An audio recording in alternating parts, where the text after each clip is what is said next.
You know, when we think that we have switched it off and we're saying, oh, look at her. And then everybody's looking, saying the mic's still on. Right, we've Stan still, he must be going round to check something, so we won't be going for another couple of minutes, but yeah, stay put.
Whatever. I have a tyre changing machine at home, of any interest, and yeah, the garage is open. I'll tell you how to get there.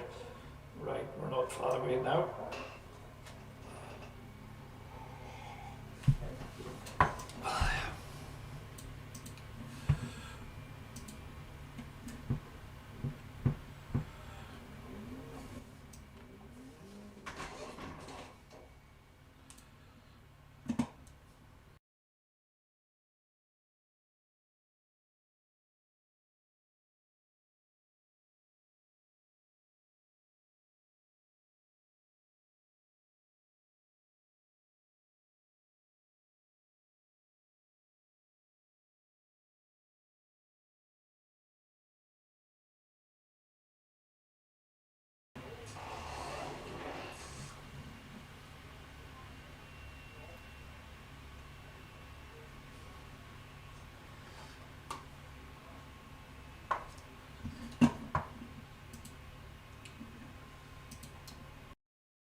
welfare wise, I mean toilet, showers, canteen, plug in all the electrical facilities and what have you.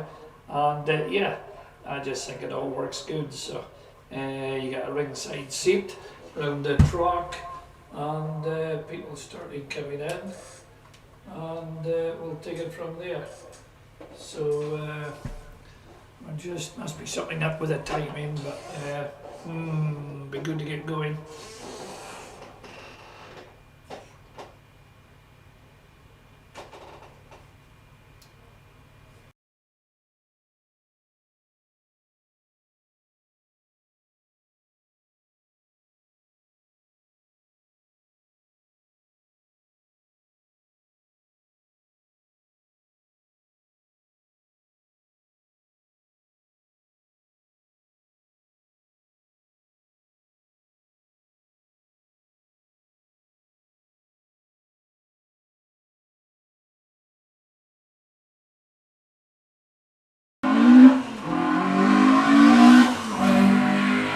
That's music to my ears as Jody Gordon opens up the event, hanging up a 67. Oh, he smoked with the tyres, so he's on it straight away.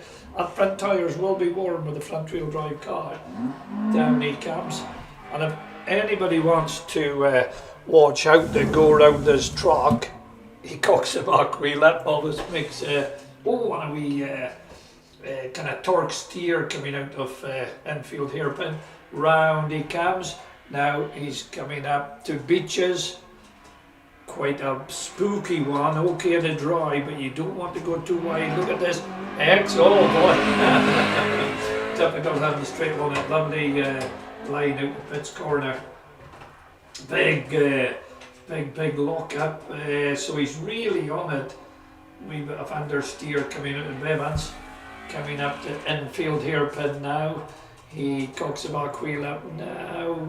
Not too much, tidy it out of there this time. He's wanting to set up a right good time, and by the look of this, Pete Lawton will be watching him thinking, right, round just kisses the grass here. Now watch this for going round, but straight on it, taking it to the limit, getting back on the track off the concrete. On a 69, he had a 67, and he locks it brake again. Wow, he's just so on it for the first practice. Oh, that'll be my last gulp of tea, because the tea goes cold if I don't take it straight away, because I've got to keep commentating. However, we'll wait and see what he's going to come in on.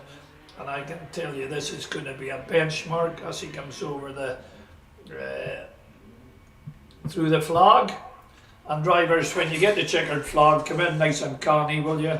Because there could be people walking about there, double drivers getting out or what have you. So you just come into pits as Jody does. Well done, Jody. Okay, we've Pete and his 106. So this would be Jody's on the 205 there. Then this was the next model that took out the Peugeot Works blue strip up his side. 61 going up the main straight. Now, the good thing about double driving for John is that this car comes in nicely warmed up. Down he comes into infield hairpin. We cock up of the back wheel, the back passenger wheel. This is a very sharp right hand that he's doing there on a very angry rumble strip, so really try and keep that off. I say Beaches. No problem there. Oh, and he's the same, carrying along the speed in and out the pits. Nice line going up the main straight to Bevans. Bevans, you've had, it's 2 corners in one. You've 2 apexes. Then down this main straight to this hairpin. One car on the circuit today. Tomorrow's a different format. I'm not going to go into tomorrow because it'll muddle people up, but yeah, let's just keep focused on today. Right, Pete comes round for his final run. Nicely let it go pretty wide out of Pitt's corner, and you can't come up the rumble strip, but get back on before the grass comes. lot of understeer coming out of Bevans.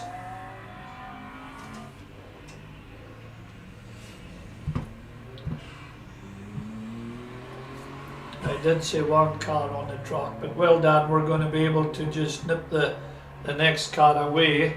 That's Graham Shee. Pete's over the line. Graham Shee, and it's quite a standard Ford Fiesta, and yeah, it doesn't belong to him. It's actually his granny's car, and he always tricks her. He says, "Granny, will I take a car out to Tesco's for a big shopping this weekend?" And his granny, oh, that's so nice of you.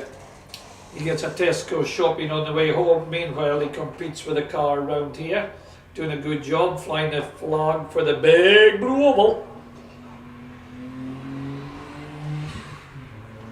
But he's got his work cut out because Campbell will jump in Jodie's car. Joe Young will jump in Dad's car. So we've 5 in the class, 3 cars, 2 double entered.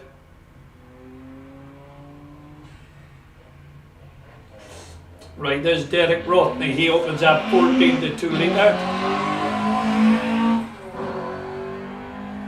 The Barkey Renault Clio, an ex-Clio Cup car. That was a great challenge, that, because everybody was, excuse me, it's like the Mazda mob.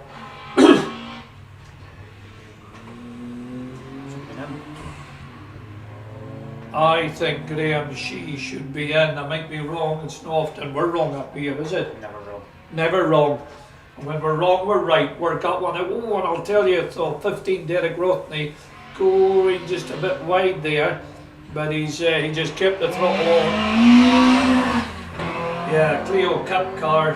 Tell by the registration, obviously, banging up at 74. Graham Shee will be getting the checkered flag. That is Barkey Derek's car there. Roy Weir with a Citroen Saxo. So that would be a kind of equivalent car, the Renault 182 Citroen Saxo. Then Ewan Cutterson with a Citroen C2.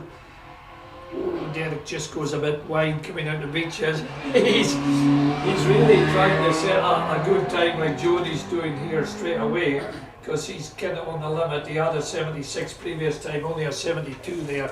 Maybe just bogged a wee bit coming out of pitch. Pitch is such a difficult corner because it's basically a 90 right, a square right. 16 Roy Weir. Can he do anything to us? Oh, down, he's a 67. Okay, Derek Rothney getting the flag there. We'll get times in a wee while. The Citroen Saxo really getting revved there. I remember when Joe Young got one, she told me she got, remember it was, were you here then?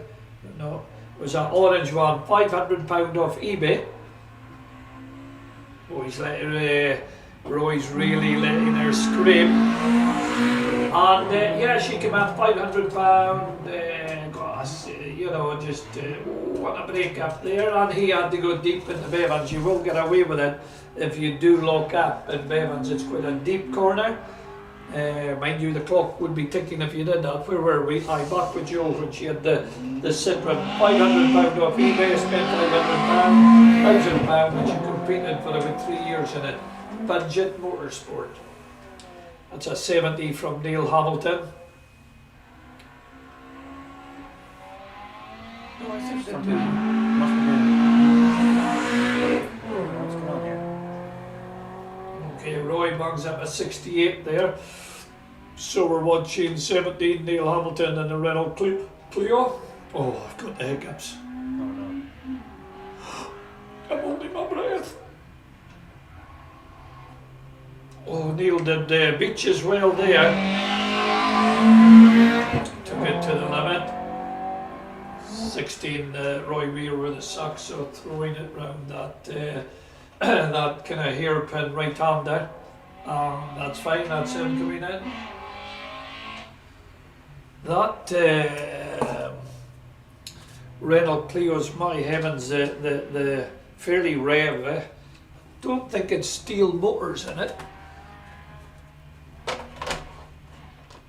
Oh, look at that. Right, round he comes. I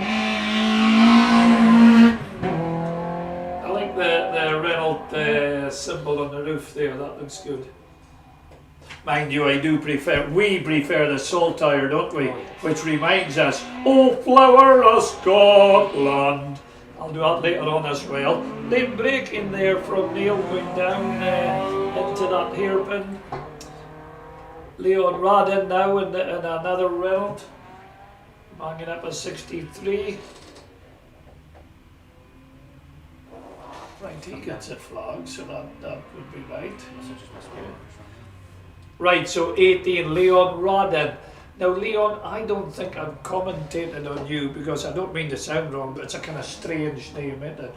You know, if it was Mac Radin, you'd say that's more a local boy, but or person. So anyway, round he comes.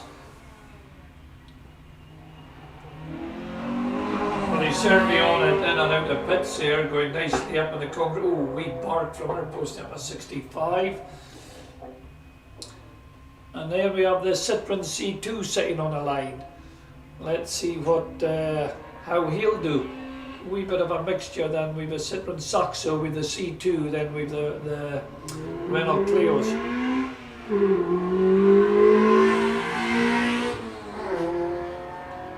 Way off the line, Ewan Catterson. No, he never got flagged up, no. We're picking this up wrong, are we? Aye. 18, that's Leon round in and out of pits for the final time for this runs. As we get Derek Rothney, we get Simon Rothney with the Vauxhall Astra, the Nürburgring one, limited edition. He's got his work cut out because he's got an Evo right behind him, and then an Audi TT. So let's see if that goes. 3 of them. That's in the road saloons over 2 litre. However, back onto this, guys. That's Leon getting the checkered flag. Everybody keeping it very clean up to now, so well done, drivers. Ewan Catterson pushing the C2 down into infield hairpin, no problem there. I'd say suspension might be a wee bit hard. The back kind of jump about a wee bit, but however.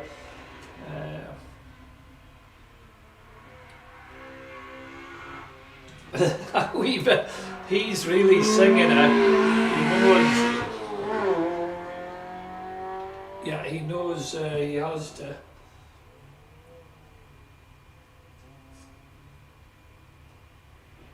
Oh, lot of understeer. Just nipped the grass and coming out of Bevans.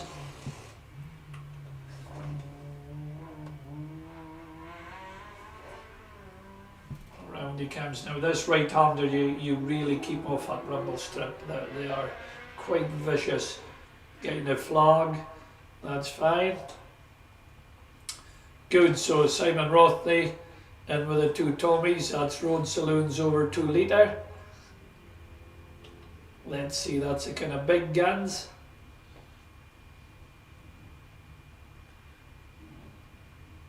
All good, guys?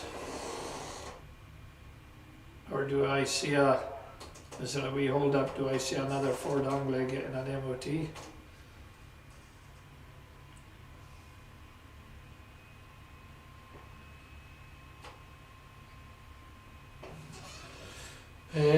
Right, and then who are we then? Yeah, Gordon winning with the Westfield XTR2, that'll be interesting. Then Lovett, aye, with the raw striker. John Welsh, as we know him, with the Westfield, talk about him in a wee minute. And Alexander Clem, aye, with a Caithness, that's going to be good. Okay, anyhow, back to Simon Rodney, a big bark off the car there. Posting up a 78, right, I'll keep a wee note of that. Oh, blooming pens in the bag. Where have I got the pen? So we're just getting going to biscuits. Got a pen. Oh, it's a 78. I was just going to say I forgot what the speed was. Just to keep it to see what it's going to be against this 2 4x4s that's sitting behind the Evo and the Audi. Right, so Simon's raced against them. Quite a campaigner up here. Got a mark of the car. It'll be all mopped up. You will get away with at Bevans with a wee bit of late braking. It's a deep corner. You don't want to do it because you're making a bit of a longer track for yourself, but you will get away with going deep into the corner. But it's a kind of get out of jail card. Right, round he comes to Beaches. He'll need to push on.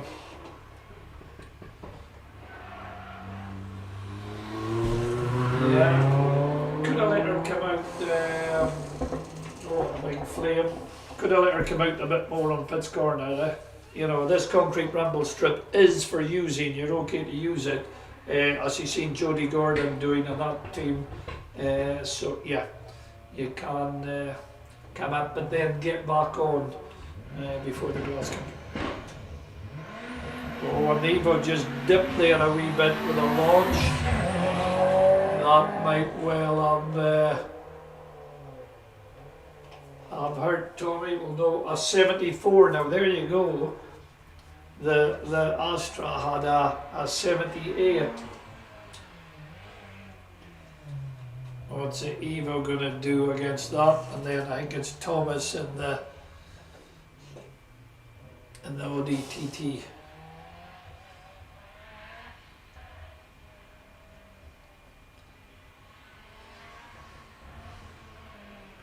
I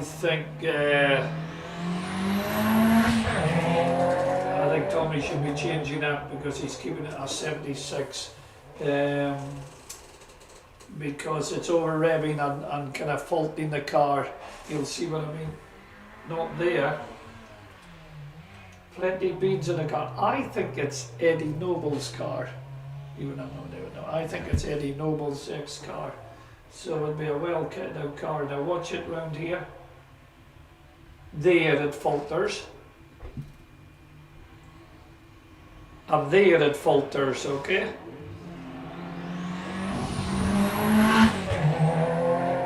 And of course this is all, when you've it all mopped up, you know, it's whiz bang, but it can be detrimental. Another big word? Detrimental. Mind me not to try and use that one after I've had a few drawings. Detrimental. Ooh, and that's quick. Yeah, Thomas very quick off the line there. What's he going to do? Only a 71 though, eh? That's interesting now. So Derek has this, sorry, Simon Rothney has this 78.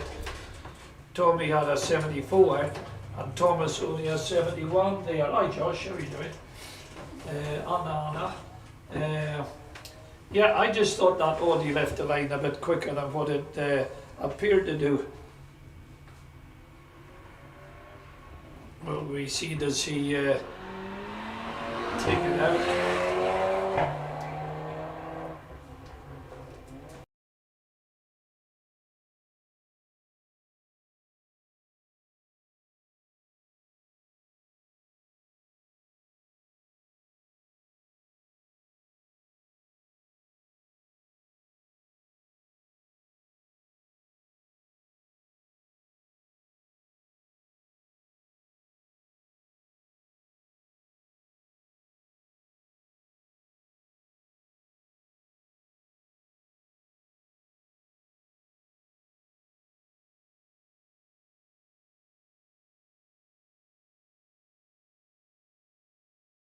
Yeah, so Thomas pushed up a 76, but with Simon there with that 78, and he did another 78 and 76. That's just on our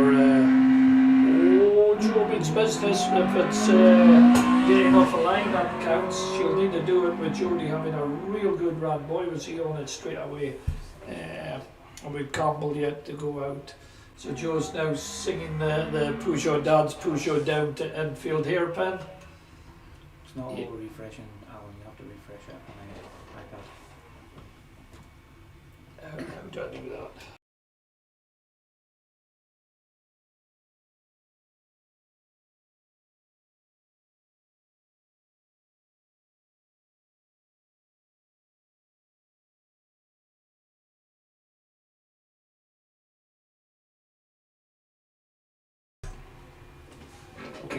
started. And yeah, we're starting getting times up here. So wow, Jody Gordon well 1:12. Somebody give Joe a wee ring there to say hey. But however, it's there's fights for first, second, third, fourth. But wait till you see the Mazda mob, 17 of them, 15 Mazdas and 2 double driven. So it's a great class because you know there's obviously the tussle for first, second, third, but there's a middle bunch going on it, the later bunch, and nobody wants to be last out of 17 cars, but somebody has to be. But I was trying to entice one of their pit crew to come up and comment on them, okay? And we're working on it, but it hasn't just happened yet. But I know who I'm going to be asking. Gordon Winning with Felix TR2 gets off the line. Van's only a 73. So there you go. That's Simon Rothney with a 78 on our speed detector. Joe comes over the line, but I won't have hard time for a wee minute or two. So that's car 22, Gordon Winning. Lovett Fraser with a raw striker lining up. And Josh and Hannah just come in because we're off to Brecon with our rally cars next week. Are you navigating? Hospitality.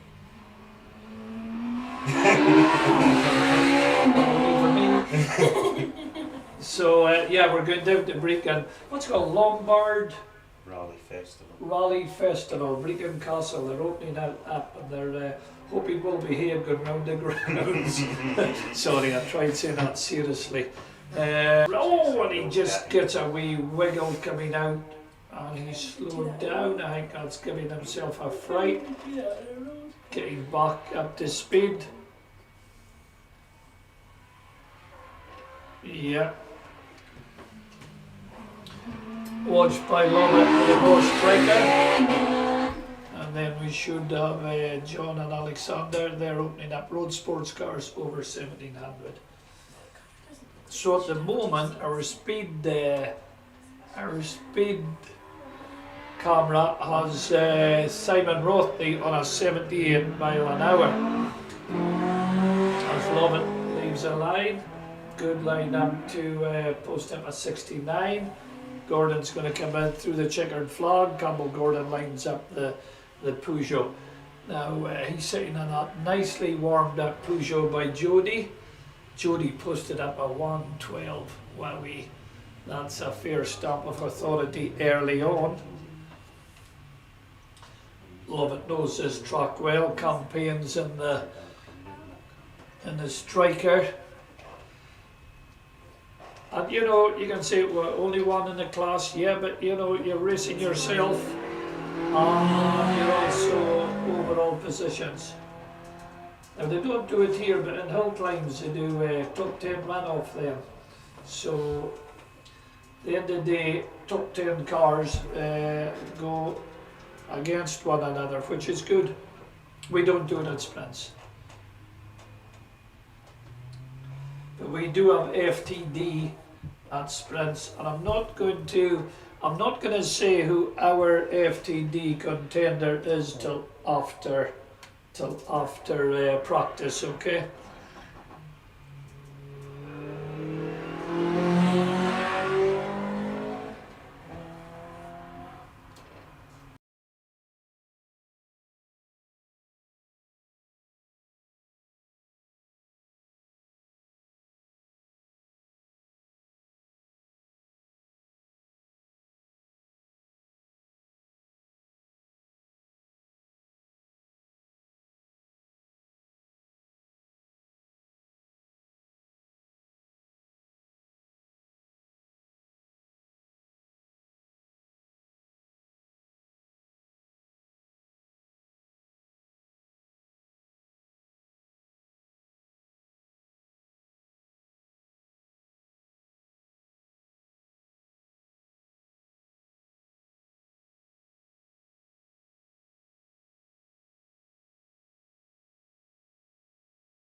Campbell's just blathering to Josh about this up and coming. It's going to be good crack.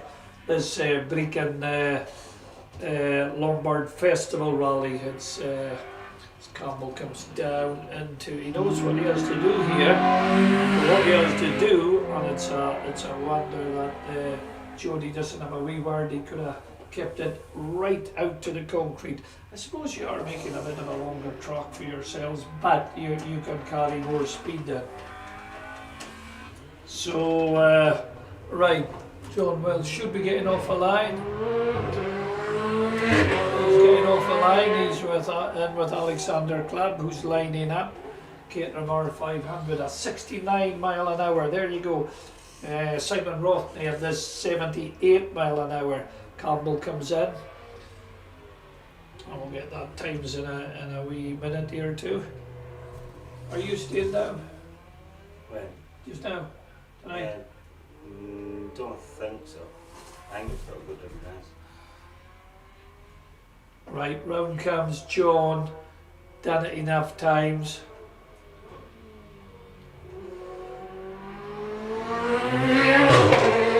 Flat shifting up the mains. Boy, that's some flat shift. Palming up a 74. Okay, he had a 72 off a line, so yeah, getting the tyres nice and warm. Ex-Mackay colours. Ex-Mackay colours, I know, yeah, it is, isn't it? You're right. Bastard stole my paint. Right, Alexander Clubb sitting with a Caithness 500. That's going to be a fast car too.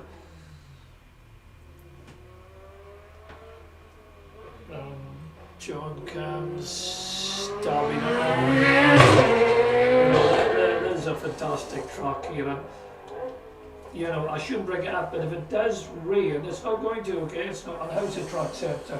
What's the track now? Try and that fucking sensible place now. What temperature? 24. 24. That's what the track temperature is. Oh, a 77 there. But from Alexander Clubb, so he stole it. Oh, and a wee wiggle coming out of Bevans. This is going to be tight between this two. He means business, had to go a wee bit deep on the infield hairpin.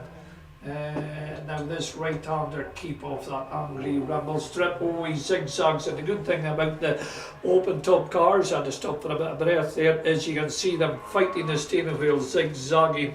Quite a big steering wheel on this one.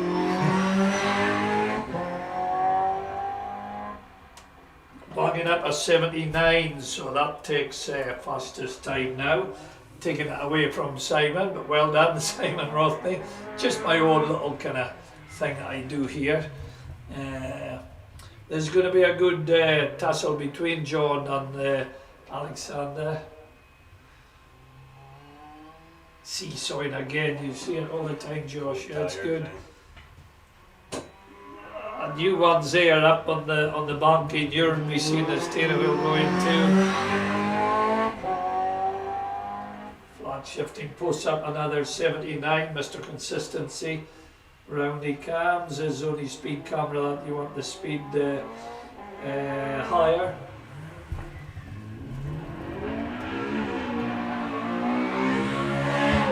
Okay, flat shifting David Wallace in a screaming Honda S2000 with Neil. I know Neil well, and we've screaming Ronnie McGregor in his S2000. Oh, what a flat shift is on David Wallace's car. And he is he's driving that car. And I really do need you to drive the cars to keep my adrenaline going, you know. Down he comes. What's he going to do in pits? He's got that track pretty well nailed, you know. Just not sure there, Josh, whether to change up or down. It was just coming up there. Changed up for about a millisecond, then down again. But my heavens, these Hondas scream, eh?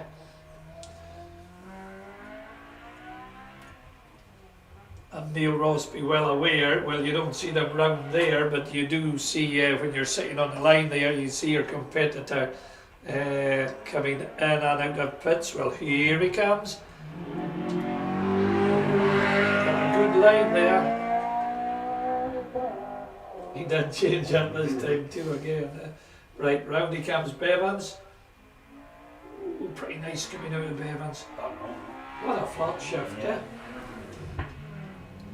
Okay, Neil Rose leaves a line in the Porsche.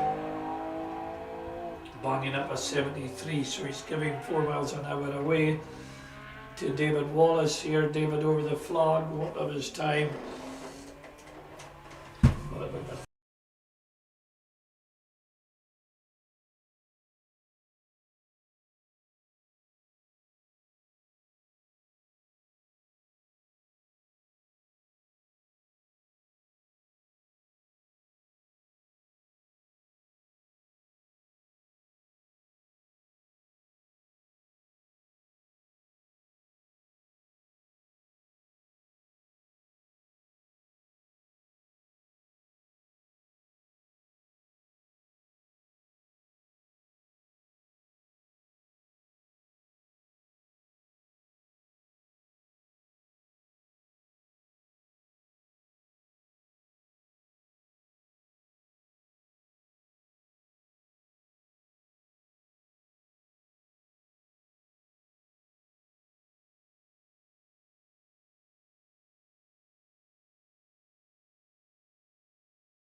So, all Screaming Ronnie, he will know that he's got David and Neil.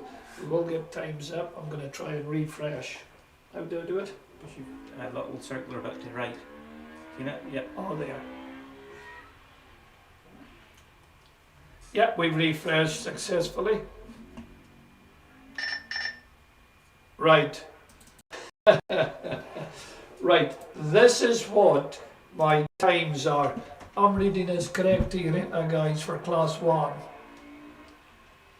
Graham Shee, your time for class 1 is 1:11.56. Yeah? Judy Gordon, 1:12.67. Well done, Graham, well done. Let's hear the competition ones go.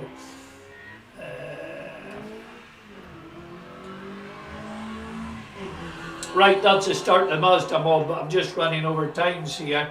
Wow, young Thomas, that Audi, 106, Tommy's on 110, Simon's on 113. Wow, Gordon winning, we're going down then. Right, so this is the start of the Mazda mob now. Oh, Neil does a kind of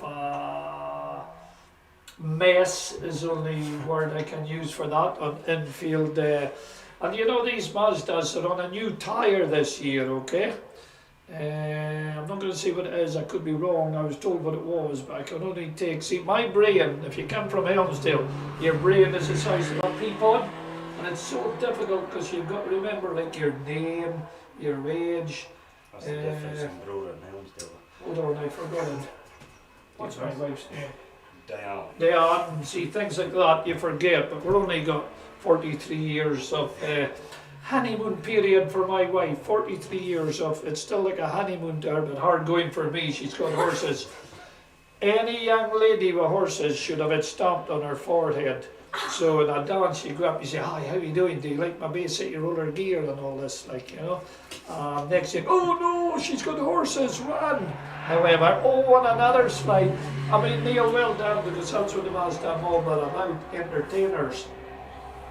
And of course there's the serious ones in it too, but yeah, we've 17. Look, you know, I really do think we need one of you guys will do. Right, Jim King, car 31. I know everybody knows Jim King, and I would say that he might well be a contender, or Michael, double sharing the car, double enter the car, and it's going to be interesting. They're going to be contenders. I'm not going to say anybody else. Can I remember from last year?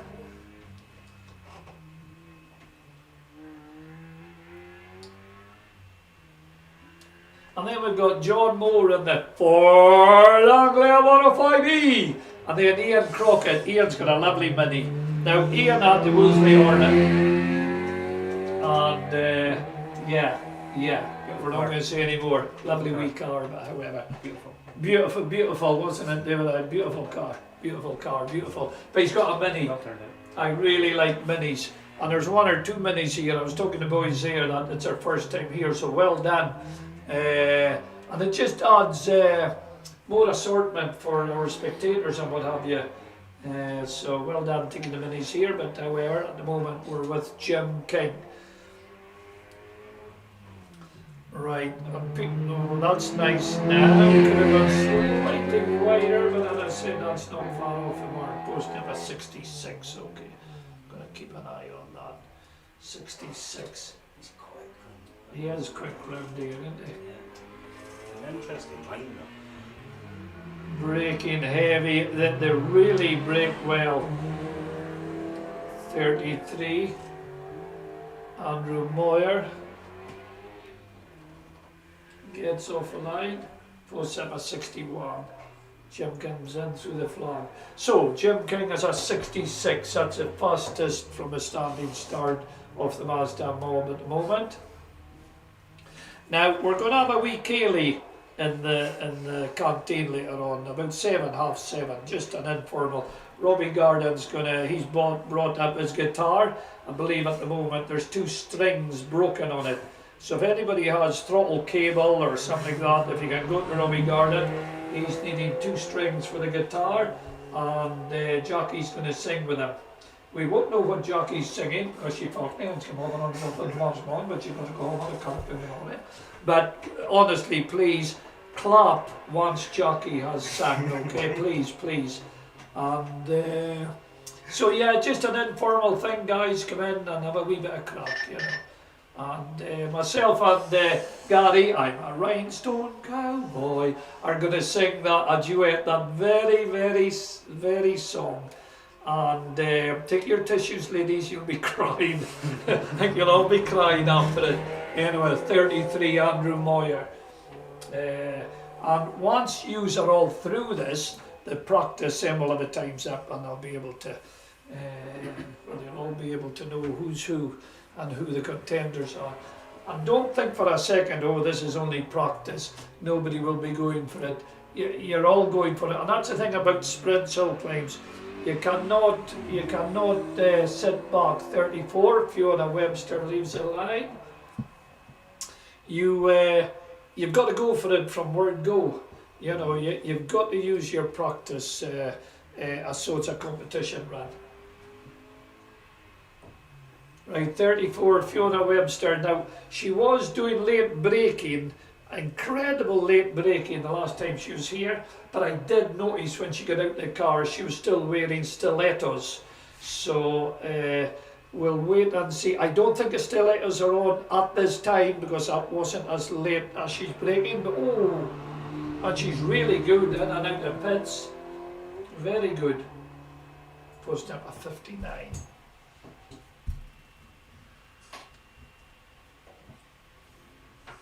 But this, that's why I was talking about our wee sing song. For later on, the Mazda mob I believe, are currently making up a song, and it's going to be called Mazda Melodies. That's for later on. The whole lot of them, 17 of them, are going to sing it all together. That is going to be so good. We need that on film. And and it's just Golspie has talent. It could be, yeah. Dirty Donald again. So we're. We'll go on one road touch in a bit. Aye, good seeing you. That's Josh and Hannah. Josh has a 3-door Sierra going to be out at the Brecon Lombard Revival Festival, along with my Port Anglia WRC. So anyhow, where are we? We've got Fiona coming over the line. And we've 35, Rob Kinghorn coming down with his one. Now the Mazda crew started off, I think to begin with, there was maybe 4 or 5 of them, but boys at Budget Motorsport, honestly it's really good if you're thinking getting into motorsport. And this is, so what you're doing in a Mazda, you are just about, that's Rob in and out of Pitt's corner. So in a Mazda, you're almost kind of in a wheel drive, which is good. 2-litre engine, LSD, and the class is self-monitored almost. You know, there are rules, and the rules are really good. You've got to keep them standard. There's a fixed tyre, which I think is fantastic. You're on a new tyre, guys, but I can't remember what it is. Sorry about that. That's going back to my wee pea-pod brain that I have. But now, to give you an instant, my mate Frankie Gann from Dornoch had one. It was a 05 and it's 56,000 miles, 2,000 quid, 2,000 pound. One owner. It's sold. There you go, for a couple of thousand. You probably spend another 500, and that's you in amongst this lot here, Lindsay Taylor. Now, Lindsay has a Mazda MX-5 SVT Sport. What's that about? Is that made up, or do you get a Mazda MX-5 SVT Sport? Another thing, I should have we should have a Mazda person up here. You know, there's 17 of them out there. We should have somebody that we can ask questions. So I'm not meaning one of the drivers, they've got to be out there, but I'm meaning husband could be up here. Yeah, I'm going to put that out. Peel, and when the Mazda mob's up here, so he can give us technical questions. Like, I don't know what brake horsepower they are. 130? Is that 2-litre? Yeah. Standard. But there you go, we don't know. We know they're LSD'd, we know they're fun to drive. Suspension wise, they're very, it's just the way I would like it. They're quite soft set up. That's nice there now. 36 Lindsay Taylor, just up on the concrete and down again. A nice line going up the main straight, but only posting up at 63. Whereas Jim had a 66. What a day, it's only getting warmer. Track temperature's up by 3 degrees. 37 David Patterson. I think says X5 off a line. Oh, a 65. Quite good. Now that's late braking there, David Patterson into infield hairpin. Again, infield hairpins, one out corners, you will get away late braking and you can go deep.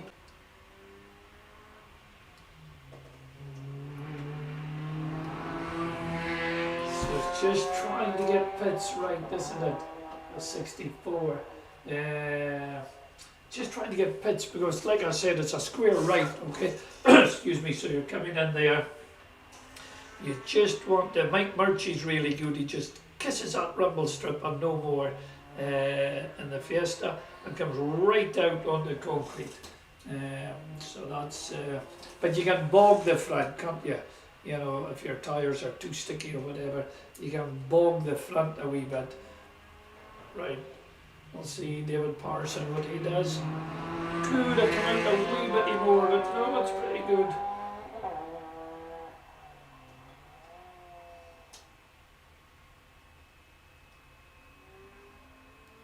Bevan's corner is quite a difficult one with the two apexes and coming out of it. You can't go too deep, or you're thinking, oh, I'm going to turn more right to get back on the track. 38 Ross Glenn. leaves a line. And the Mazda mob, I think most of them come up, they were up yesterday, and they hired a truck, so yeah, they've good fun there. You can do that, you can hire this truck, you just contact North of Scotland Karting and Kart Club, and you can book it. Oh no, that's nice and fast, 38 there. Ross was one of the first ones that I met with the Mazdas, because to begin with, they were in with the like of Screaming Ronnie and that, the previous class, and then they got their own hill climbing sprint, said there's that many is, we'll make a class of your own. I think it's a great idea, and it's grown and grown. This is 17 now. It's the most I've seen.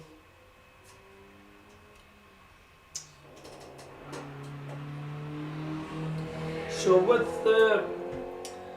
with the new tyres, I wonder is the record going to fall? David Wallace.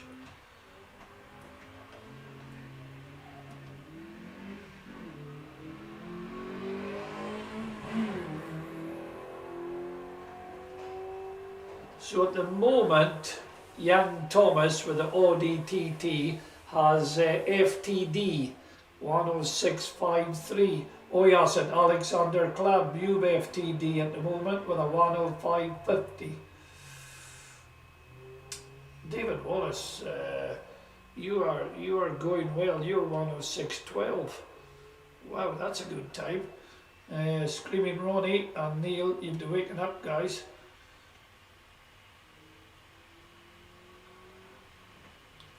Right, so we've 39 Gary Crichton coming round. Who's the leader of the pack at the moment? Jim King with a 110. David Patterson with a 111. Just snapping at his ankles. Couple of 113s, and that's what I mean. It's that big a class. If you went home and said, oh, I was 14th. Yeah, but it's like a 17. I mean, this class is good. There's just so much in it.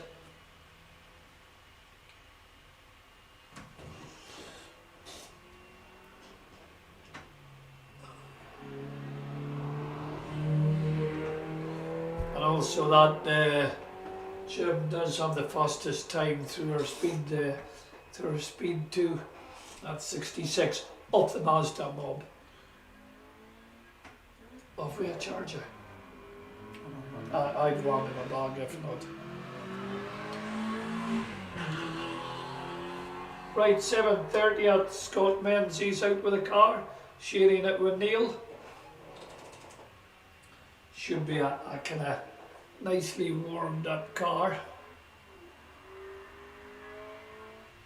39 over the line. Right, so we are getting through them. It's just going to be interesting to see who leader of the pack's going to be.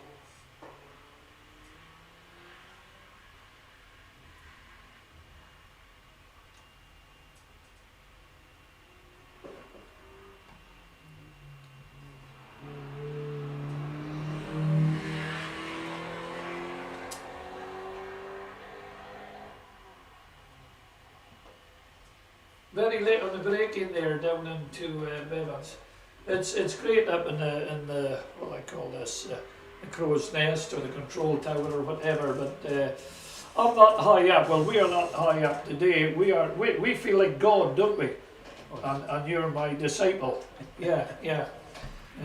For this weekend, I am God. I'm boss hog. You know, any problems, come and see me. I'll sort them out for you. Don't worry.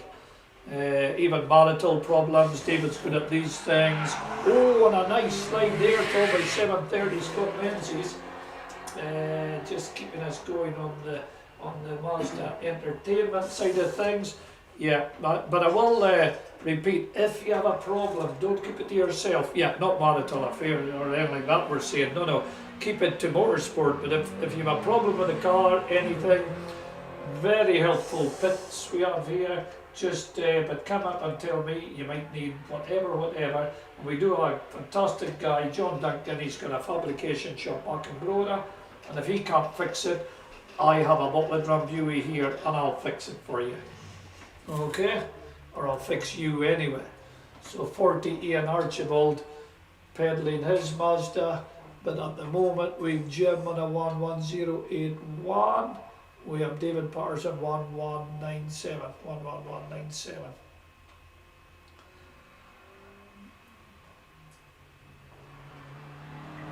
Maybe absorbing suspension, and that's another thing we would need to ask somebody that knows more about Mazdas than I do. What suspension, are you allowed adjustable suspension, blah blah blah blah blah. So that'll be interesting to see. But my mate Charlie Donaldson had one, he's had two I think, and he never competed in it. But just a good fun car. He used to come, when he was coming up here, he would go over the Struy. And at that time it wasn't policed too much, I don't know if it is now. And yeah, he had a lot of fun over the Struy with the car. But you do have to watch speeding on the road, because the roads are too busy now, far too busy for it, you know. So where are we with them? Who we got on the line, and why have we not got that car off the line?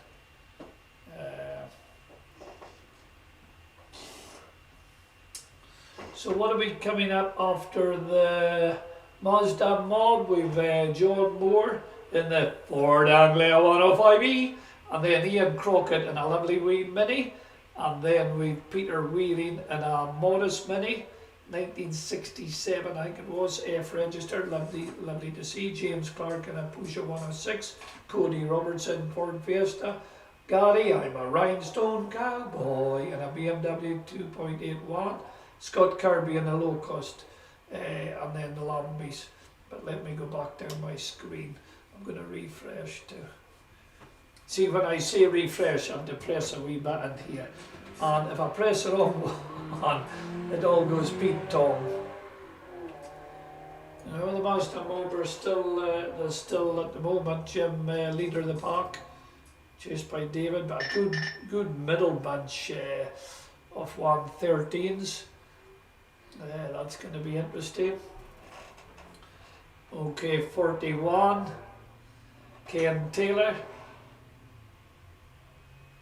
in an out of infield hairpin.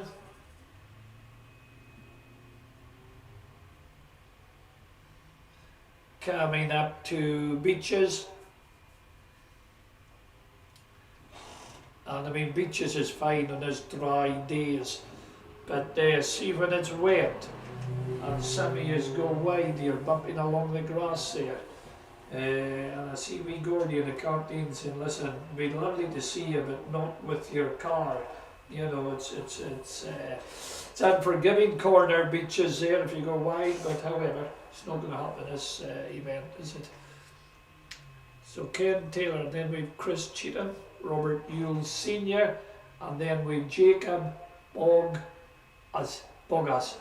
Is that how you say that? I think so. Right, well, I think we'll just call him Jacob. We'll not go into his surname. And we've Michael King then, so no pressure on Michael, but he will be going into the leading car of Jim's. Jim on a 11081.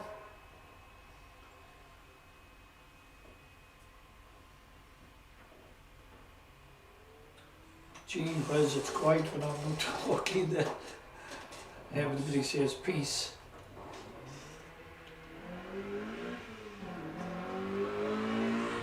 That's Chris Cheatham off the line. Post up at 65, okay, 1 mile an hour less than Jim did. Jim certainly got off the line good. Probably, you're talking about this OI, that 110. Oh, I see what you're talking about with this new tyres. They were saying the record might go. So Jim King's on a 110.81. Record is 109.7. So a second adrift, just over a second adrift off the record. But 42, Chris just takes it to the limit. And then a nice wee slide coming round pits. Took it to the limit there, coming out of beaches. Round and out of Bevans. Now coming down to this late braking, and then do break down well into infield hairpin. Round this very sharp right hander, that's nice, just swung the back of her round. Now what's he going to do here? Will he just tidy it? Yep, but still taking it to the limit. And then out of pits, banging up a 66, the same as Jim's. So going by our speed camera, this is going to be a quick enough run. But then again, he did have he's late on the braking going into infield. He did have a wee slide. Right, 43, Robert Ewell there, getting the car a wee bit sideways, leaving the line with a diff. And that's Chris coming in, we'll get his time in a wee minute. 43, Robert Ewell Senior. I'm not into that, Robert Ewell Senior. You would just see it's Big Rob, and wee Rob. I'm not into that senior and junior. Are you? No. No. So if we're not into it, no, I'll tell you, he kept the speed on there. That's 43, Robert Ewell, or Big Rob, shall I call him now, Big Rob. And he's got the Mark II 2.5 SBT. I thought they were 2 litres. Again, this is where if we got Mr. Webster, I forgot Fiona, I forgot your hubby's first name. Graham, well done, Michelle. Michelle, you're awful official looking. Where's my top with Caithness Car Club? Look, why have we not got the, wow, we. Yeah, Graham, if you could come up when the Mazda mob go out next time, because you see this Robert's saying he's at 2.5, maybe you're all 2.5. Right, Michelle.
Getting our dinner order, because we're all fed by the club here.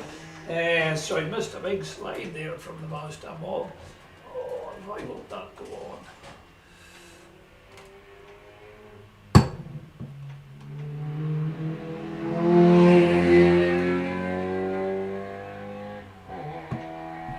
Help.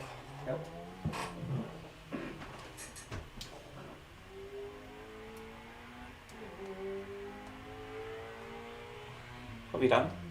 Honestly, I did nothing. I pressed the wrong button and my screen's gone off. We're trying to get it going here. Anyway, where were we? So, yep, 731, Michael King. And Dad's, might be Dad's car, sharing it with Dad.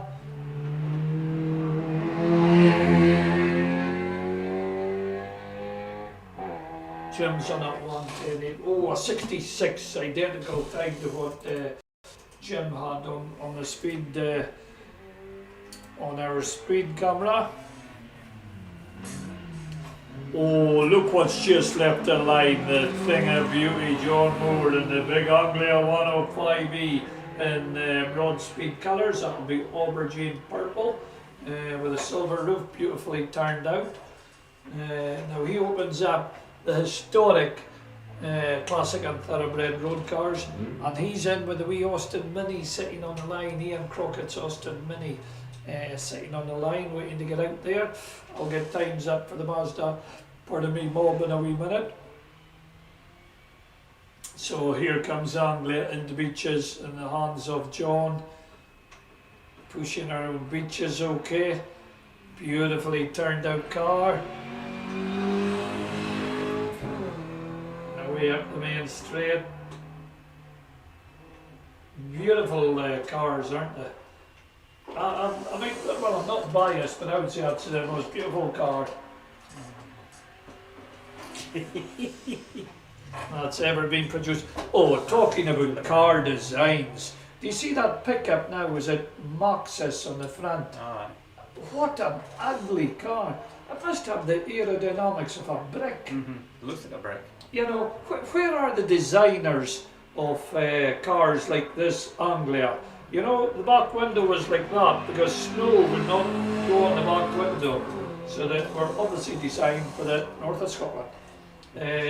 But the Anglia has its own style. This Mini sitting on the line has its own style. And then you get that, the most ugliest thing I've seen.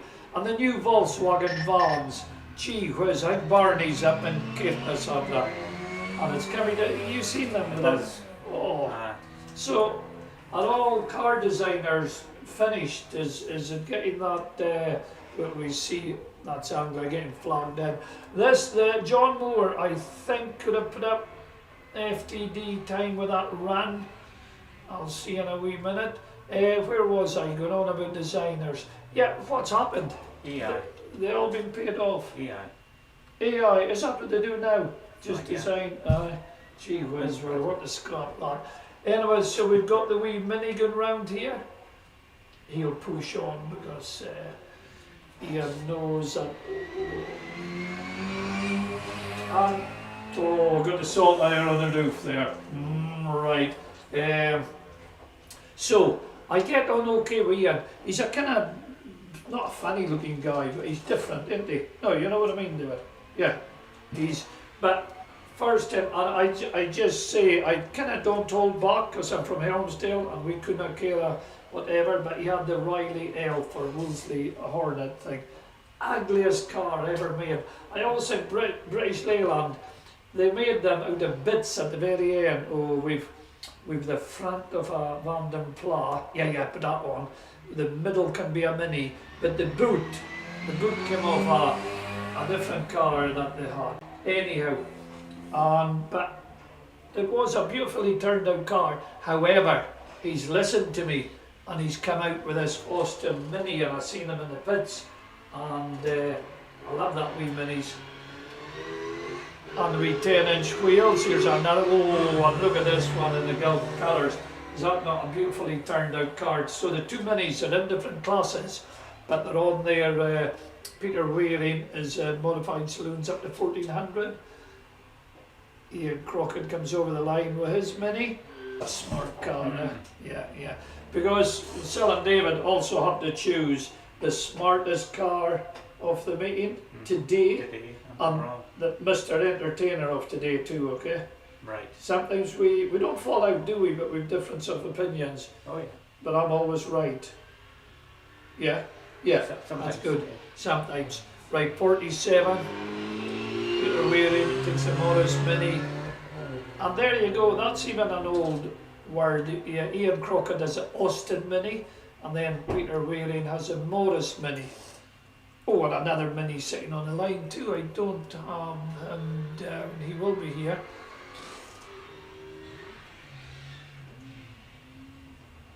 Oh, the Mini cocking up the back wheel, that's good to see. Now, who's sitting on the line with that Mini? That could be Josh Warren. If it's 57, it could be Alistair Carter. Wait and see. In a 47 round beaches. So this is in the Gulf colours, and I like that colours. And it's also got the Perspex windows, and they're just like a smoky brown, you know, and it really works. Really works there. So that's Peter. Should be car 50 James Clark in a Peugeot, and that's definitely not. He's behind it. Right, let's see who this is. 48, so it is Alistair McCarter, actually going a wee bit ahead of his time, but we'll let him off with that as long as he doesn't do it again. 47 takes a Gulf Mini over the line. Well, Alistair's fairly pushing the wee Mini here. Pushing on, I can tell you, just by the kind of, not the body language, the car language coming into infield here, but let's see what he does on beaches. I think, and I'm very suspicious, it's his first time here.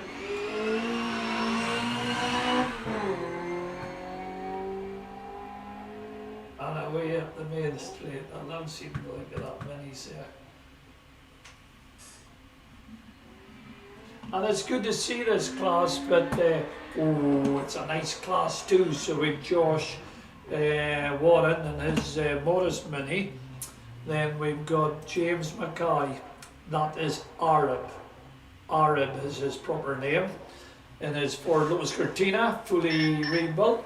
And we've Sandy, good mate, Sandy, with the Ford Escort Mark 1, sideways Sandy, so that's going to be entertaining. But somebody give Alistair just a little tap on his shoulder, and if he can't come out in the same class, it's actually what you're meant to do. But we'll let him off for now, because we're going back then to James Clark in a Peugeot 106. Oh, he gets her off the line, a long first gear coming off the line there. Oh, and a wee quick, but pretty smoky. As a wee Mini comes over the line. Oh, what a quick, and you in the quick of the turbo. Not sure what engine's on, with a big turbo and what's here? Modified saloons, 14 to 2 litre. Gonna watch it coming in and out of pits. Got Nicola on the bonnet. I hope that's not a skirt fit. That's pretty kind of. We don't do that, do we? Senua. What a whisk off the turbo. Not smoking quite so much, but still it's kind of an afterburn now when he lifts the throttle, so that's okay. It's when you're smoking on full throttles that kind of not a good sign. Pushing on now. Tires be nice and warm. That's been the name of the car, no? Oh, he's not on these ones. Names the car. Okay.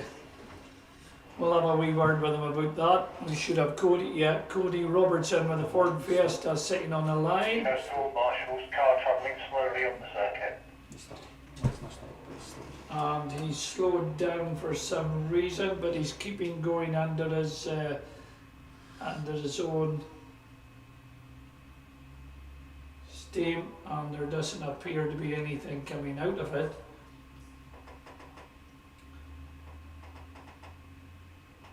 So he's just going to, there was quite a noise off a turbo there, and she was quite smoky. Confirmed, Chad, we're not seeing anything dropping off the car. But Clear.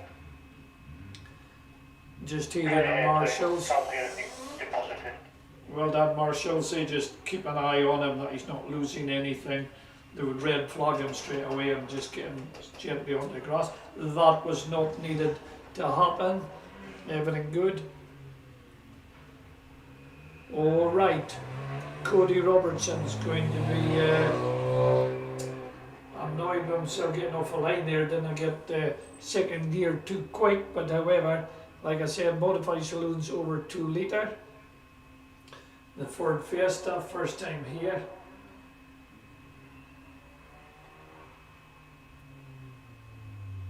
Got quite a bit of nice livery on it, and sitting watching him just getting ready to go out. There's Gary. I'm a rhinestone cowboy. Dixon with a BMW 2.8. Jackie sat with him on the Snowman Rally, and they had a good outing. Of course, I asked Gary which car will he be taking down here. He went, wait till I see. Could it be one of the Chevettes? Could it be the Renault Clio Williams? Or I might take the Audi, might take this, might take that. Or I think I'll go, might take Jackie's Group N Escort Cosworth. Wait till I see. Might take a Westfield. No, I'll take a BMW. All right, Gary, no need to rub it in that you've a big shed full of cars. But no, good to see him out here with it. We got 52, Cody coming first time here on the track, I'm pretty sure. So if it's your first time on the track here, you're actually competing against yourself. Now, I'll quick one. Last night, this is a £20 note that was found. It was found up by the marshals where the Saltire flag is. At the gate, a £20 note. So if you can identify the £20 note, tell us the serial number, we will give it to you. Other than that, it'll be spent on alcohol. So there you go, I have it here. All you have to do is tell us the serial number, and it's obviously yours. It was found up by the Saltire flag there, the gate on the way in from the shore. That's a rhinestone cowboy, goes round with a beamer.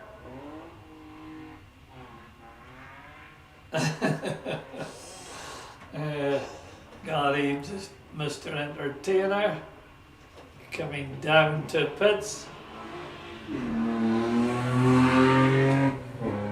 Way up the main straight. This car was a class winning car in the rallying world in the hands of David Wilson from Alness, well known guy, very quick jockey, and he's moved up to another BMW. Don't have enough cars. Gary's got an Audi, wow, a beautiful car. Oh, and I'll tell you, he's got 2 Cortina Mark 1s as well.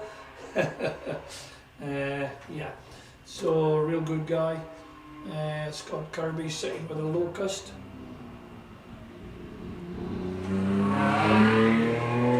That car just stumbled a bit there coming out of Pitt's corner.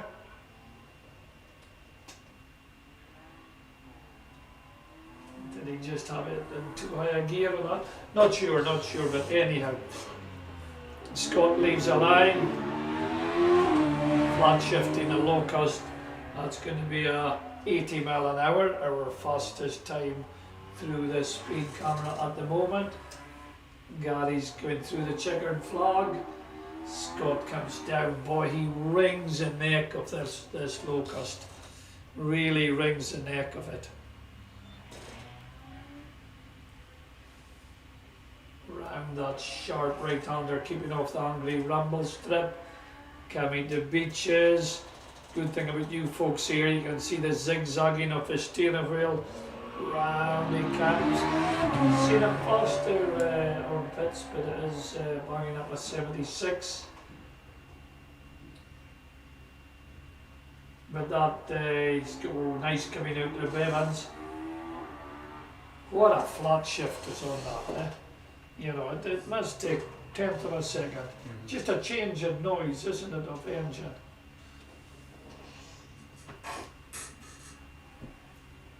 Round he comes, right into beaches.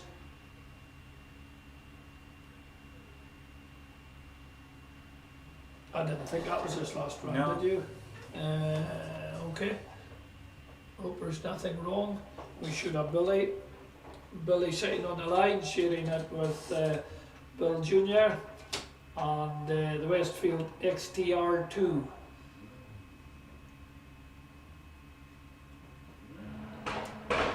This has obviously got launch.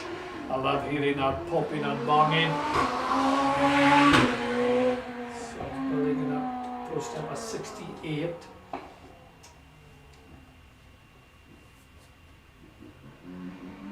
Nice line coming out of Bevans. Josh Warren getting the Morris Mini tyres letting up. And Adam behind him with the Lotus Cortina, immaculate. You really want to go up and have a look at that car. And Sandy behind with the Ford Escort Mark 1. Anyway, we'll watch Billy in and out of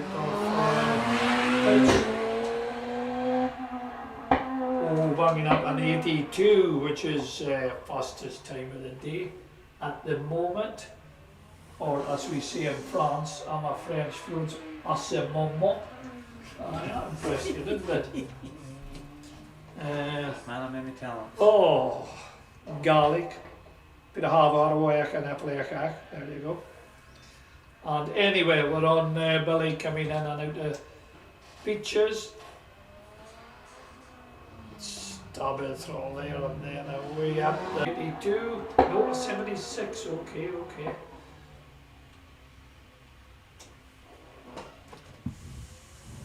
Oh, I'm gonna have to put a charger on that in a minute.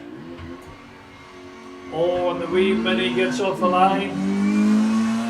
R57 Josh Warren.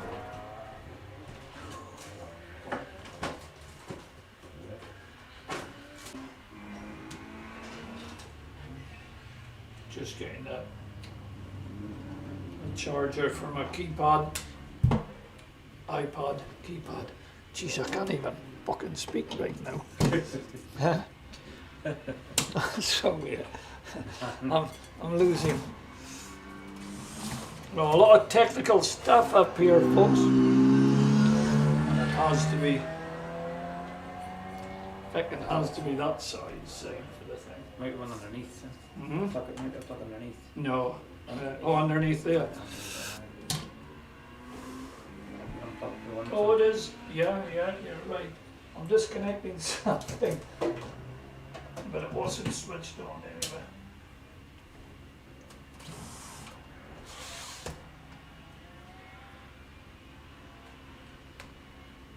What's this I heard we do? Sorry there, folks. Would you? Oh, the wee Mini's quick round beaches. Oh, and he's on it. Oh, we rev in between gears, maybe to do that. The wee Mini is on it. But oh, look at the size of Adam's eyes. Are you seeing that from here? Oh, wait to hear this. There? Golf balls. Oh, we fluff the gears. So is Adam under pressure from the wee Mini from where go? This is going to be so interesting. Wee Mini's over the line. Adam singing down into infield hairpin. Now, what's he going to do for us?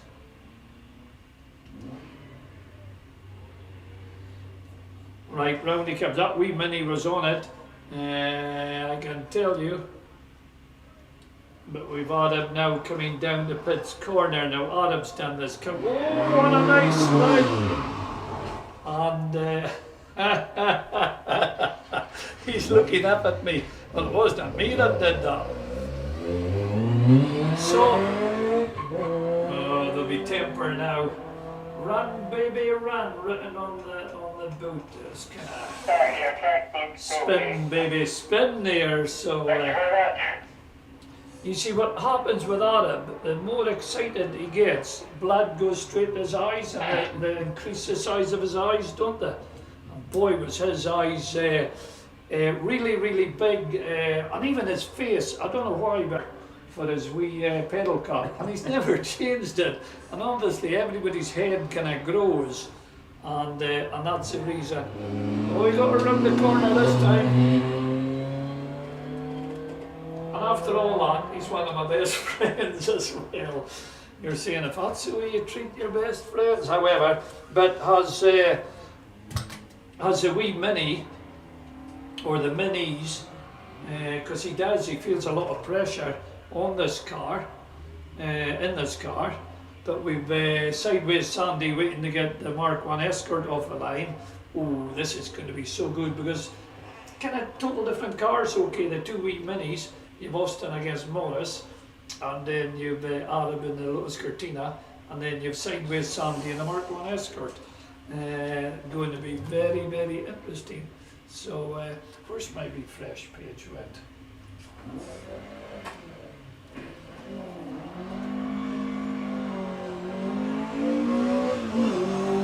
Sideways Sandy leaves the line. We're getting the page refreshed for times.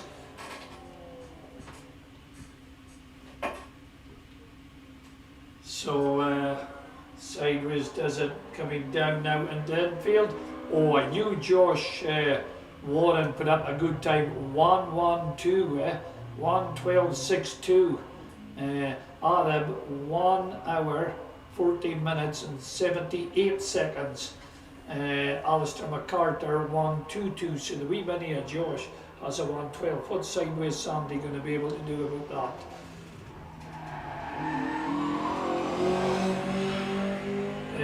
Taking the Mark 1, beautiful car, G-Reg, what's that, 1968, 78, 88, 98, 2008, 2018, 58 years old. Yep. Down he comes, but he really will have to. We thought that Josh in the Morris Mini was a fair run, but Arab's going for most entertaining stuff. So. yeah, Arab at the moment is Mr. Entertainer. He's going to take that away, but that's only at the moment. Sandy pushing the Immaculate Mark 1, does single venue rallies too. I did a rally there, and here's Sandy. It was his first rally, so it was good to see him.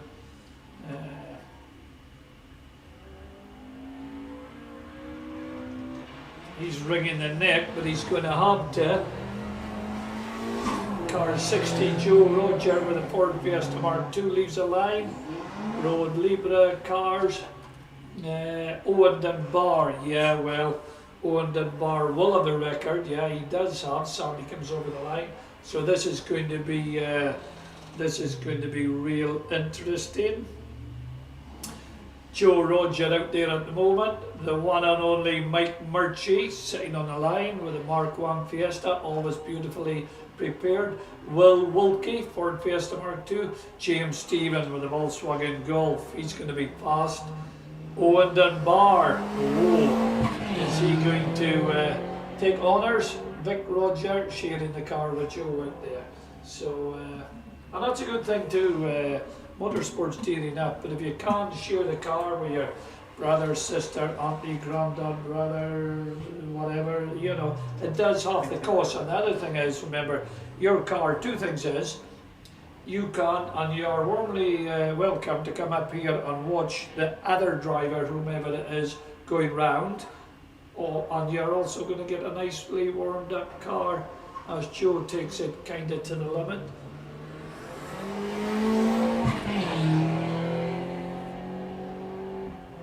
And that's a 74, that's quite good, that's going to be up there, but Owen Dunbar has this, made a class of his own, but it's a right mixed bunch. It's a one and only Mike Murchie gets off the line. Breaking her down for Beaches.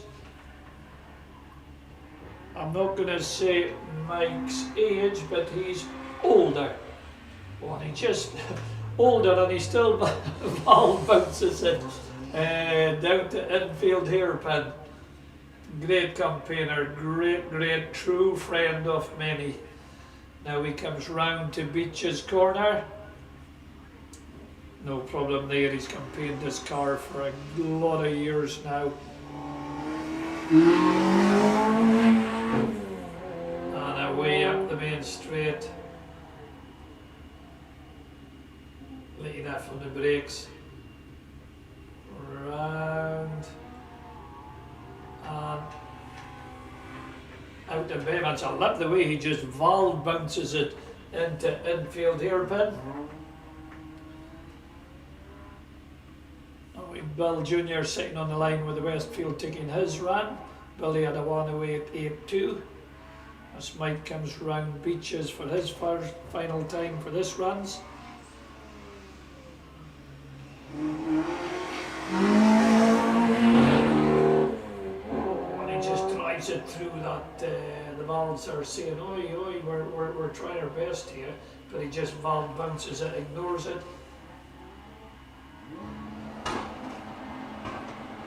Here we go, Bill off a line.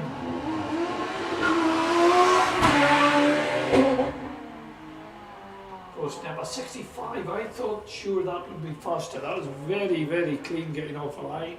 And just a flat shifting up to it. Great to see Mike coming over the line. Well done. Field hairpin. And then I think it's Will Wilkie lining up his Ford Fiesta. That's Mike in with his one, but let's see what Bill can do in his speed. Camera this time.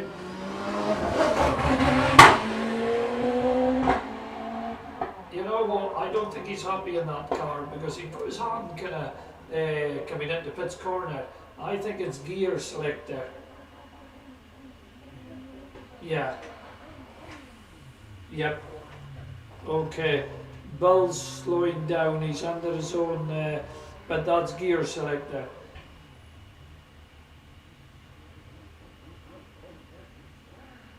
Or it's going into launch mode or that. No.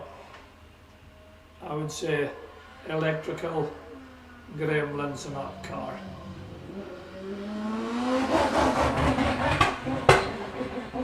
No, that's not a happy car. Right. He is under his own steam.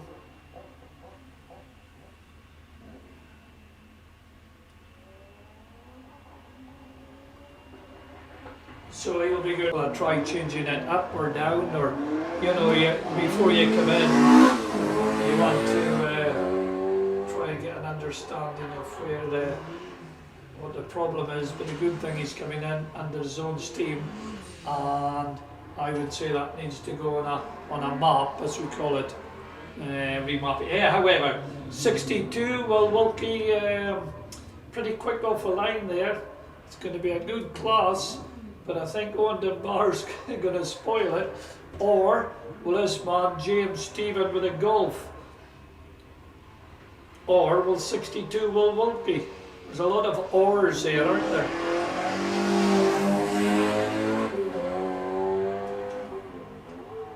Posting up a 72. So very quickly, yeah, the lovely Michelle came and handed me a £20 note. I thought I was getting paid for my services. It's not. It was found by a lady, a very honest lady, last night over by the gate. That's where the salt tire is, by the beach. We are holding the £20 note. If it's yours, all you have to do is tell us his serial number, and you're obviously the owner. So just come up and we'll interview you. £20 note found last night. Well, Wilkie coming into Bevans, post number 73, getting watched by James Stephen, who's always very fast here, and then kind of here he is off the line. It's a kind of unassuming car that, but posts up a 76, no brake lockups coming in, as well Wilkie comes over the line, a good run. James a nice line out of Bevans. Here's a man that holds a record. Owen Dunbar sitting on the line. And Owen, another Mini coming up. James knows he's going to have to push on with the like of Owen Dunbar in your class. Round he comes in and out the beaches. Maybe a wee fluff of gears here, do it? A wee fluff. Slightest of fluff. Mind you get used to flat shifting, and then if there's any time changing gear, we go no. However, down into infield hairpin. So Owen will want, I know Owen, I know him well, I know he's a right driver. He'll push his Puma around to be a kind of stamp of authority. Or will he need to? Will James? Again, James pushing the Golf to the limit. Delighted to see Nicky Ross with Austin Mini there, the flat front. That was a Mini Clubman, I think they called him. And he's not in his class, he's lining up Sports Labour up to 1400. Oh, right, here we go. Watch this man here. Going to post up 76. Okay, similar time straight out of the box. Now we're going to really have to watch this. Oh, Owen's fast coming down infield, and so is James. Oh, and Owen cocks the back wheel up. Sorry, but I'm allowed to. It's so funny. The back wheel of the Puma goes up an infield hairpin and doesn't go down but about 100 meters. Look at this. He's pushing on. Knows he has to do it. Right, steer there.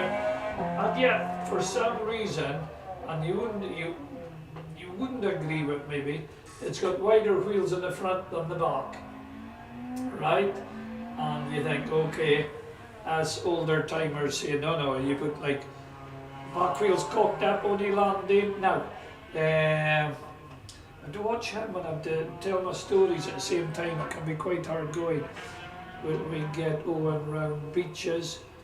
Oh, I'll tell you, I think this could be, he's well on it. There was a, yes, so you'd have like 5.5s in the front, or 6s, 7. But it's the other way about in dry conditions. The Mark II Escort Brigade in Ireland are putting 8s in the front, 7s on the back, and you get better braking. Here's Nicky Ross getting in. That's different, David. So Owen comes over the line. I won't get his, and I don't have James Stephen. Right, we're talking about Nicky Ross's Mini.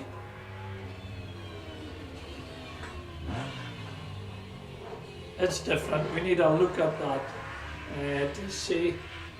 Oh, and I'm delighted to see Scott McWhirter up with a Renault and with Charlie Fraser.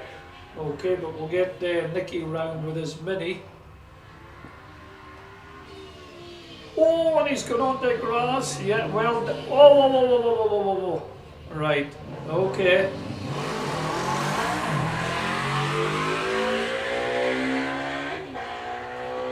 Is that a motorbike engine? Doesn't sound like it? It sounds something like that, okay. If anybody from Nicky Ross can't want to come up and tell us about it, okay, because it's certainly different, but it'll be interesting to see. So where was I? Scott McWhirter, good. Scott's coming up.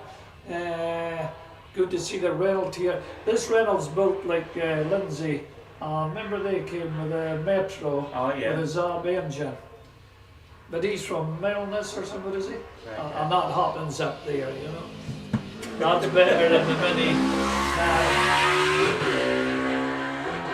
Flat shifting, that's brilliant out of the wee Mini. Delighted with that car. And I can tell it's what I call barn born, because what they did at Melness, we just seen this Mini Metro turning up. We thought something strange about the back of it. And it's very much like Scott McWhirter's Renault. And it's got I think it's got an Audi engine. No? I think Scott's car. Nicky Ross coming over the line.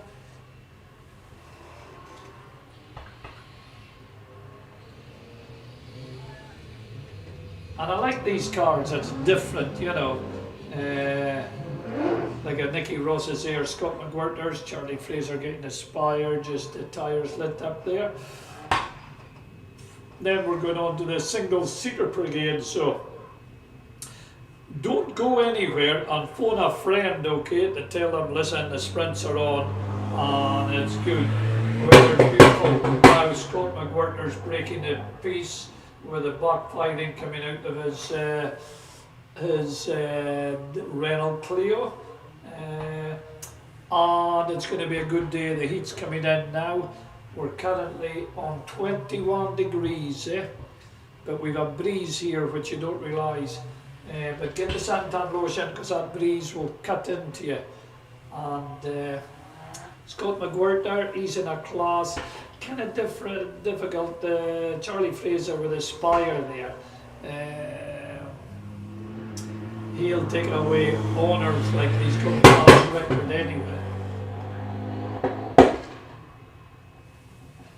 And Scott, I think, has, don't know why it's banging like that. Is it?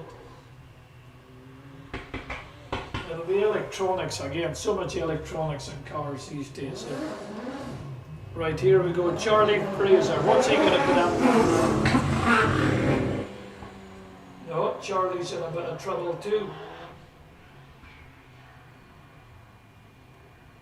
Right, marshals, we will have to watch. I don't think Charlie has any power. But that's fine because Scott McWhirter's come in and Charlie has no power. If you're like that, if you put your hand up, we know that rescue has to go out. But the marshals, no, he's got him going, guys. He's going. He's going again. Good, well done. But Michael was in his buggy ready to go. Maybe his knee hit the kill switch. Right, round he comes down the pit's corner. Yeah, this is.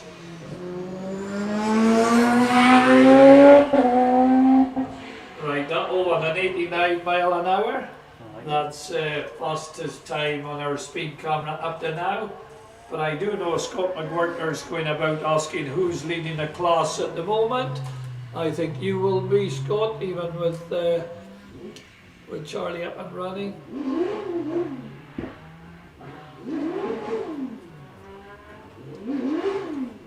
Right, round Charlie comes. Yeah, that car going fine now. Something wasn't turned on. I'll take a guess and see it was a fuel pump. Posting up on 84.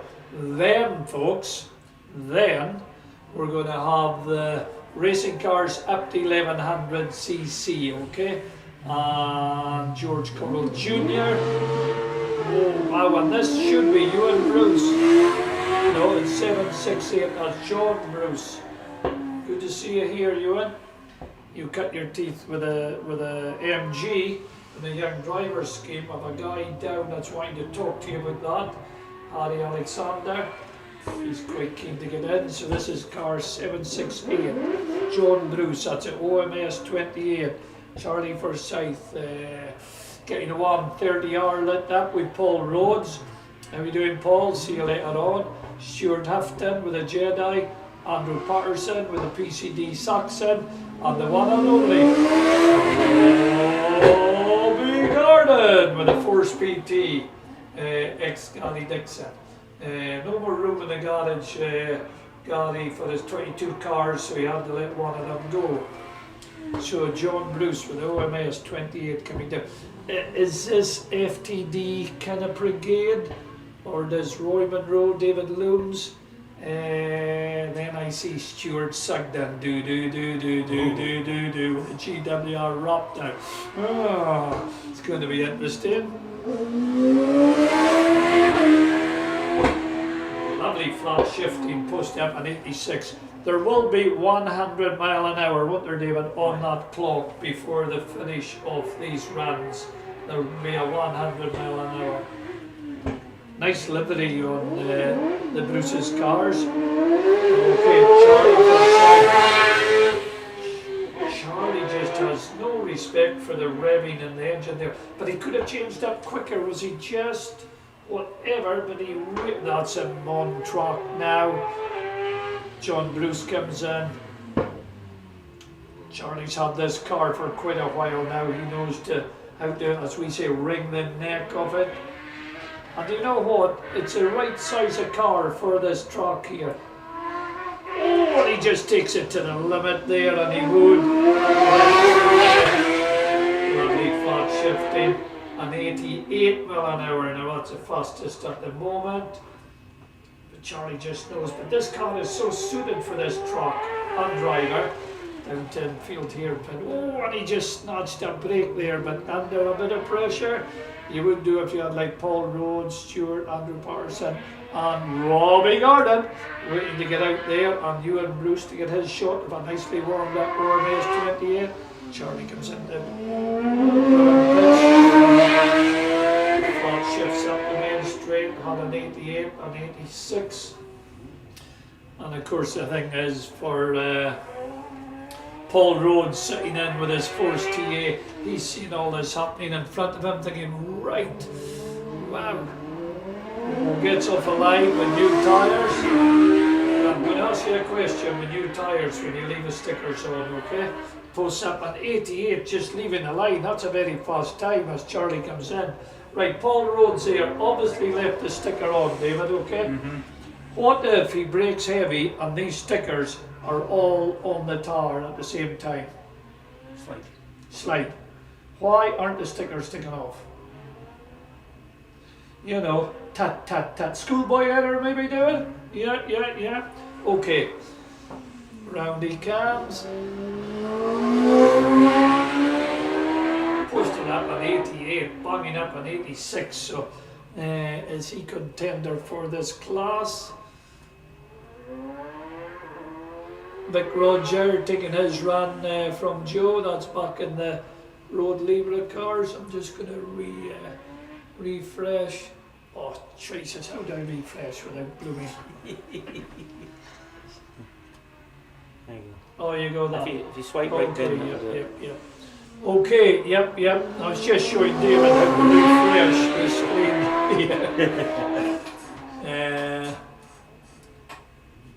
I'll get caught up in a moment or two. So,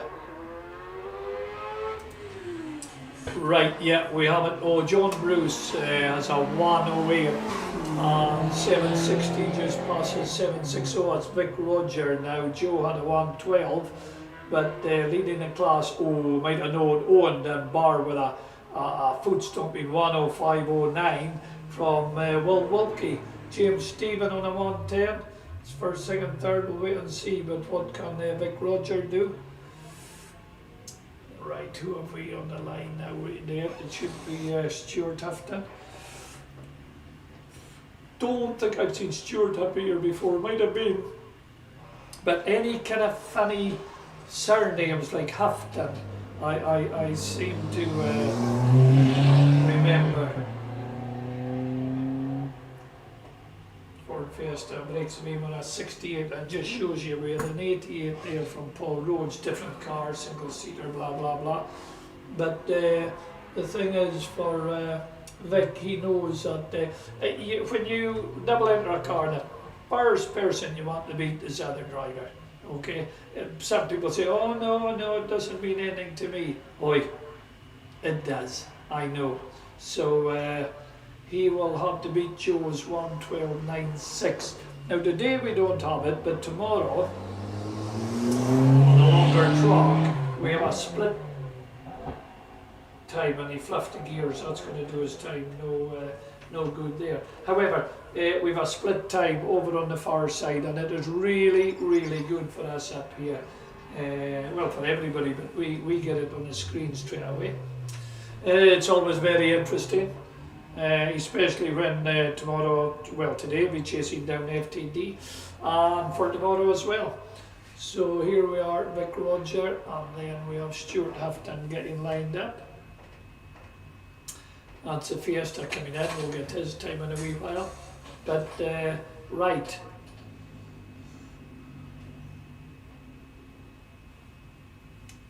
Just waiting now. Stuart off the line in the Jedi. Not shifting, nicely turned out car. What does he post up? A 67. Should have Andrew Patterson coming up. Now Andrew's probably doing what I do, just holds on a wee minute. You don't want to heat up your tyres because you're sitting there and they're cooling down. And I know that the start marshals are wanting you up, but I would always kind of look down, pretend I wasn't seen them. So, and of course they've said, what's wrong, David? Shall we try to trade there? Am I giving away all the secrets of the train? Okay. Right, Stuart Houghton. 74, haven't seen him up here. I think it's his first time up here. And you know what, if it's your first time up here, who do you want to beat?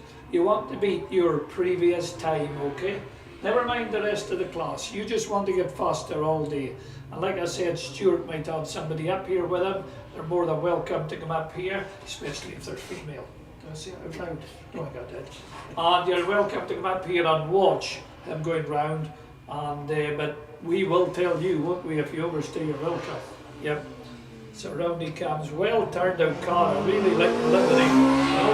Also got the salt aisle on the side, which reminds us what song was Oh Flower of Scotland. Got that on the side. Down he comes to infield hairpin for the last time for this run. We should have Andrew Patterson sign there on the line. We're getting off the line.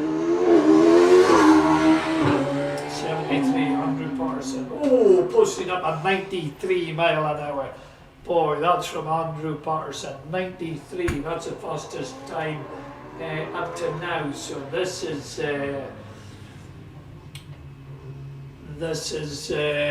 going to be good fun. We've Robbie Gordon getting the Force PT up the line, and then we've Ewan Bruce, sorry. Right, wait till we see what Andrew can do with his socks and coming round. Flat shifting, I want the big diffuse. Oh, 117! Holy! 117! Really? Is anybody doubting Caithness Car Club's 1954 timing machine? However, okay. Round he comes in Beaches, but he's on it now. This time will tell. Yeah, he had a 93. I think we might have an error with it. Sometimes with the sun coming down, it tricks the flash. Okay, 70.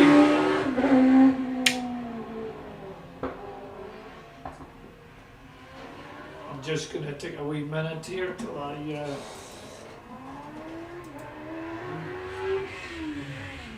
Yeah, 74, Roy Monroe with a Force PT. I thought it'd be Robbie Gardner. Roy's in with David Looms with a DJ Firehawk. So Roy's got Stuart Sugden. Wow, he's got a class record. Anyway, Roy comes down. And down out of pits. What's he posted up an 85 mile an hour. So at the moment we have this, I think the true one be a 93. Now if anybody knows this circuit, it's Roy Monroe, Roy from Tane, good campaigner, but also a good member of Caithness Car Club. One of these guys that was helping us set the track up with old George Coggle, and the reason I say old, we had young George Coggle, grandson helped setting it up, so that's from Coggle Motorsport. Posted up an 83. Roy knows he'll have his work made out. David Looms with a DJ Firehawk.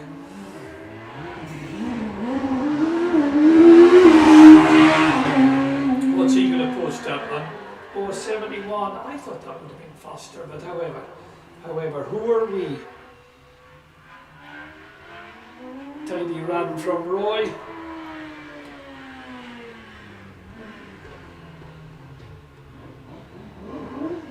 You told me, oh yeah, that's what I do, don't I? Yeah. And that should be it. Yeah, it's like the total should update this time. Okay, the big DJ Firehawk, and it is a big car to be taken round here. Talking about here there, an 89 mile an hour. I don't, oh look, I'll do it this way. Flat shifting down to infield hairpin. At the moment, Charlie Forsyth, well, 95.54 could be a FTD contender at the moment.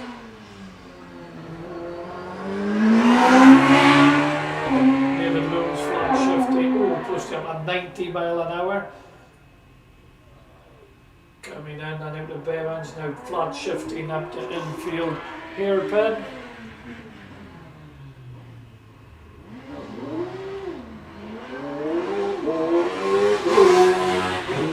Robbie Garden off the line with a 4-speed T. A 68, okay, maybe, but a nice release from the starting grid. Down he comes. This man needs no introduction. Been out of motorsport for a wee while, but always kept the kind of toe in there. And then, like I say, Gary, I'm a rhinestone cowboy. Dixon bought his 47th car. He realised he didn't have room for this one, so he rang up Robbie Garden and said, "Please come back, Robbie, as long as you take your guitar." And he did, and he posted up in 85. So what's this going to do to, we're currently got Charlie Forsyth on a 95.54.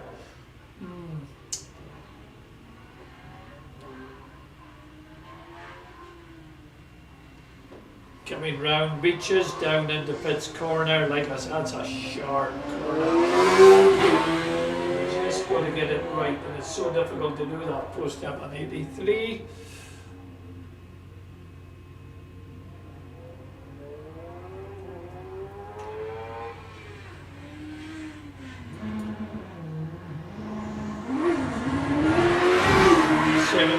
Boy, that was fast.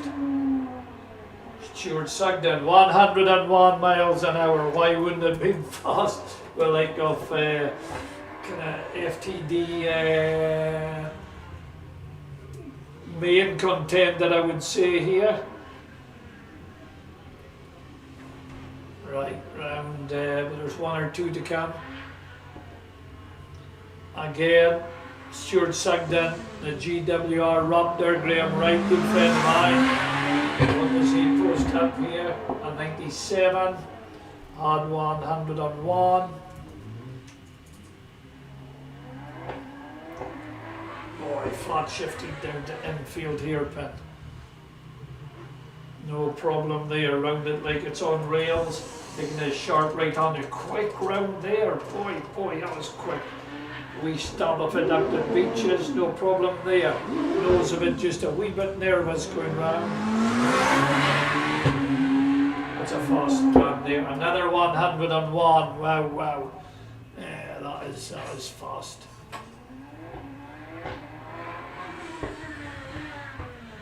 Right, this is going to be an interesting time. We won't get it up straight away, but there's a GWR Raptor. That's Graham Wright Racing. He builds a beautiful cars. I think that car weighs 380 kilo. Wow. Aye. You never said wow loud enough? Wow. That's better, aye.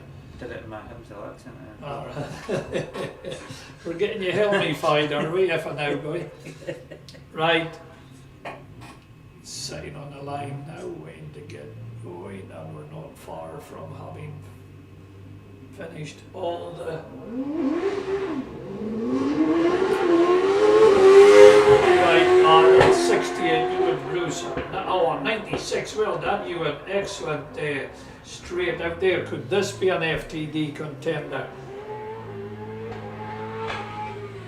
Boy, that car just flat shifts and brakes so quick into breaks down that quick into infield hairpin. Round he's coming to Beaches. Let's keep an eye on him. Turns are in, that's okay. Down he comes.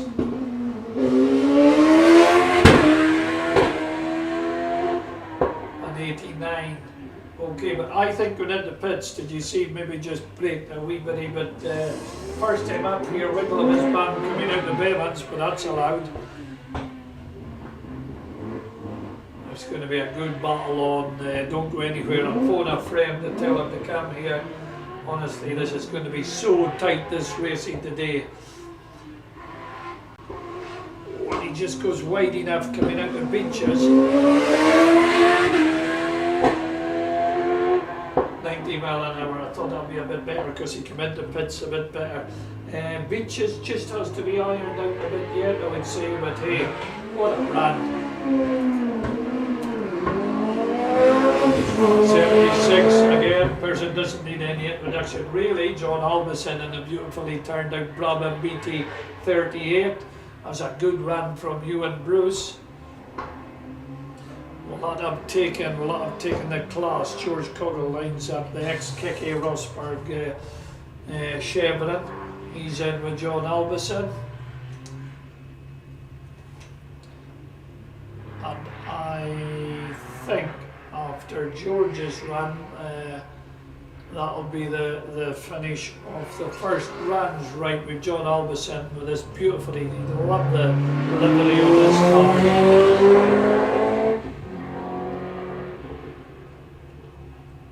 That car could go right into the historic racing, you know, what I was going to say, Ingolstadt. No, that's a bygone circuit for us. Absolute disgrace that circuit getting taken out of our calendar. However, not a lot of people know this. Jackie Stewart was wanting to build a Formula 1 track, but the Greens wouldn't allow it. Yeah. No surprise. Yeah, you're right. I'm not surprised either. John in and out of pits, watched by George Coggle in the Chevron. And I have footage of that Chevron in the Canadian Grand Prix. Yeah, I have. You know, sometimes I make things up. But no, I never made that up. In fact, I think George told me to watch it. However, and it's back to the original livery that Keke Rosberg had. Okay, John coming round, going through the checkered flag. With George Coggle lining up the Chevron, and we have Jody Gordon, well done Jody, right behind, waiting to get out for his first competition run.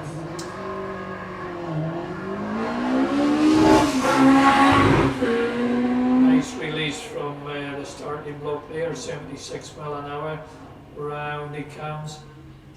This man on the Coggle Motorsport fraternity must have gone round in this truck more times than probably anybody.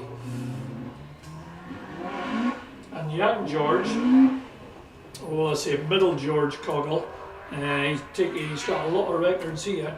And then it's great to see we've wee George, he's in cadet karting.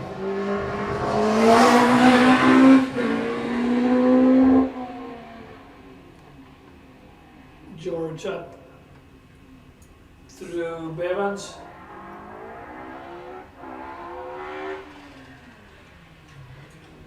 You know, what he's got there is a piece of history, and it's the same as John Albison, and fair play to them getting these cars out in the track. The value of them, you know, I don't know.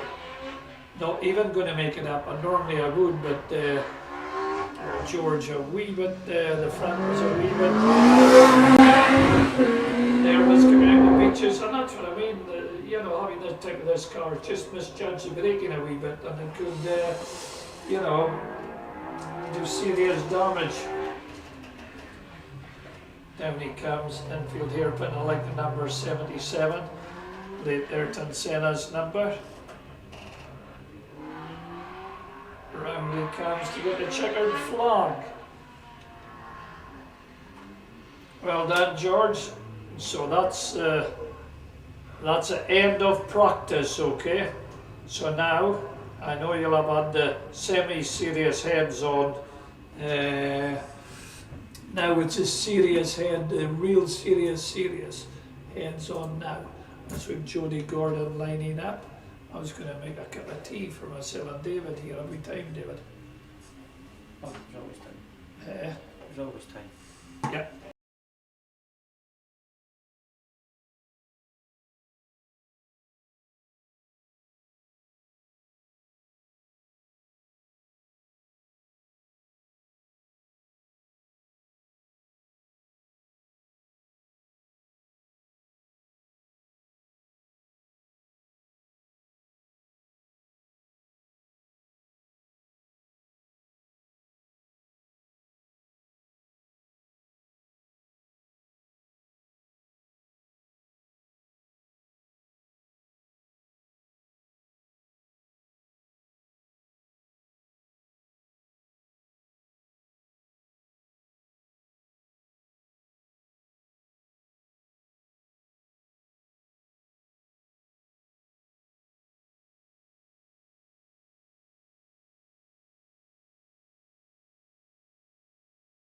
With his Granny's Ford Fiesta is on a 1:11.56. Jody knows he's going to have to do something to beat that.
Okay folks, that's me back. Sorry there, I was having a blather with Sandy's daughter there. That's given us a photo, gee whiz, of bygone years. Sandy looked out of his photo album. So where are we? We had Jody Gordon, who wasn't leading the class. Okay, it might be an error on the timing, but we have to go by, we just have to go by what's in front of us. So this is Pete now going round, getting the car nicely warmed up for Joe.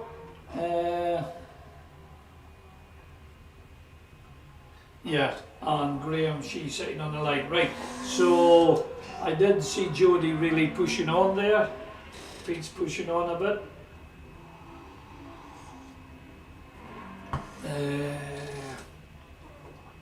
I'll keep an eye on that. We are tightly fought class as always, same as the next class, same as, I wouldn't say same as the next class, but young Thomas has done that 1:06.53, 4 seconds ahead. Well, Pete pushing the Peugeot into the kind of concrete runoff area, which you can't do. Jody Gordon uses that to the but it's going to be a good. Did you take a biscuit? Oh yeah, no. Not that I'm counting them. You're more than welcome to that. Okay, leader of the class, Graham Shee, takes his Granny's Fiesta up the main straight. But I do think Jodie's going to go back into the lead of this class.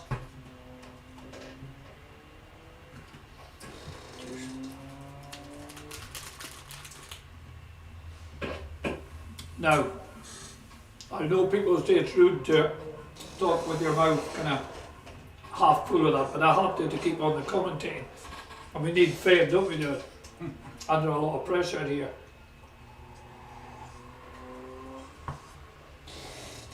Graham comes up to pits. Off down the main straight. Watched, I think I'd say, yeah, watched by Derek Rothney in the Reld. That class has Leon's doing with his Reynolds, he's on a 110. Neil with his one a 112, and then a 119, two 120s. Okay, that class is going to be, that's quite that Leon Rodden with a 110. Quite a bit off the record, but leading the class at the moment as Graham comes round and out of pits.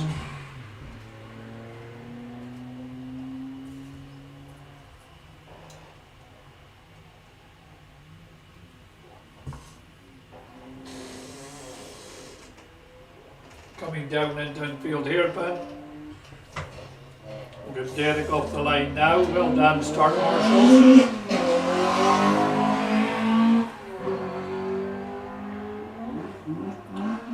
Goes down by 73. Roy Weir getting the Saxo tyres really warmed up. Graham Shee comes over the line. Derek car 15 and Nick. Oh, and he just left his braking, but he got away with it. Went deep into that corner for sure. And you can't do that. There's two corners that you can do that. You can do it on Bevans and you can do it on infield hairpin. Now don't look now, but Aram has come out wearing one of the flower pot men's hats. That's pretty sporty Aram. A bit of over exuberance, shall we say, earlier on. Right, here we are. Derek didn't learn, he still went deep into infield hairpin there, but he knows he has to push on. Going to be a, with these Reynolds, very fast cars. Straight out of the box, my grandson had one for a while. Because we've leave.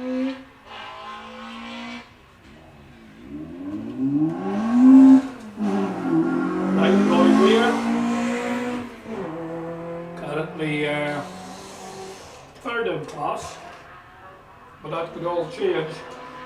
Track temperature up is 3.6 degrees. Track temperature is up, so no excuses, folks. Okay, this will probably be, or the next runs will probably be. See, the track will get too warm. So I don't want any excuses why records shouldn't be just getting shaved. I know the Mazda Mob are on a quicker tyre, so that should happen. And like I said, no excuses. Anybody knows what happened to Graham Bremner's book of excuses? I've seen it on eBay. It was going for big money. No. Hope nobody up here bought it. Okay, we're with car 16, Roy Weir, pushing the Saxo.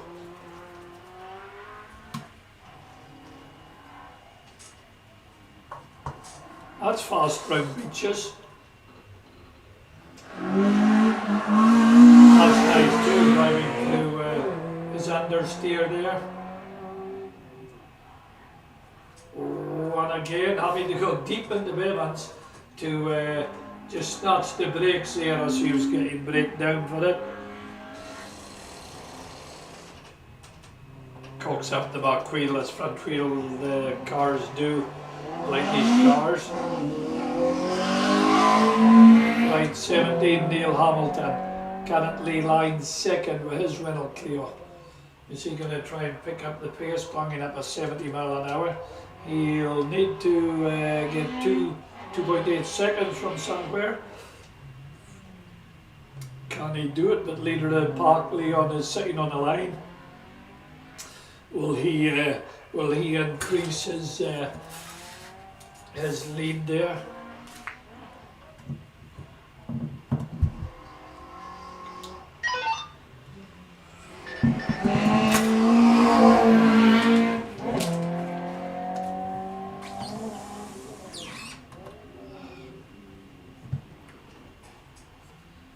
Round out of Evans and doing it fine. You don't want to go too deep out of Evans because you're creating another wee corner for yourself.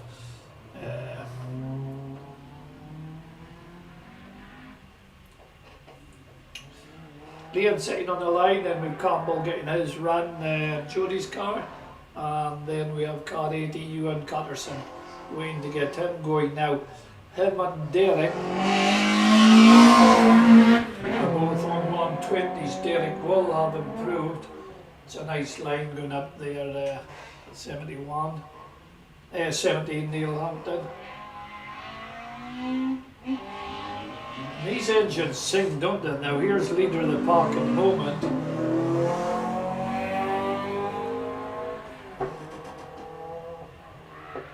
Posting up a 65. It didn't seem that fast off a line there, did it? No. Right, Neil Hamilton coming in. Leon Rodden out there at the moment had a 1:10.08. We've Campbell Gordon getting the front tyres warmed up of the Peugeot 205.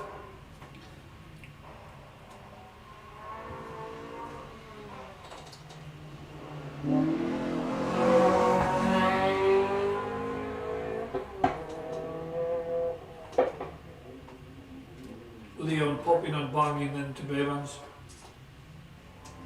And out to Bevans.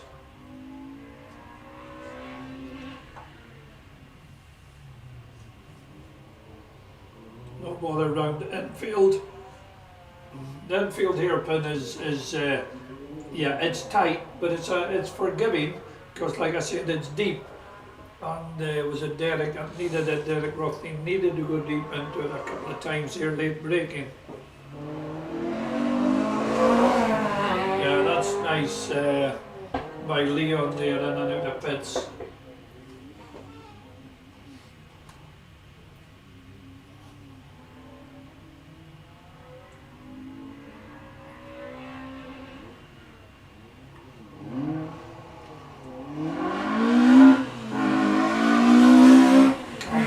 Away off a line.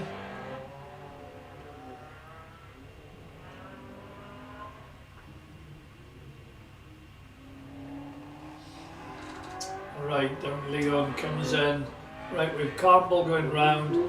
So we've Jody on a 112, Graham on a 117, Pete Lawton on a 118. We've Joe to go. Well, finish their competition times.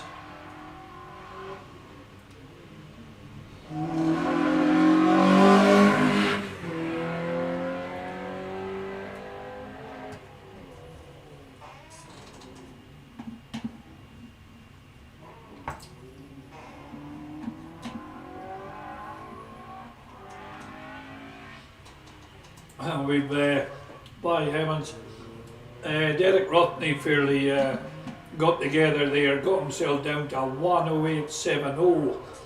Now Leon happened his second time, but he was on a 1:10.08. So that was a committed run, Derek. No wonder you had to go deep into infield. Hairpin on Bevans, you break deep into them, which you can do. So Campbell was on a 1:16.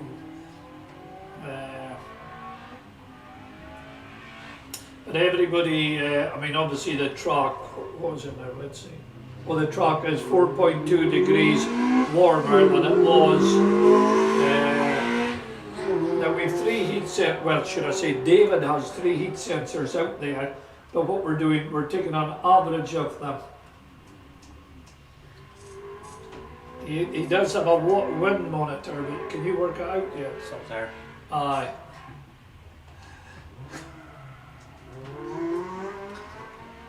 Now car 8, he just had to go deep there as well. He just kind of outbraked himself a wee bit. That's Ewan, Ewan's wringing the neck out of this wee Citroen. And, he was, Ewan was last out of 5, but can he pull himself up? Well, certainly not for the want of trying.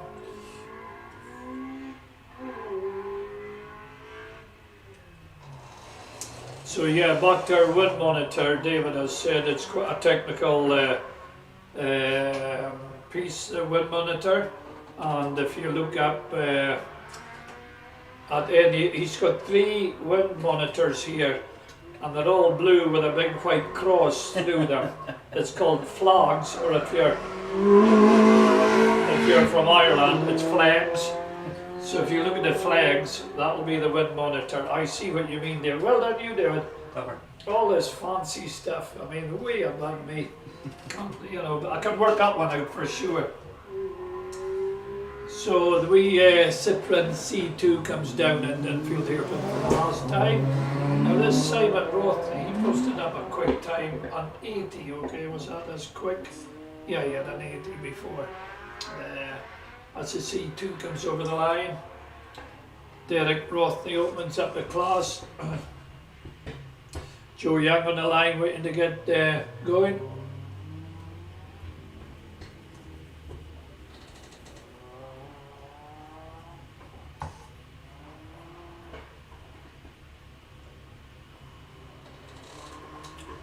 Okay, so Simon knows what he has to do, right? So we Thomas on a 106, Tommy on a 110, Simon on a 113. That's Simon out in the truck at the moment.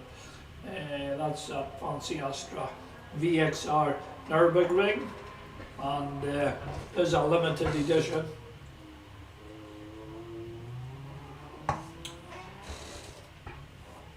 What's Joe going to do? Well, she had that 117. She's going to want to come up off that and get in amongst the middle bunch fight. She can fight with the big boys, no problem at all. Very good driver.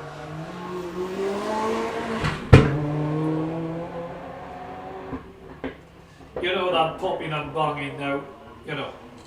I'm all in favour. That's good, isn't it, David? Yeah, yeah. You know, on the day electric cars come, oh, Joe's got a good launch off the line there. She's good up to Bevans. And that's Simon coming over the line. Right, Joe coming down Dunfield hairpin.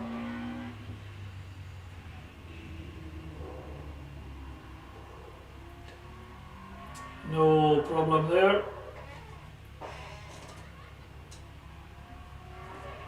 Now round the beaches. She's done this many times. That's nice and fast round beaches. And then out the pits corner. Good run, good lines going up to Bevans. Watched by Tommy on the line with the Evo. I think I'm right in saying it's Eddie Nobles. Good guy, know him well. And the back wheel's lifted and she refuses to put it down. It's like a dog peeing against the lamppost, cocking the back leggy up. And it's going to be interesting to see this young Thomas carry on this 106. Can he there having to go right out to the concrete, no bother going up the main straight. Great wee cars, same as the 205s, 106s. got a lot of people into motorsport. And you know, younger people listen to the whiz banging off the line here.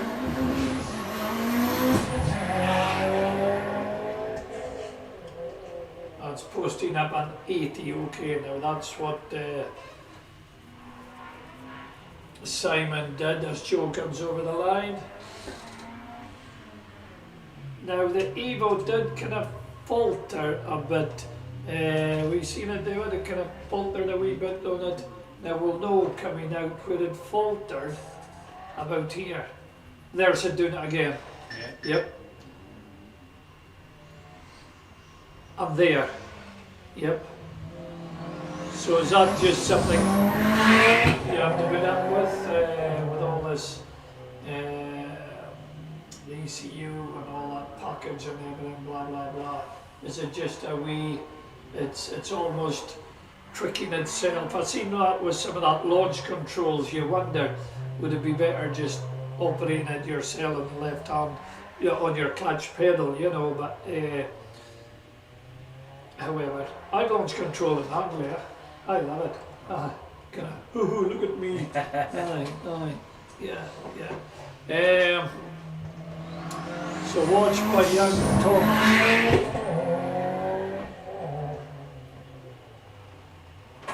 Young Thomas wasn't quick off a line. Derek had it on them, although Tommy's done Derek's 80. Right, well, let's see what he puts up.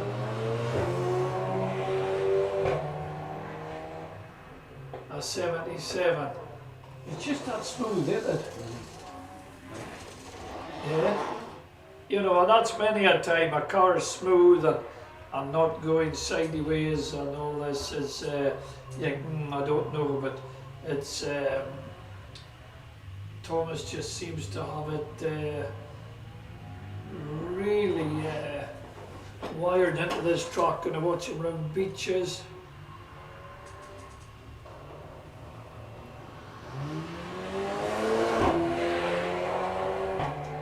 Good lines and great flat shift on it. I just, what else can you do? It's very fast coming up there to infield hairpin.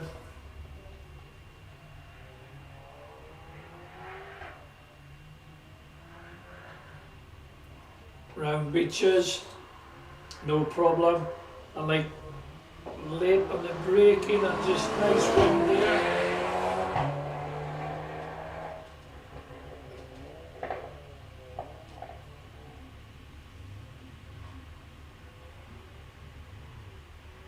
Boy, we're going to have a good battle. Young Thomas getting breakdown for infield hairpin, but on the previous class we've Derek Rothney 108.70, Neil Hamilton 108.73, 300s between them.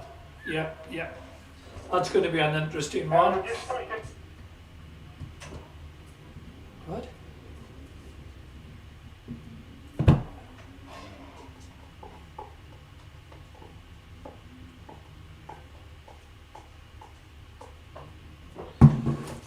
Right folks, that's good, we're going the right way.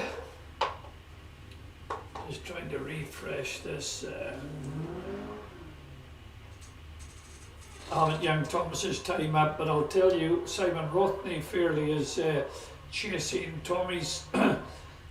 Well, if Thomas is first, I don't have his time. We've Tommy's second, 109.84, half a second behind is Simon Rothney. Simon fairly got it together. Yeah. Okay. Enjoy. Got it. 22's gone. Oh, aye. Yeah, so that's a little bit with the raw striker sitting on the line there. Gordon with it, and do we have him? With the Westfield. And we'll get going with just, yeah, that's a little bit off the line.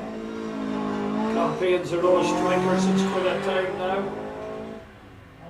Now they're open top so we can see any misdemeanors with the steering wheel zigzagging.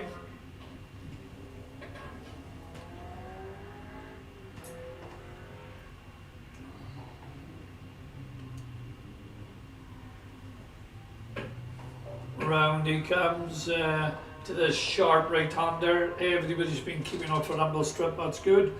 And coming up the beaches, first time this time. We wiggle there. Way up the main straight.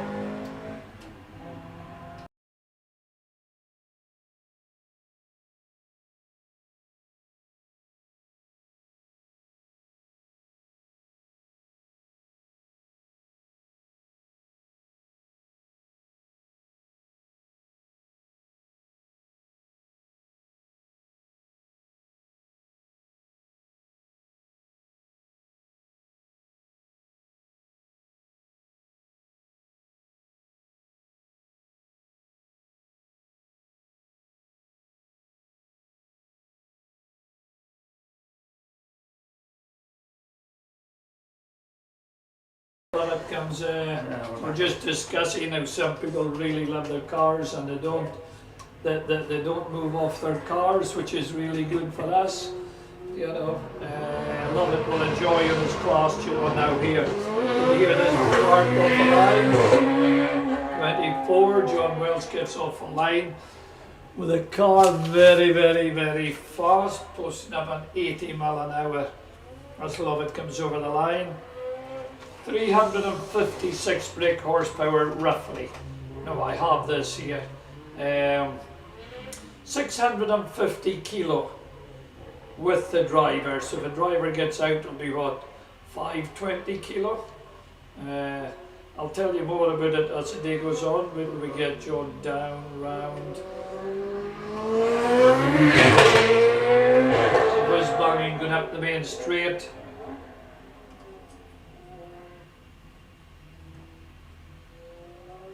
No bother coming back down into infield hairpin.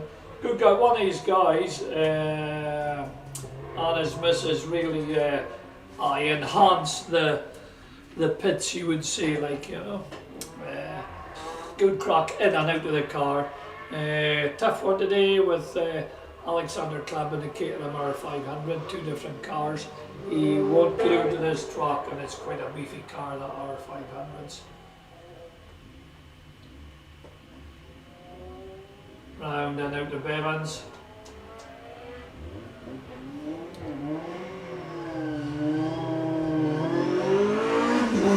Okay, that's Alexander Club gets R500 off and posts up an 80. Well, it's the same as John did. And he comes through, John comes through the flag, right this Caithness. This Caithness is fairly driven. On the limit, posted up a 105.50 earlier on. He'll improve on that. Now the track temperature has lowered by 2.5. So the track is slightly cooler going by the monitors here. And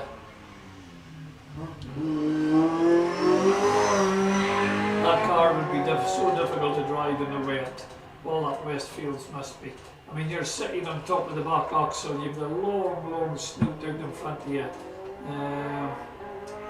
However, there's no rain, and very soon the Mazda mob come up.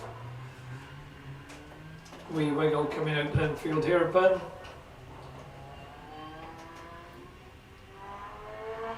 Coming up the beaches for the last time on this run.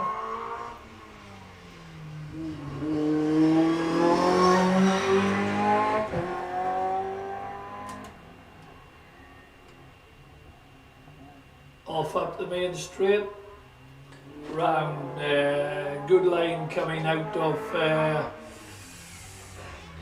coming out of Bevans. Here's a Mazda, starting. Oh no, sorry, it's not, it's David Wallace. Well, yeah, I should have known the screaming S2000, what was I thinking of? Well, I'll tell you what I was thinking of. Young Thomas has done a 105.89. Tommy's on a 109. And Simon's on a 110. So I think Thomas has put the stamp of authority on the 105.89. On that class, only half a second behind Tommy and Simon. Right, so we've David Wallace, David leading the class.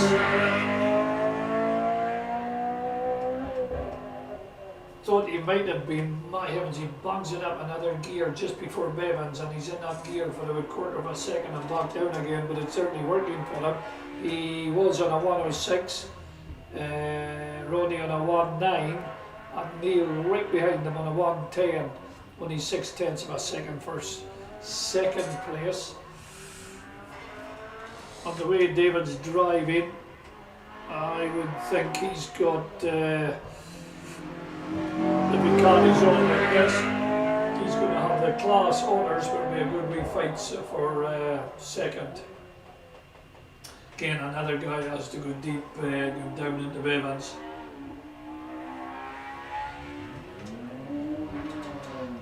Right, here's Neil getting the Porsche off a line. He'll know what he has to do. Everybody will have seen the practice runs, post up a 73. That's David in over the line. Right, Neil won't want Screaming Ronnie beating him, but he is at the moment.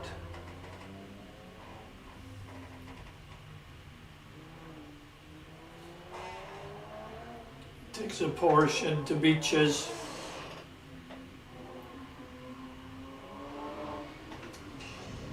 Plenty speed coming in, and out of Pitt's corner.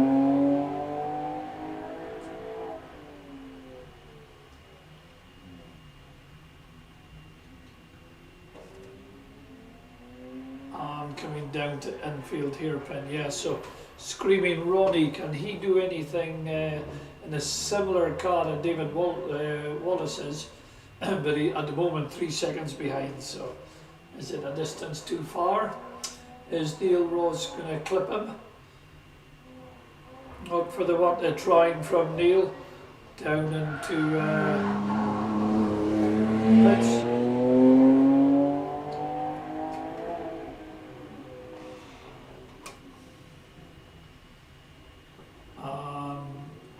Exiting Bevans with a good line. Screaming Ronnie gets off the line. Flat shifting up the main straight.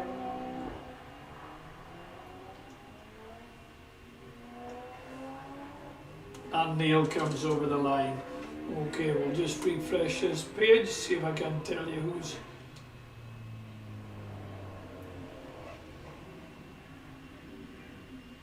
doing what. Yeah. Yeah, so when Screaming Ronnie's out there, I'll just watch him go round Pitts.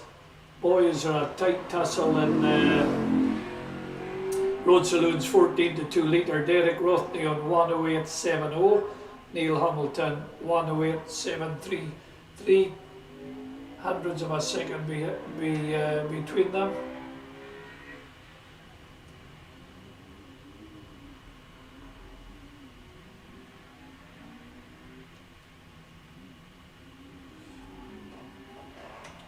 Now, what comes Screaming doing? Just trying to refresh. That's it. Yeah, down into Pitts. And wide enough round Pitts.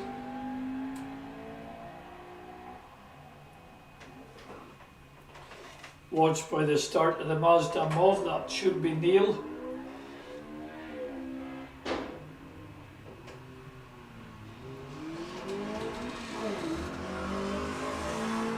Yeah, car 30. Neil gets off the line with his Mazda. We've 17 of them here today. 15 and 2 double entered. Well done.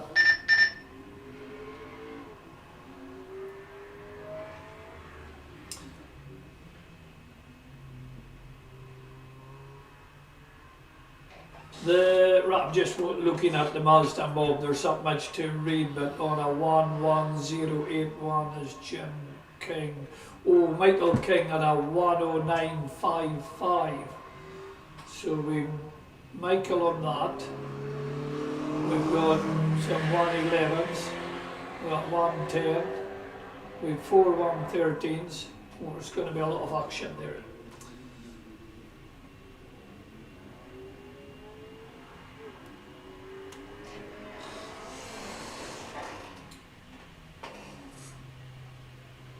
Neil down in Tenfield, sharing the car with Scott. And like I said earlier on, that works quite good because, well, the second driver gets a lovely warmed up car.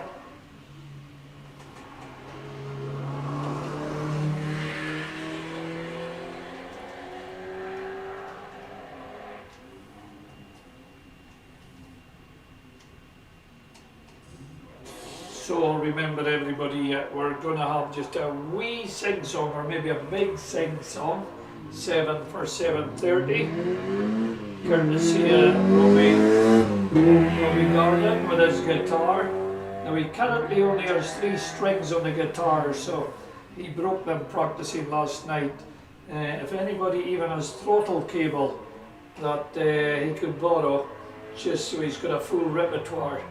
And him and Jackie's going to open up the singing with a lovely duet, and then we'll take it from there. Are you staying down, David? Can I? No?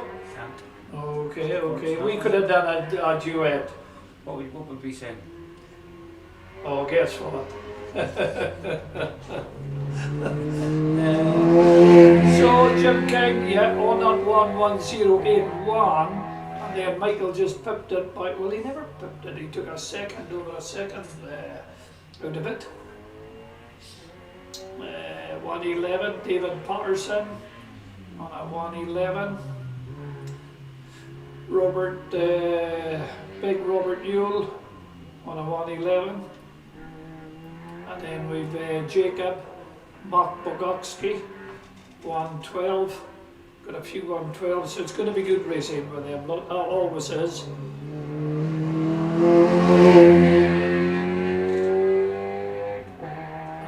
off up the main straight.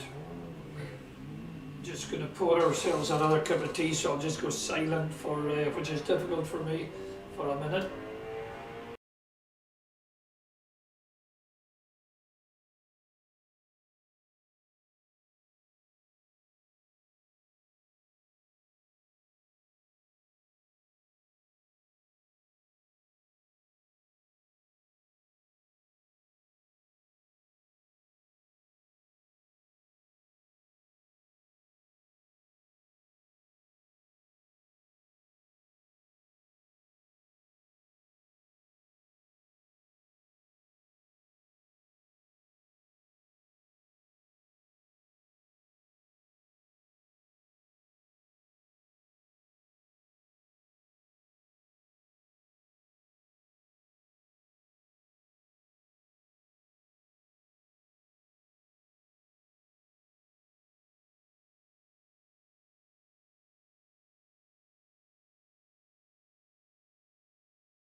Right, folks, we just having a wee cup of tea there to keep the throat going.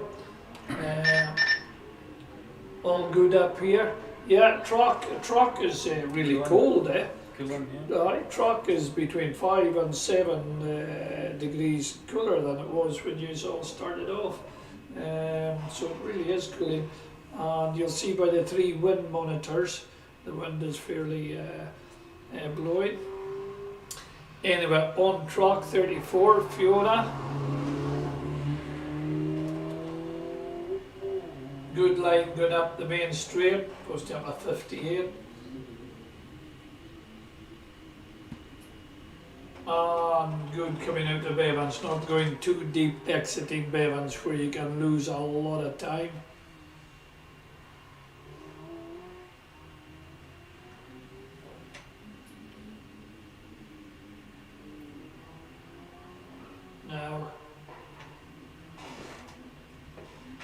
coming into beaches. I just got a wee panic there. I thought there's wee spits of rain. There isn't, okay. But you know this, there could be, you see the corner window there, it's a perspex, it is. Oh yeah, it's I cracked thought, there. how am I going to tell them all that it's starting to rain? It's not. It's raining here now. Alright. Feel it.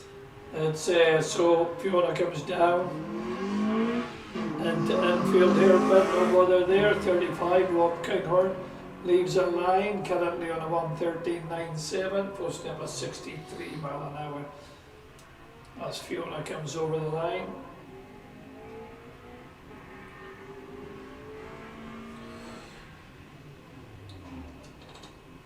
Rob down into infield hairpin. Then swinging to the right. Oh, that's fast. Now that was really fast there. Very impressed with that.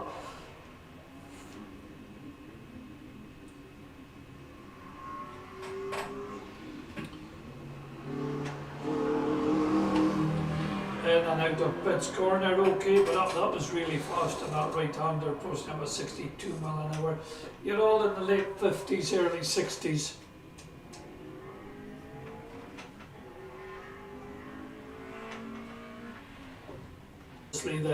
The cars, so great cars to have, eh?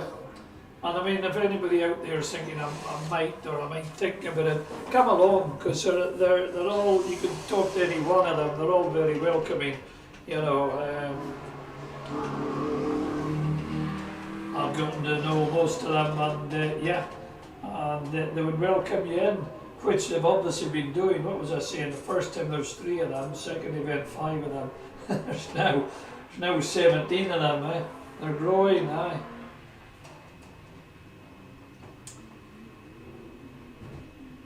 So Rob's in and out of the sharp left-hander. We're just getting 36 Lindsay on the line. Checkered flag there. Oh, it's getting a bit cooler, isn't it? Yep.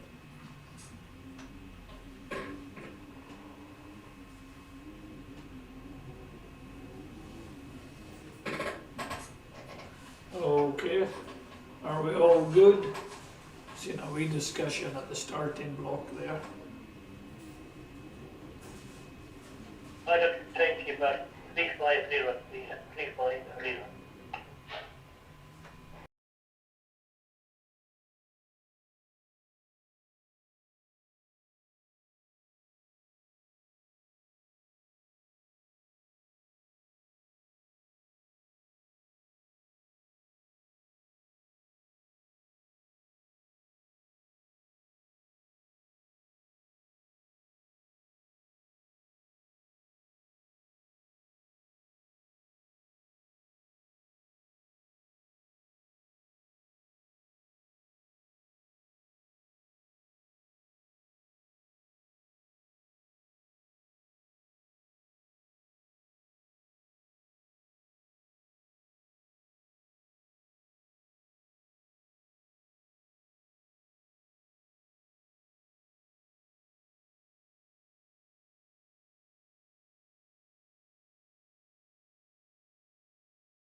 Okay, here we go. 36 off a line. Well done, team. That's Lindsay Taylor.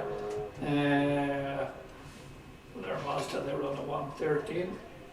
So Jim kind of has slipped back a wee bit. He's on a 111 now.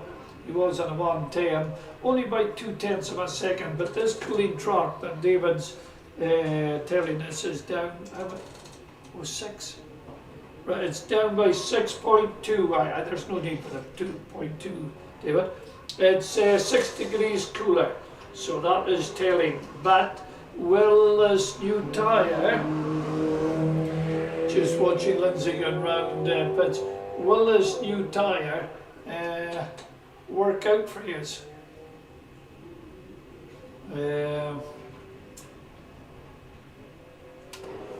Not sure. What have we got? Oh, and I see what you're meaning because I know I'm talking to myself at the moment. No, because the David Wallace had the record 1097, and in practice Michael King had a 10955. So in practice the record's been broken, but you guys told me that probably with this new tyre. Okay, so we'll watch that one. But yeah, it's Neil Menzies has come up 2 seconds, but the rest of yous are slipping back half a second with this cooler track or thereabouts. David Patterson gets away. 37 had a 111. Goes a bit deep and infield hairpin, no problem there, you can get away with it.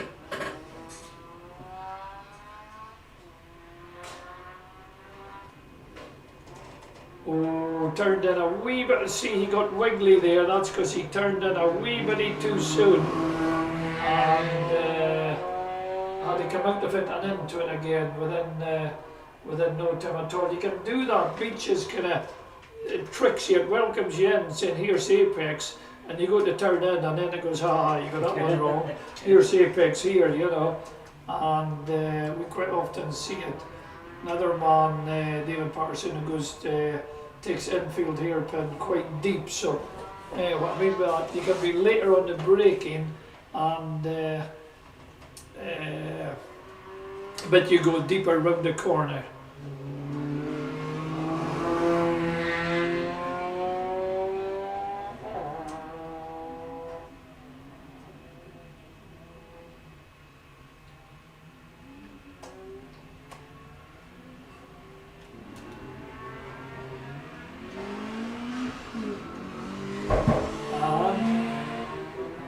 Glenn, he's been a campaigner, that's one of the first guys I met in the Mazdas. He leaves a line.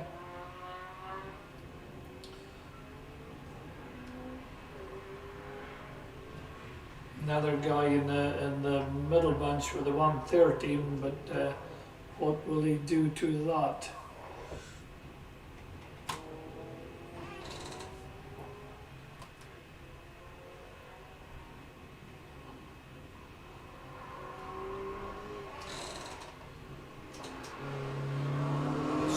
Fine round Pitt's corner. I seen a Mazda going down on Friday. I thought he might be here. Really wide wheels on it. He was towing a wee trailer. Looked as though he was a kind of NC 500 guy. Come into Uncle Tommy's petrol pumps. And I was going to say to him, I thought, I don't recognise that car. So I was going to go over and say to him, you're obviously into your Mazdas. Why not stay over here? But he kind of drove off before I could get him. And sometimes I think, no, don't muddle people up, you know. And other times, the wife will give me hell for doing it like that. You know, you just ruined their holiday. You know, they were going to Mauritius, but you see it. It's a Highland thing, isn't it? It's helpful. Yeah, helpful. And they are quite a sporty Mazda. 39, Gary Crichton leaves the line.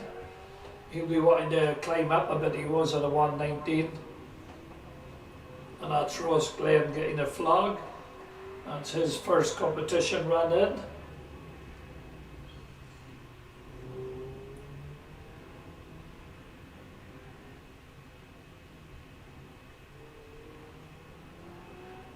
Now round he comes, Gary for Beaches.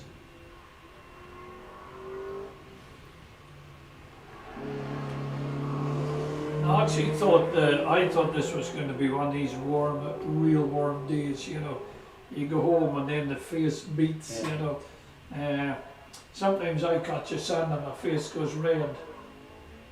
Okay, you held that together well. No, you know, so you go home and your head's just beating, Is that me? Hmm? Oh no, who's going to tell them? Looks like it's that. Yeah. Right. Oh, they're outside, they should know. 39, Gotti. In and out of pits.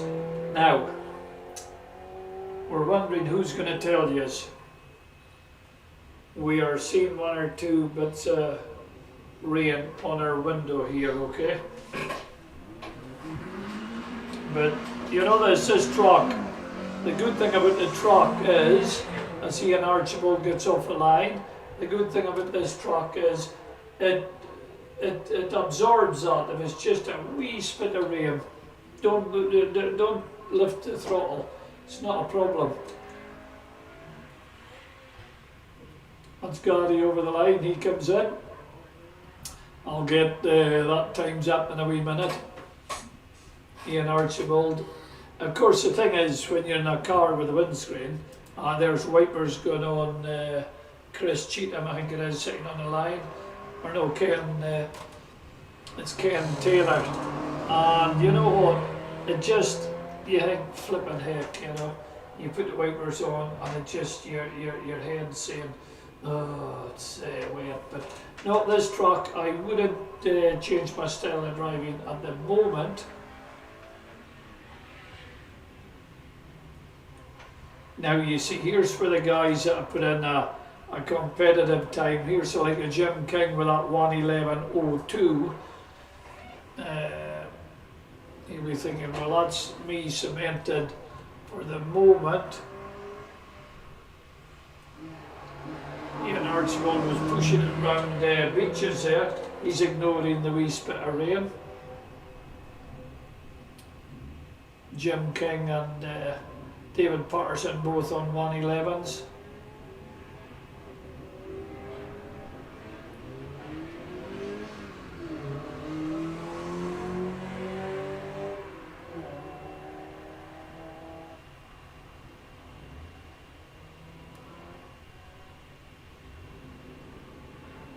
So, yeah, just a wee bit heavier maybe.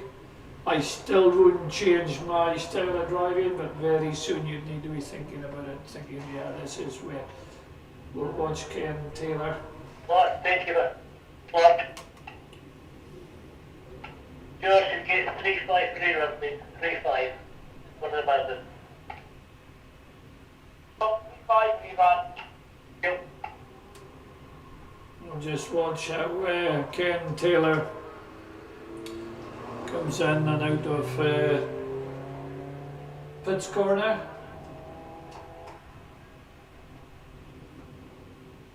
It's a pity that I think it's just a passing shower, but however it's for spectators and what are you, it's a wee bit dampish. But look, always look on the bright side, because it's just meant to be passing. Well, that's good. Yeah, I got back up there now. Well done, you. Well, maybe that's what we're saying there on. But this will, yeah, this will slow everybody down now. It's getting that wee bit heavier.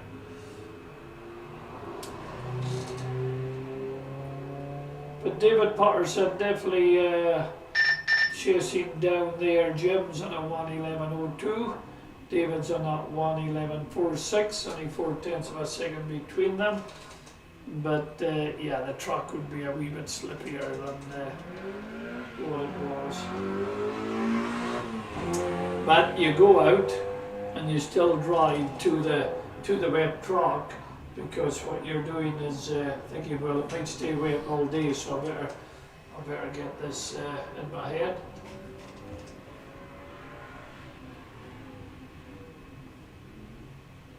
This is a good thing about having a fixed class, you know, so you're all on the same tyre, so it's not a case of, oh, well, I go and put on my wets or what. You're thinking, okay, we don't have wets. But you know what, you do need to watch it.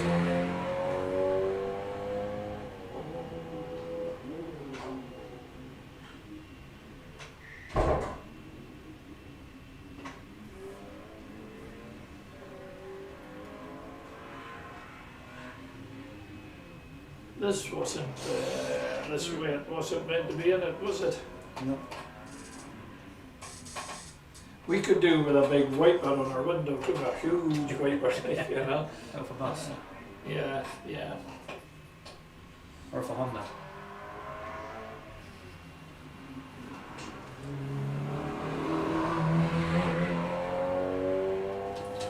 Okay, 42 Chris off up the straight, and then Big Robert sitting on the line.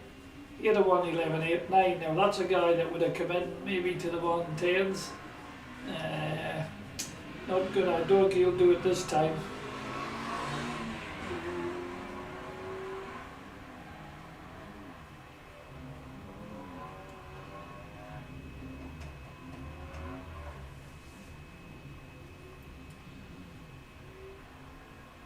Yeah, everybody with wipers going now. I'm yawning. What time do you get up normally? 6. Oh, I'm the same. I normally 5, half 5, and you get a lot done in the morning. Oh yeah. Yeah, it's good. Yeah, I take all my dodgy skips in at 5 in the morning. I don't put nets on them. I think everything's blowing off. I think that'll do for me. By the time I come in, there's nothing in the skip. I can go and put it in. Yeah. So, Mazda Mob, your earlier runners are going to be having that at the moment, but after these runs, we've about another 20 cars after this, then we're going for dinner. Now, what I say for dinner is, if you've got somebody who's obviously a marshal, timekeeper or whomever, if you let them in front of you in the dinner queue, because we're needing to get in, have our dinner and out again as quick as, you know, just to keep it rolling. But we've got Mazda Mob are still pushing on, trying to just, that's Big Robert there, but he had the 1:11.89. Like I said, he's a guy that would have come down maybe late 110s. And I think the car on the line is Jacob. Off the line now.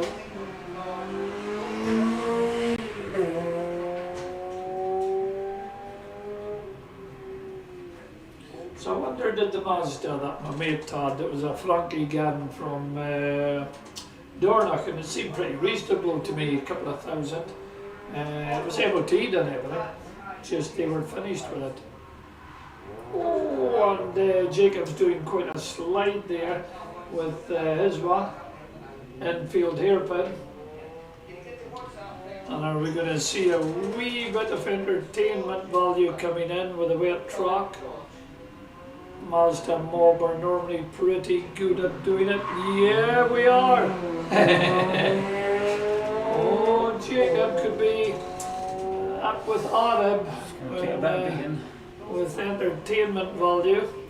A few of the Mazda Mob to go yet, and then yeah, we've the big Ford Anglia 105E, and we've the minis, the Peugeot. Hope James got the Peugeot going okay. Ford Fiesta Cody, alright, nice car. We've got it. I'm a Rhinestone cowboy. Dixon in the BM. He'll enjoy this. Rally drivers do it sideways. Jackie will tell you that and confirm it. 44 Jacob doing a wee bit of last time he got her fairly sideways. A bit more control there.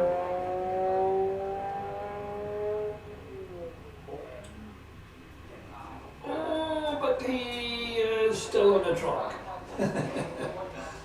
Yeah, got it really sideways there at the top.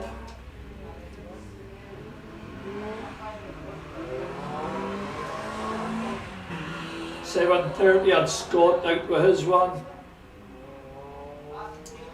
There's nobody going to improve from now on, and even the single seater brigade. But the thing is, they'll say, yeah, but we've got to go out in case it stays like this all day, which I hope it won't. And it's not. This has come as quite a shock. What's the track temperatures now? -5. It's not the -5. There is no frost in the track. If you can't be serious, you know. Nice wee slides from Menzies there with his Mazda. So like I was saying, who knows, and I hope it doesn't, but if a truck's going to stay wet all day, these guys that's fighting for FTD, they're gonna have to say, well, the only thing is with the single seaters, quite a lot of them have wets. Now the negative thing, most of them would all be out on slicks. So if you only got slicks, if you said, well, it's going to be a good weekend, I'll no need my wets, you're going to be phoning hard indoors to run out to the garage, get the wets down here, stop the ironing, and get my weights down here. Oh, and a wee bit of understeer there. And from Scott, went to turn in, but the car said, nah, we're going a wee bit too fast to turn in at the moment. Michael King sitting on the line waiting to get out for his run.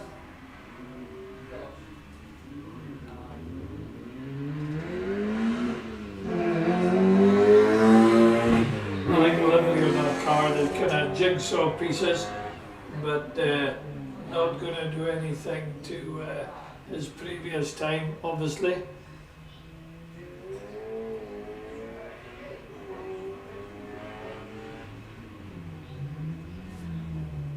Down into infield here, bud.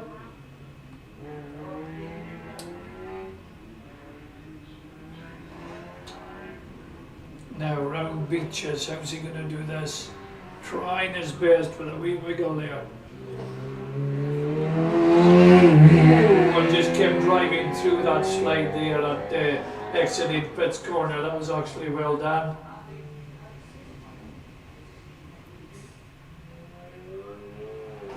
No problem exiting Bevans, but look what's sitting on the line there with the signal speed wipers going. It's a big Ford Anglia 105E. John Moore sitting there. John has a bit of work to do. No, he doesn't. Sorry, John. John's on a 119. Ian Crockett with an Austin Mini on a 122. As we get Michael King in and out of Pitt's corner.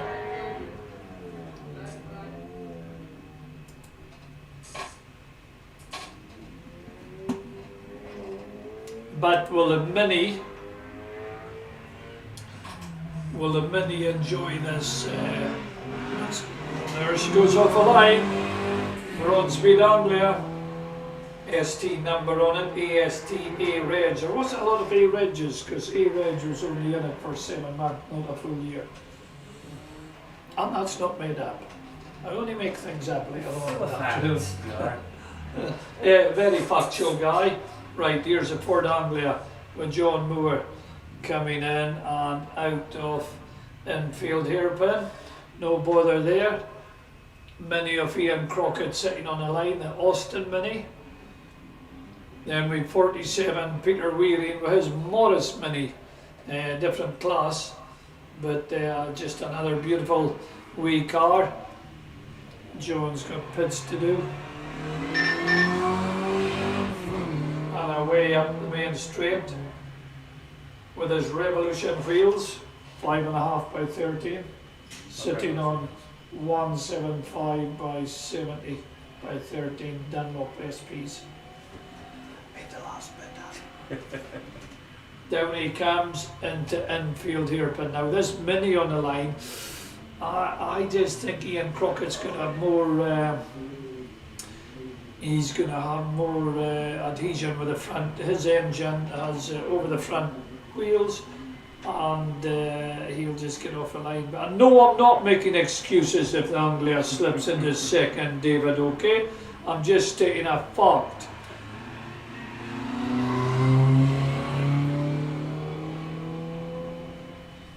But you must admit, spectators and fellow enthusiasts, what a mixed bunch of cars we've here, you know.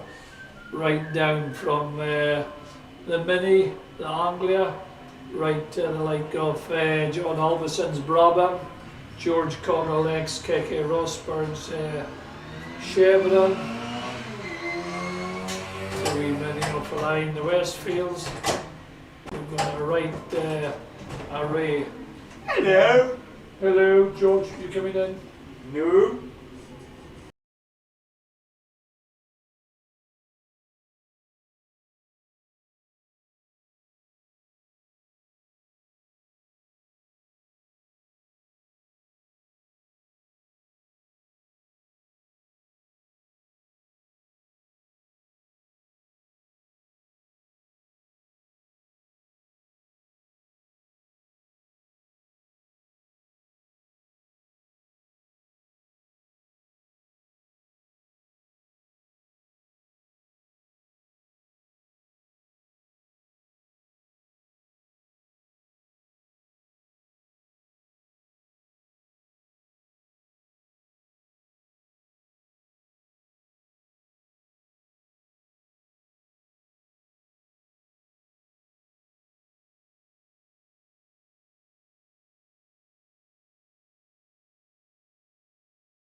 Up there. So I've seen 3 minis, that's fantastic. One sitting on the line, one coming in, and the one out there. So will I get everything up and running again? Yeah, so there you go. So right, I'm going to refresh this page. And that's fine. So 47, ain't it? Yeah, Peter Wearing with a Morris Mini. And it didn't want to turn in for him there. Had a 132.59, isn't going to do anything to that. Yeah.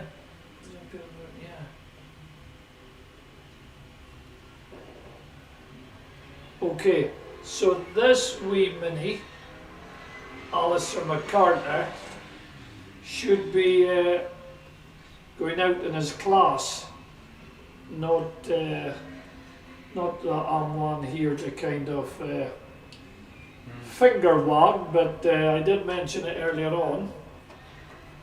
However, if anybody has a word with him, because you get in your same classes, because that's what a class is, you're all very similar. Now, I'm thinking, oh, he's not going to let it go.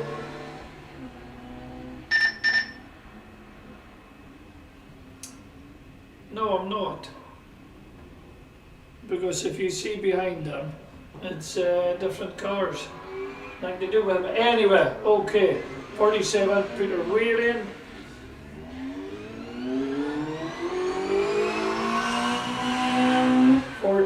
Car gets off the line. Alistair McCartney with his Austin Cooper S. He's in with Josh Warren. Wow, Josh, what a run he had. He put in a 112. Arab eventually, when he stopped spinning, a 132.77. Sideways Sandy Burgess, 120.09. Alistair McCartney, who's out there at the moment, a 12261. So, what are we seeing? Well, I think Adam could improve his time by about an hour and a half if he stopped spinning. So that's going to be interesting. So Alistair comes down, round, Whitewash going.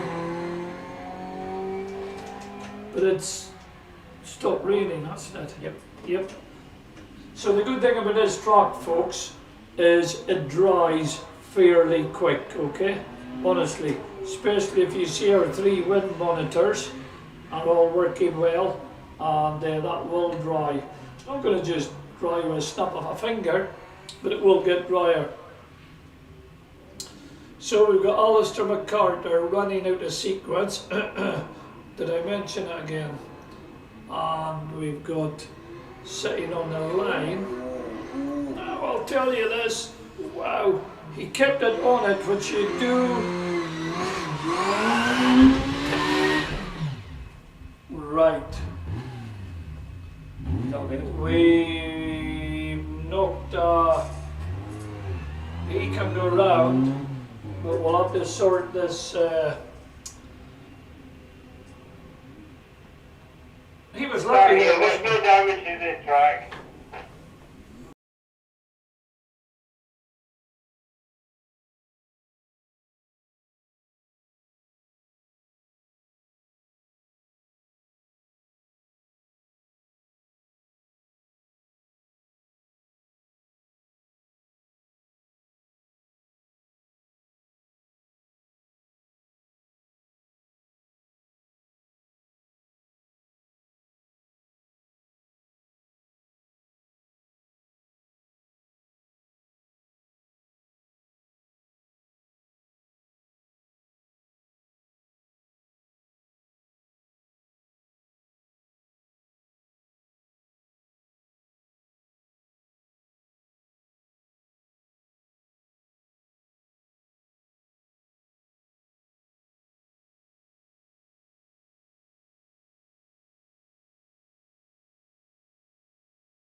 this time. Because what happens to Adam, for some unknown reason, he's a Mackay, but he's built different from the normal Mackays. And when he gets excited, all the blood rushes up to his eyes and they make them bigger, and his nostrils kind of flare, and he's going to be in that mood because he did a spin here, which is quite normal for Adam, like, you know. As the wee mini goes round. Well, it's a big mini because it's leading his class. Beautiful. Oh, look at that. That was nice now. Yeah, that was nice. Well controlled. I like that. And of course, Adam will have seen that. There'll be more blood rushing to the eyes and the nostrils be flared more than ever. Will we see how the Lotus gets off the line?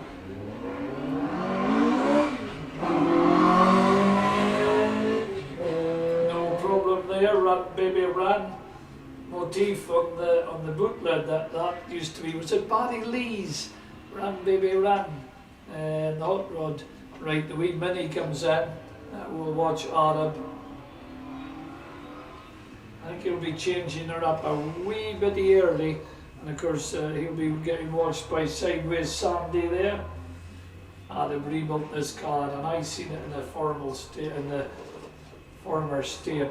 Wow, was it needing a lot of TLC, but worked hard on it. Most of the work done by himself, and you really want to go and see it. It's got a lot of history, as much as yeah. I've just got a wee. There's no wee wave. There's no wee wave at least. And I'm just giving a wee wave because he'll have a good idea we're talking about him and about his misdemeanor. But yeah, it used to be not a British touring car, a European touring car. A lot of history on it if you look up the registration.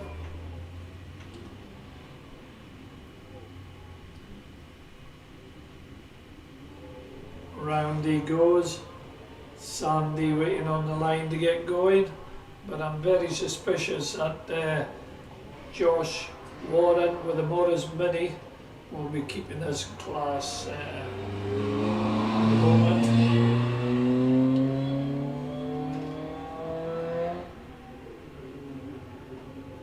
And this truck, honestly, there's bits of it starting to dry up. You see what Arab is, right from there now, is all light coloured. The wind's been in there. Right, Sandy Sideways gets off the line. RS2000. G registered, what's that, 68, so we're working out what's that, almost 60 years old. Adam over the line, he'll have and Sideways Sandy just, plays up to his name. Down he comes into infield hairpin. Lovely seeing the Mark 1 Escort up here. Just got to know Sandy through a good friend of ours, and then I turned up at a rally, and here's him. Says, I didn't know you did rally, and he says, nor did I. Oh, look, nice wee slide there. And again, and he says, yeah, it's my first event. I thought, oof. But he had a good day navigating, and I'm an experienced navigator. That's what you need if you're getting into rallying and you're not experienced. You do need an experienced. It's a lot easier, an experienced navigator. He'll speed you and speed you up, slow you down on the notes. So there we go. So, but Sandy did a real good job that day. Really enjoyed himself. So Annie's Sideways again, coming out of infield hairpin. Joe Rogers sitting on the line with his Ford Fiesta Mark II, sharing it with Vic. Sandy round, and just another controlled wee slide. And the same again, coming out of pits.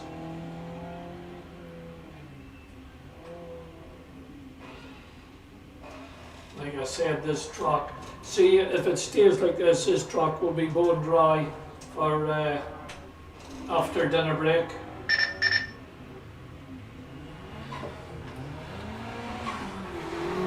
Joe Roger getting off the line. But Owen Dunbar is fairly, okay, it's only provisional, but he's on a 105, Joe on a 112. And Sandy over the line. Right, so Joe Roger, I think it might be his first time up here, so he'll have the mode in it, sharing the car with Vic. We've got the Mike Murchie warming up the tyres, coming up to the starting line. Mike, a great campaigner. Another Ford man. Then Will Wilkie with his Ford Fiesta Mark II behind him. James Stephen with the Golf.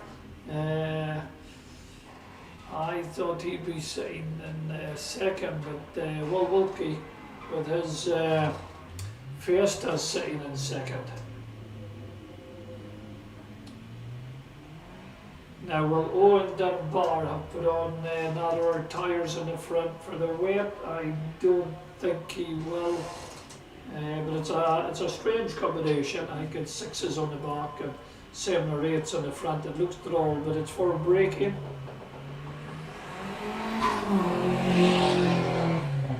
Joe in and out of pits corner, getting the grips with the truck now. Can't really come kind of up with the front bunch, but a lot of speed out of that Fiesta on infield straight.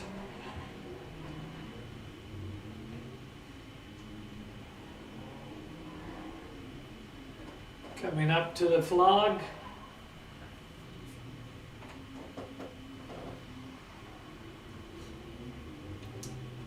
In he comes when we'll release Mike off the line.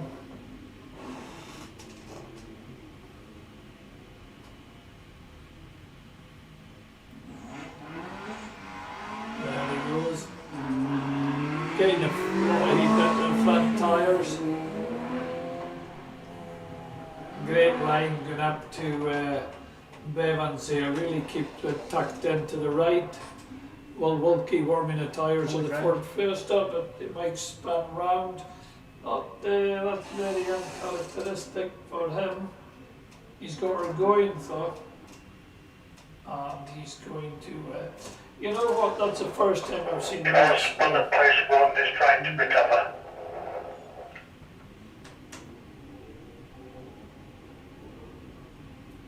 Yeah, Mike's fine. That's him going now, guys. First return to track. All good.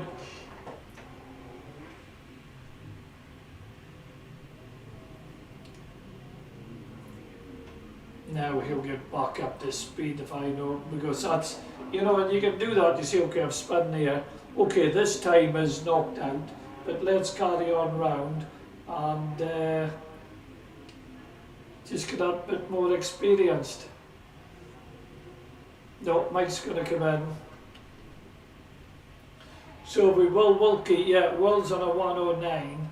James Stephen in the Golf is a 110. There's half a second between the two of them for second and third. So let's see what happens here. One behind that, and it's Will Wilkie out first. And we'll just get going in a wee minute. Sam, are you hungry, David? Yeah. As you would say, I'm starving.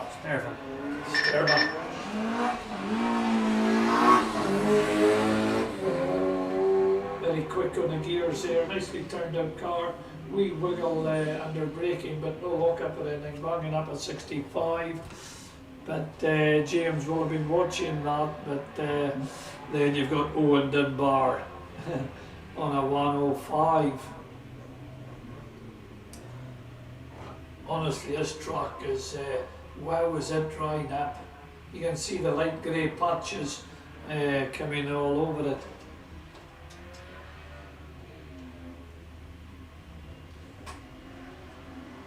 No problem round beaches, coming into Pitt's corner wants to maybe go a wee bit wider, but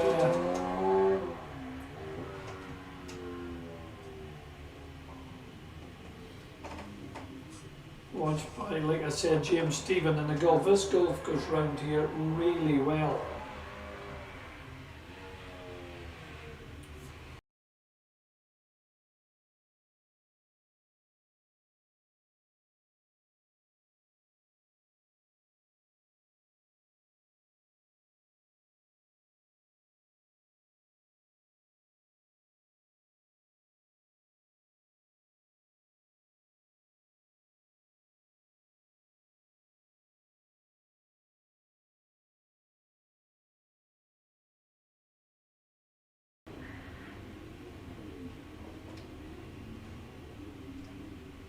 Okay, so that's his final lap. James Stephen released good takeoff for the Golf there.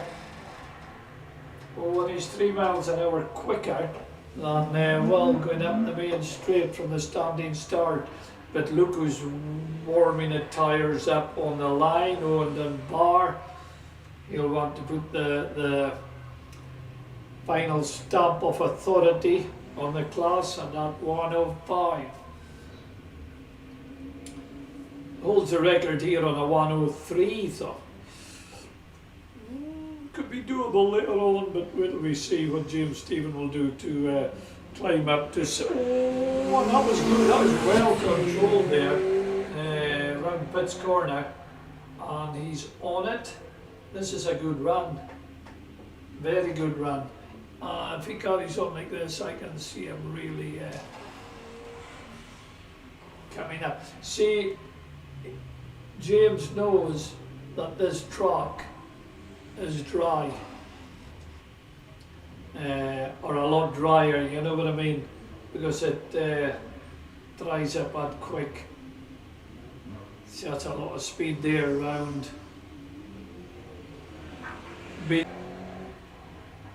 And he's really late on the braking going into Evans. And a wee wiggle coming out of Evans, right over that bar. Notice that the wide wheels on the front, getting our brake down. James comes over the line with a lot of speed. The Owen's singing along. Oh, cocks up the back tyre, refuses to put it down until now. There you go. Nicky Ross got the Austin Mini sitting on the line, and yeah, we're wondering, we're pretty sure it's a rear-engined, motorbike engined. David? Good guess. Yeah. Oh, and pushing on. Flat shifting up the main straight. Pushed up a 73. Now James had a 75. Oh, this track is really, really drying up so quick. And no one will know that because he's campaigned up here for quite a time.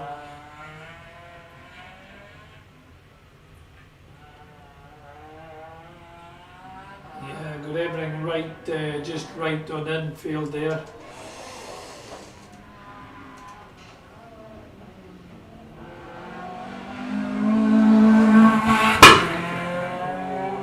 To keep everybody awake, but you wouldn't be sleeping in with a like a hip going round, but really on it here. Yeah, that truck is honestly, it's just flying in front of our eyes here.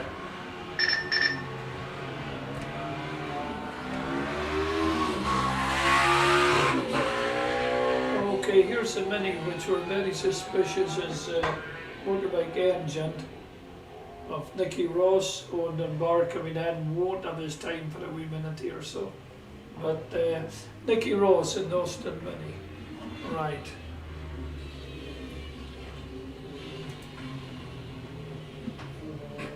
We're quite sure, but he's it is Mini engine. And so we've had car 65, then Scott McWhirter sitting on the line with a Renault Clio.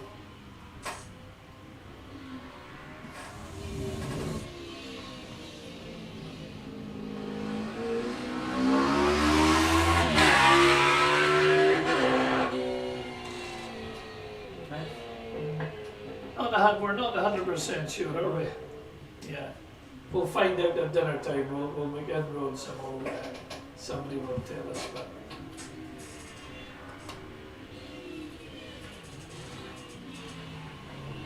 it's different anyway, that's for sure.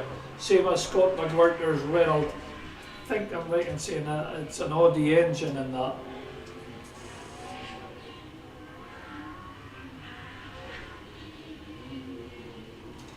Round Nicky comes at Beaches.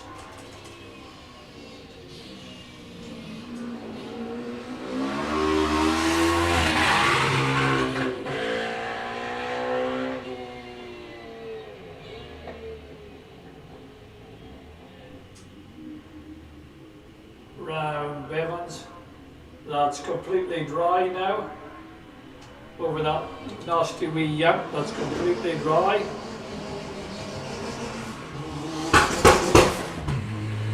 Scott McWhirter picking up on him, going up the main straight.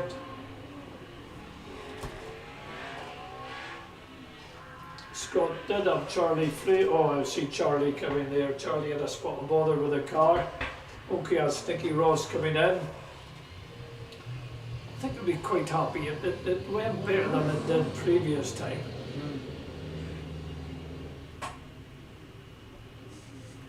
Scott McWhirter, Renault Clio it says, but that's about it. That's nice round beaches.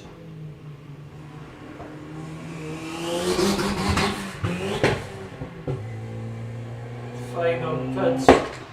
Oh, a bit of flame out the back there.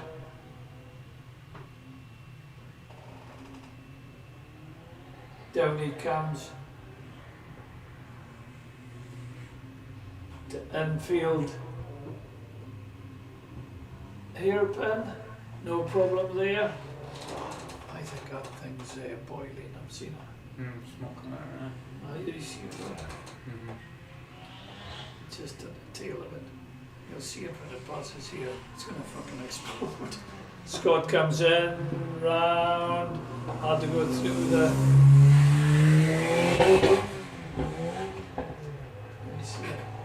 The bit of smoke coming out there, but it could just be a kind of breather pipe coming out through the wee grill there, but just a wee bit of smoke. Everything likes to breathe. Down that infield hairpin. We get Charlie Fraser up behind with a Spire GT3 pushed up at 74 mile an hour. Like I said earlier on, we did have a what do we have? We had 100. We had over 100. 101 we had. Yeah. Right, that's Scott coming in after doing a bit of popping and banging, but that's okay. Now we're starting this single seater brigade after Charlie. Car going okay now, like we're saying. Early on it just kind of cut out.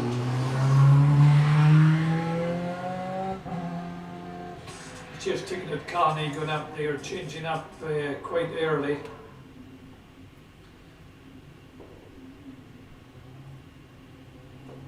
But the truck is very dry, yeah. And that would appear to be our shower of rain that kind of came from nowhere. We're hoping that that's it away now for the day.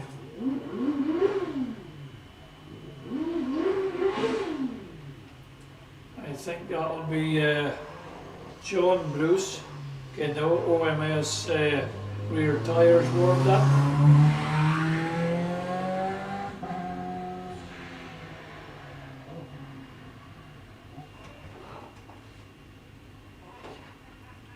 So Charlie Fraser with a Spire GT3 coming down infield, coming up the hairpin.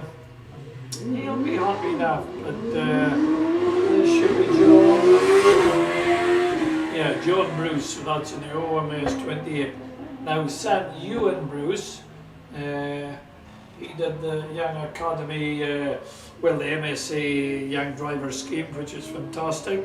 And so he's out in the OMS and he's currently leading the class. And that's no mean effort when you were like Charlie Forsyth, Paul Rhodes. And Robbie Garden in the class. So that's going to be entertaining, guys.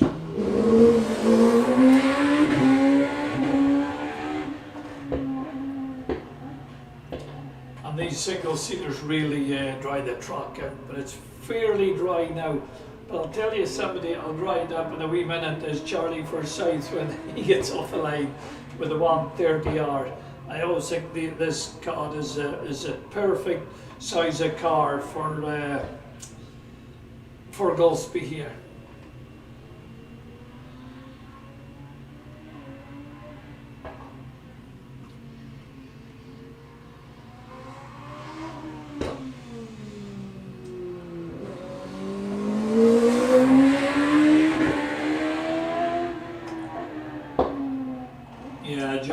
seen it on the candy, and there is a wee wisp of, I don't think it's water, but that maybe just looked a break, just got into Bevans, but apart from that, it's really looking dry from here.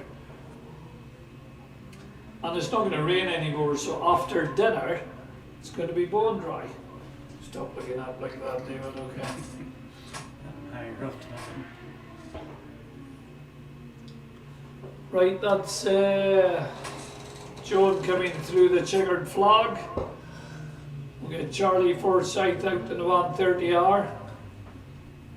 This is racing cars up to 1100, so pretty small engines really.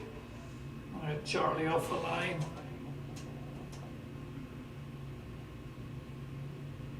Marshall's checking something over Marshall's just checking something just at Beach's corner.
On the truck, just a wee wisp of it, we'll keep you posted on it.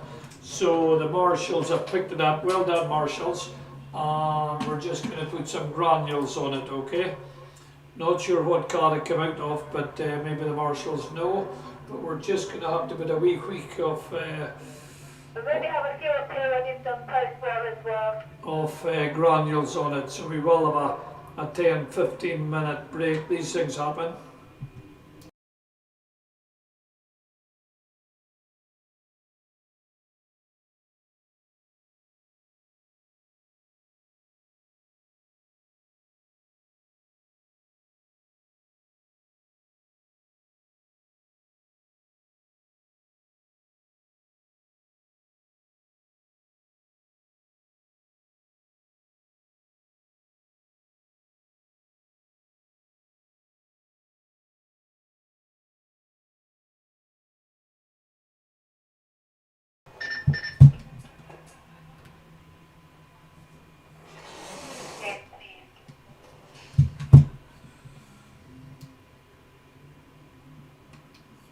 Okay folks, decision has been made. We're going to stop for lunch, okay? We're going to stop for lunch. We'll get the granules on the truck, and that will give it time for the truck to, for the granules to work. So that's what we're going to do, okay? So we're stopping for lunch now, and we're starting at 1:45. 1:45. So Charlie Forsyth can come down with a car, get the tyres warmed up. 1:45. That's a good call, by the way, well done.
Boss, Scott stand up to apologise.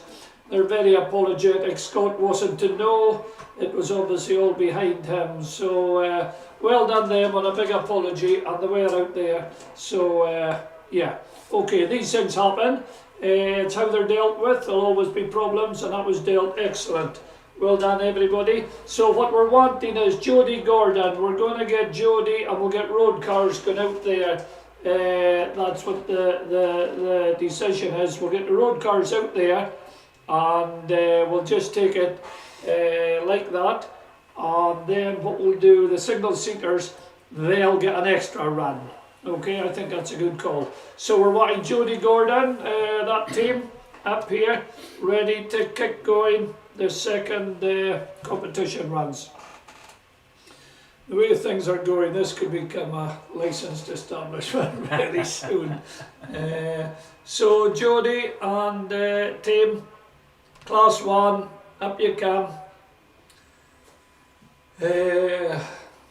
Jody, Joe, Graham, Pete, and then we'll get the class 2 14 to 2 litre can be thinking of getting going, because very, very soon the track is going to be declared open. Okay, right, so what have we got? We got an apology from the McWhirter team, and okay, that's apology obviously accepted. These things happen, he wasn't to know, it was all happening behind. And what else did we have? We had a great team of people out there getting it all tidied up, and that's the way you deal with problems, you hit them head on. And what's going on? We're going to get Jody Gordon to come up and start the second competition runs. Single seater brigade that never got their run, they'll get an extra run. Okay, yeah, that should be kind of self-explanatory. And what else was I going to say? I blooming forgot. I blather that much. So 7 for 7:30. We're going to have a wee Kaylee in the canteen. Robbie Gordon is still needing 2 strings for his guitar. Any throttle cables in like that, and he'll be on the guitar. Gary, I'm a rhinestone cowboy, is going to be on the drums, and Jockey's going to be singing. What a team! 7:30. Come in with your wee drums, plenty caps here, and we'll see how it goes. An hour or 2 just for a bit of crack and blather. Okay. Meanwhile, we'll just get going again. Jody, where are you? Get into your Peugeot and get up here.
more and more cars getting over. A good idea to have driven the ordinary road cars round them and broken up the granules, got them in. Right, so I think we've Paul Road sitting on the line now. Charlie getting a flag. Paul sitting with a forced TA. So you and Bruce, wow, he had that 93.51. What can he do as we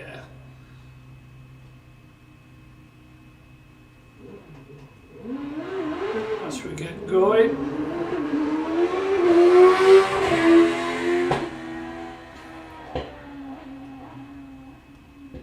John Bruce takes an OMS 28 out.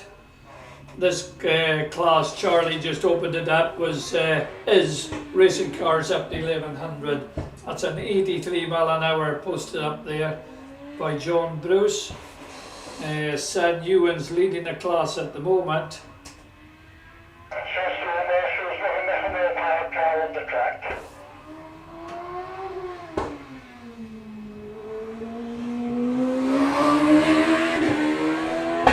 Flat shifting 85 mile an hour.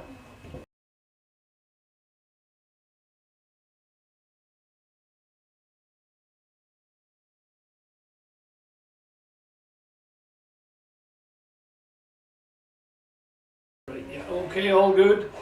Here, that's John taking the big OMS round.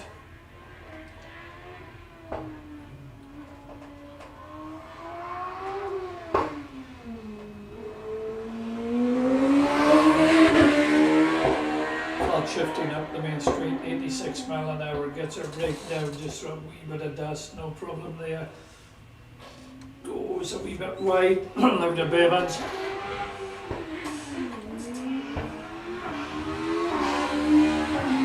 '72, Stuart Houghton away. He's in a Jedi Mark IV, another good size of car for this track.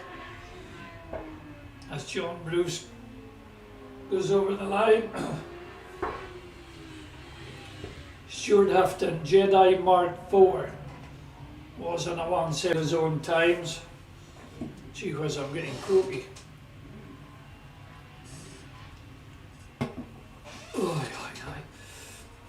I think that's all road sitting on the line.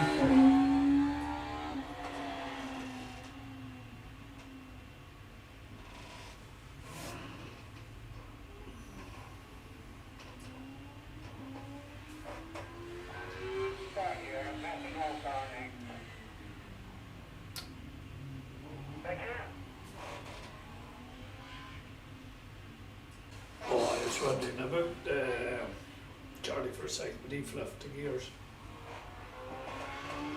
Okay, yeah, so this truck is back up to well up to working condition. John Bruce in the OMS 28, his first practice this morning was a 108 and he just posted up a 101, 7 seconds quicker, so the truck is bone dry and it's back to what it was. So let's get out there and get a bit of fun. That's Paul Rhodes with the force just left, banging up a 90 mile an hour. Let's see how he improves. Stuart Houghton over the line.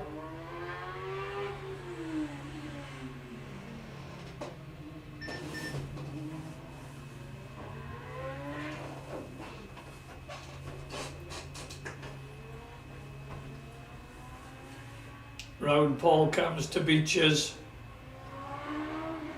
Looks fine.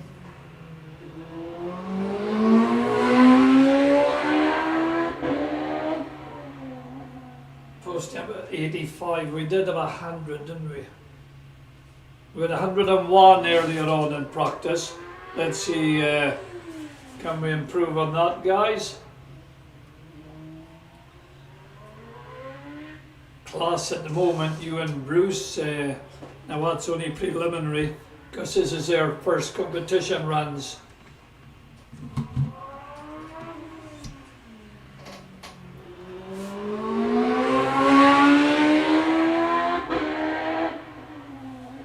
An 88 from Paul.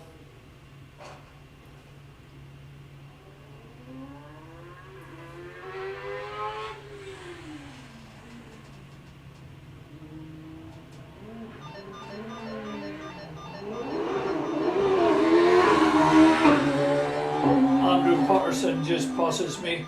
He's a contender for class because he was a 94.27. That's against Ewan Bruce's 93.51. So he's only 7/10. Let's see how he improves. But of course, Ewan's yet to go out. His class is going to be pretty good. So this is cars up to 1100cc. Small engines in them.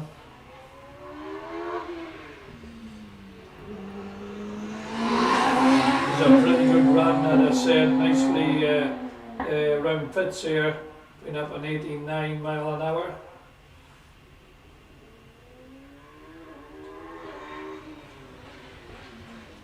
This truck, remember I said earlier on, really dries out quick. It's just the way the wind kind of sweeps in on it.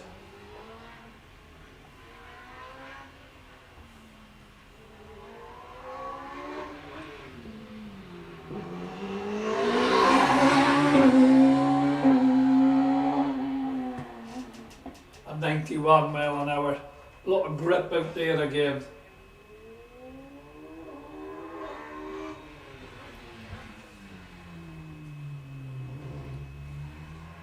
Now he was on this 94.27. I'm just watching the clock. As Robbie Garden passes me, a 94.23.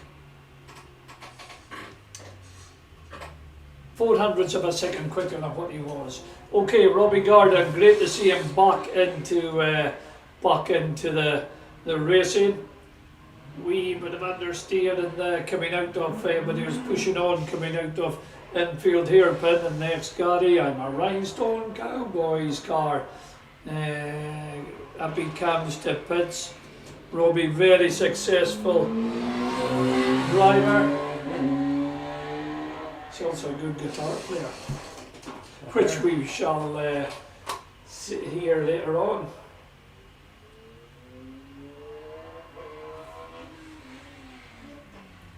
In a pretty tough class here. So Andrew Patterson only improved by 0.03 of a second. I'm going to wait and see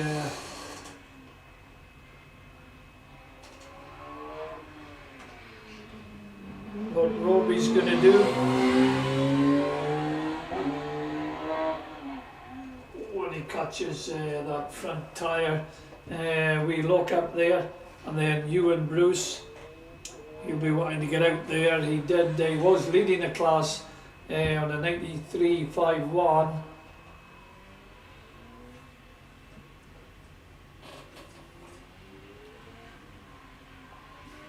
Robbie going to improve. Yeah, Robbie's right down there in amongst a 94.23. Well done, Robbie. That's taking you right up. You had a 99, so that's taking you right up to the fight at the front, I would say.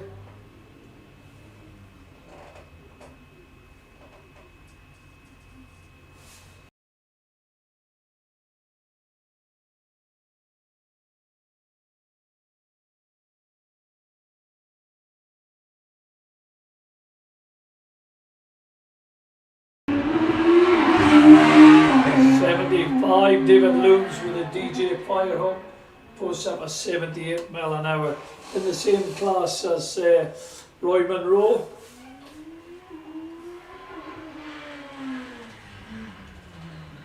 This is a bigger car, you know, well it obviously is to look at, but this is where I think I like of Charlie Forsyth's cars, just the right size for this truck.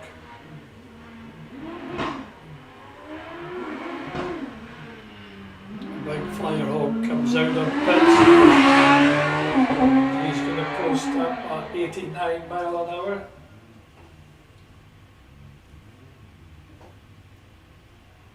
No bother out of Bevans.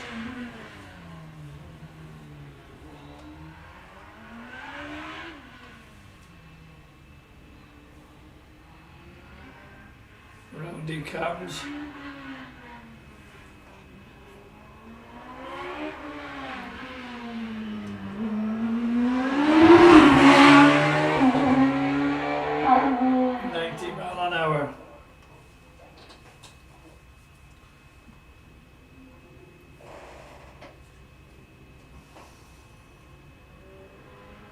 No, something not right here.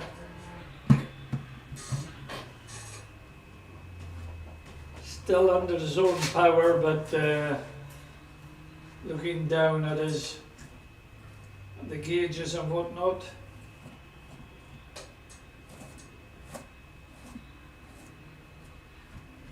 Good news is doesn't seem to have anything leaking or that. It's just it just dulled on power.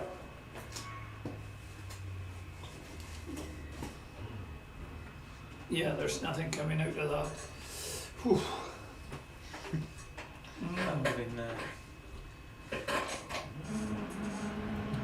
Okay, so I'm pretty sure it was 79. Wow, short sucked. Oh, look at 102 mile an hour. Oh, gee whiz.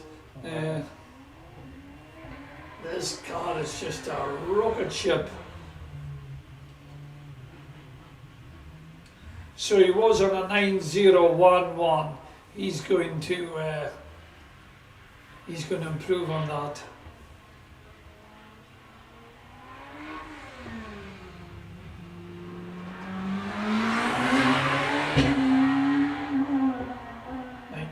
Mile an hour, just like I was saying, I think the car, what did I say, about 380 kilo. Wow. Built by Graham Wright, and you know, Graham done a lot of racing himself, so you know, he knew what to build. Remember, he's a modern Jim Sword. Remember Jim Sword with the Jossags? Well, Graham Wright is a younger Jim Sword. Oh, another 99. That was really good out of pits there. So he was, and this will be FTD, I would say.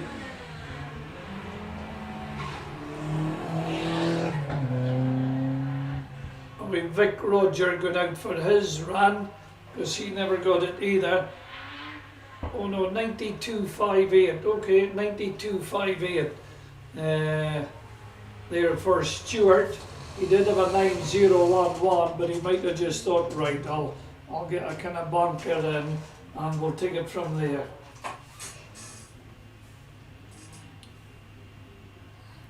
So we've Vic Roger going round, got the sharing a car with Joe, and he was just waiting to get his second run.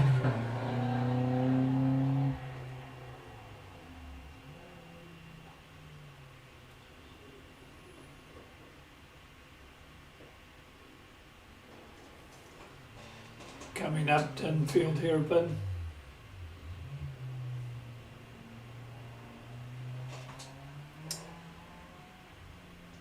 Owen Dunbar leading this class.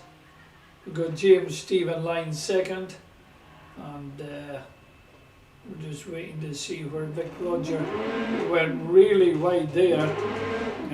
Got away with it.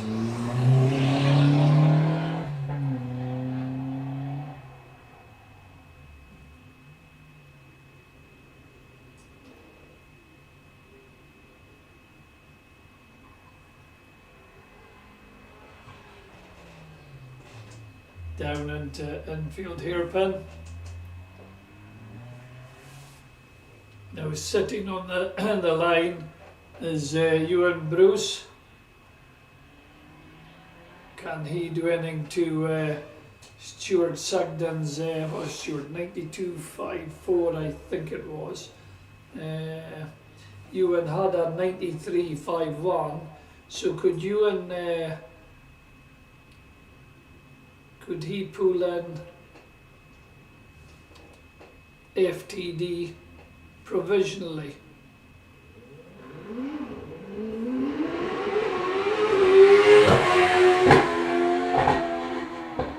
95, okay, that'll do. 95.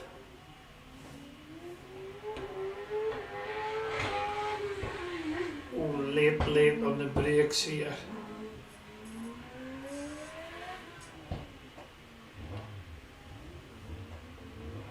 No bother around that bits of infield. Coming up the beaches. Around he comes. Oh, and he was late on the brakes. I think mile an hour. Well, Stuart Sugden had he had the 102 and a couple of 98s. But can Young Ewan make it up? Maybe just on braking or that. It was a 92.54, I think. From memory, I haven't got it up here yet. But round he comes.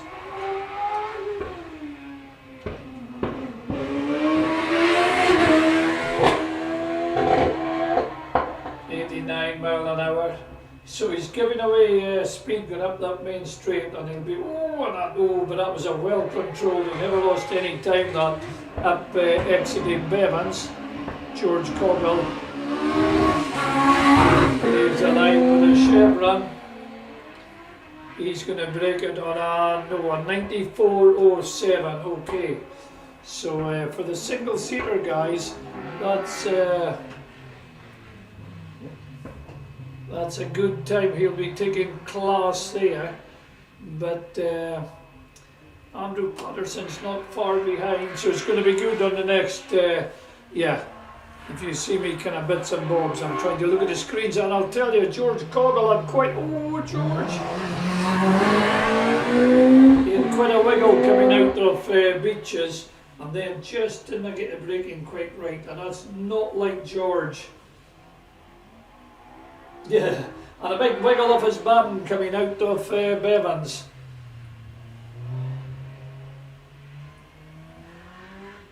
And I said it before, Keke Rosberg drove this car. I think it's a Canadian Grand Prix. So when George bought it, I got in touch with him and they said it wasn't this colour, but that's a colour Keke Rosberg had on it. And they said, we will take it and refurb the car and give it back to you, as long as we're allowed to do that. Oh, look at the plane that just flew overhead. Did you all duck when that plane flew overhead a wee minute ago?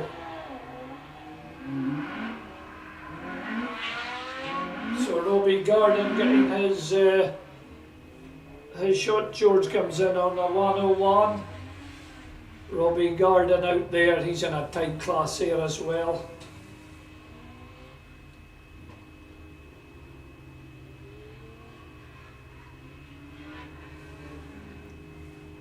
Ex-Gary, I'm a rhinestone cowboy, Dixon's car.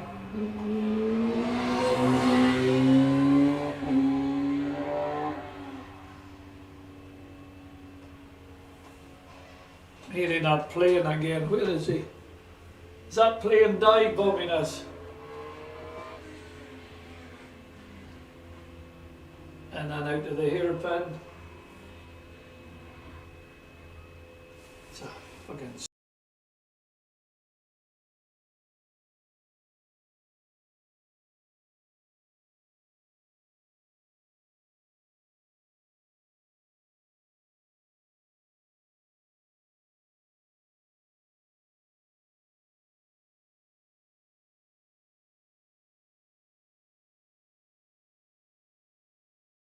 The car not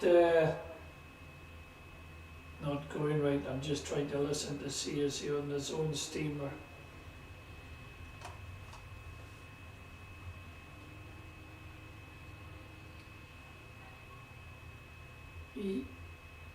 Yeah, he is revving it, guys.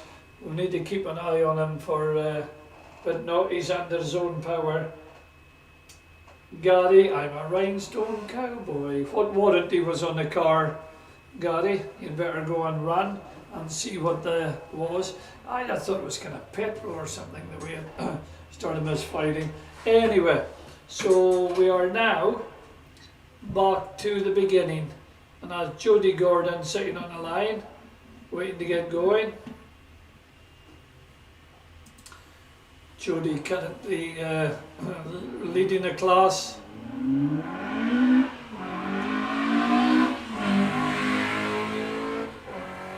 On a 112, and then we've got quite a good tussle. Campbell's on 115, Joe's on 116, Graham Shee's on 117, Pete Lawton's on 118. So there's a tight battle for honours but I think Jody has overall ones. That original, his first competition run on the 112. Track, I would say the track, temperature wise, it's almost identical to what it was. Oh, Jody just takes it to the limit there. Yeah, it's almost the same temperature as it was first thing this morning. So just have that in your minds, because you've all put up good times this morning. Oh, that Jody doesn't lock up often.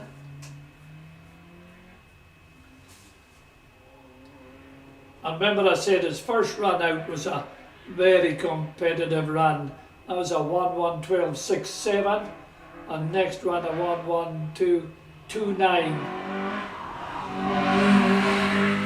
Certainly taking it to the limit at Pitt's Corner here. We lock up again.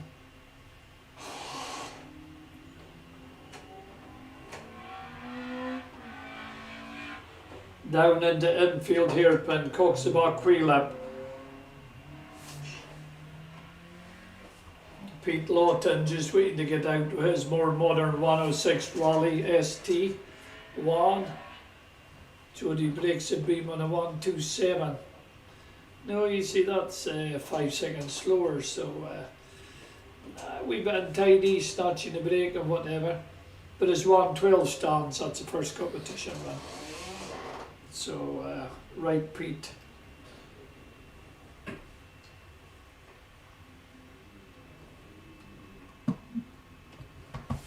It's going to be a long day there because they're not getting the two cars out there at one time. Yeah. Comfortable seat.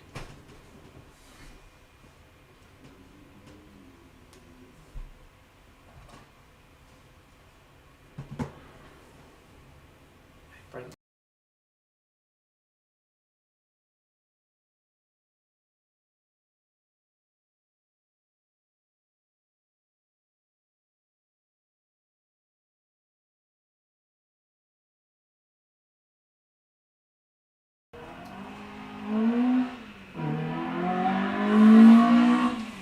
That's Pete off the line. Sharing the car with Dr. Joe. Getting nicely warmed up, but enjoying himself out there.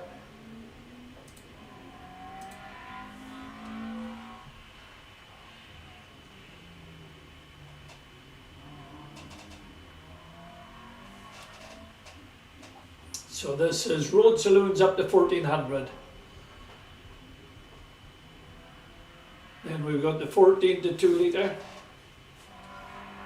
Oh, Pete couldn't have done beaches much faster.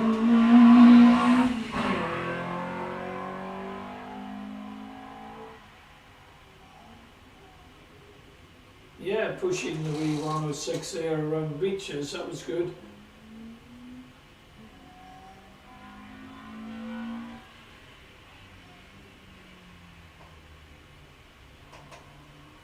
Down in and out of infield hairpin.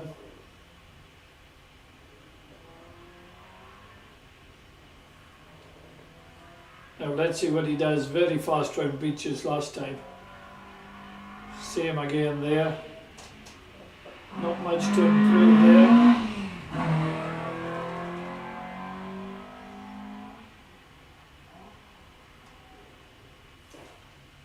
Can he pull himself up? Currently, 1, 2, 3, or in 5th place.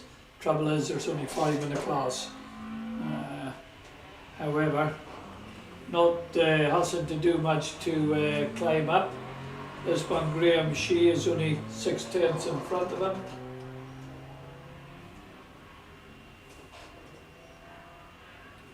Pete over the line, Graham just coming out of Evans.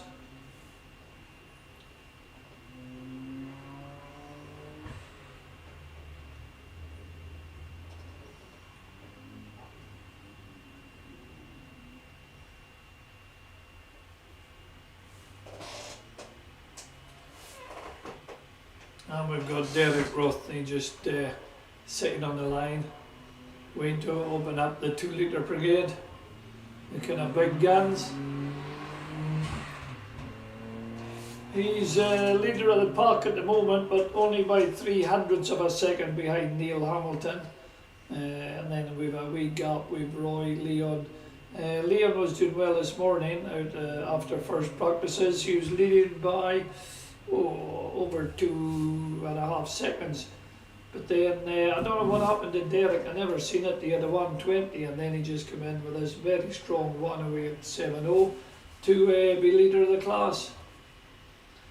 We'll just see as we get Graham Shee round beaches, round and out of Pitt's corner.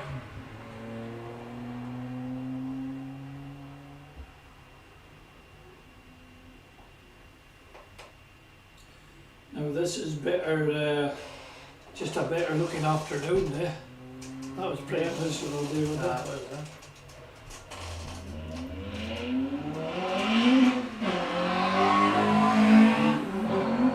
Derek leaves the line at his Riddle Clear 182. Neil Hamilton,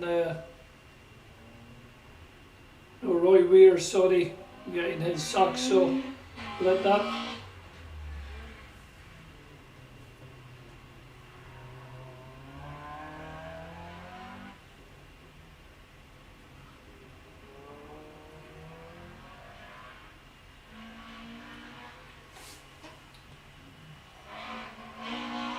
Derek pushing, but he knows he has to.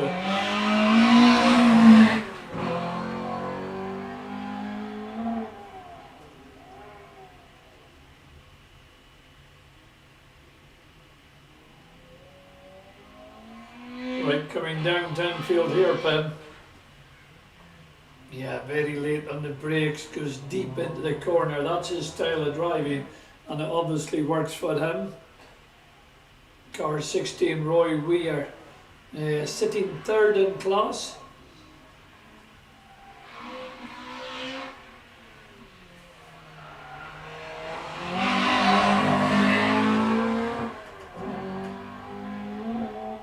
Tidy line going up to Bevans.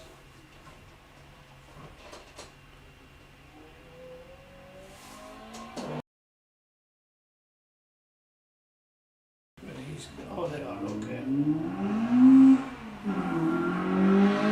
Roy Weir with his Citroen sock, so we do have another Citroen, but it's a C2. 108.57, so Derek just improving 0.3 of a second, but it's in the right direction. But what will Neil Hamilton do to that? I thought he might have needed a bit more than 0.3 of a second to make himself safe, but time will tell. And can Roy Weir catch them?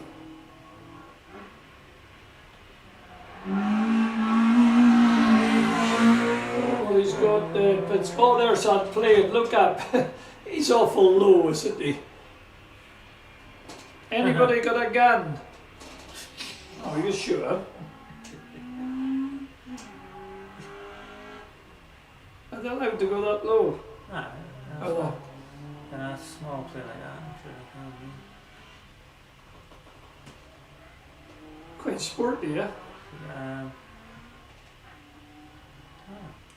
I don't know who's in the plane, but that was pretty sporty, the flyover.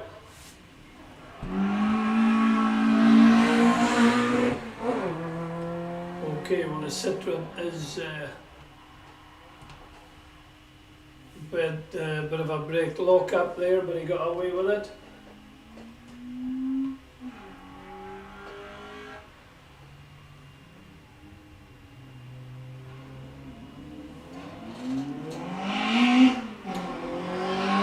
This is Neil Hamilton. Now he'll know that he was only 0.3. He's now about 0.6 behind. That's behind Derek Rothney. But we'll wait and see what he can do.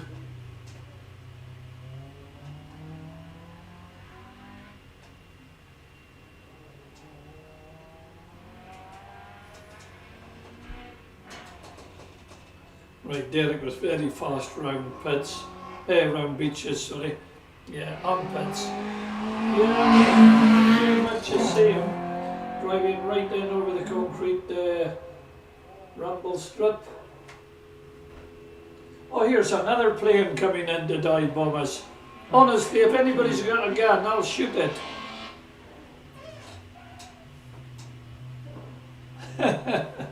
You would not need a gun. I think you could throw a stone.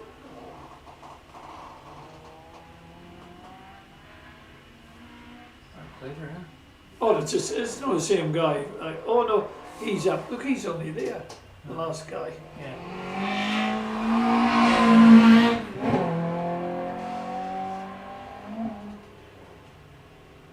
Oh well. Sorry, Neil Hamilton, I took my eyes off you. We just thought we had a kamikaze pilot coming in to see us.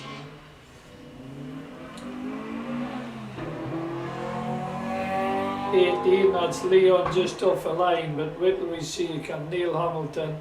I don't think he's going to do anything to the 108.73. No, he's slipped back a second and a half.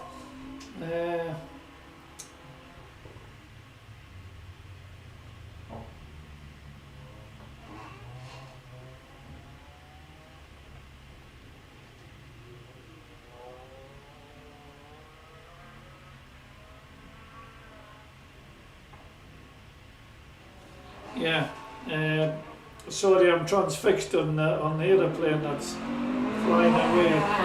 He hasn't turned around to come in and dive. That's so David. You see that? No, he's flying away, is he? Right. Yep, okay, Leon out there with his round. He was leading from word go, but he slipped back now. And he had a 110.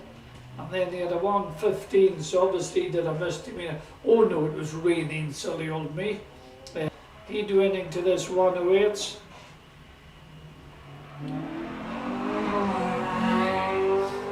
Like I say, all track sensors say they're back to basically what it was for the first runs this morning.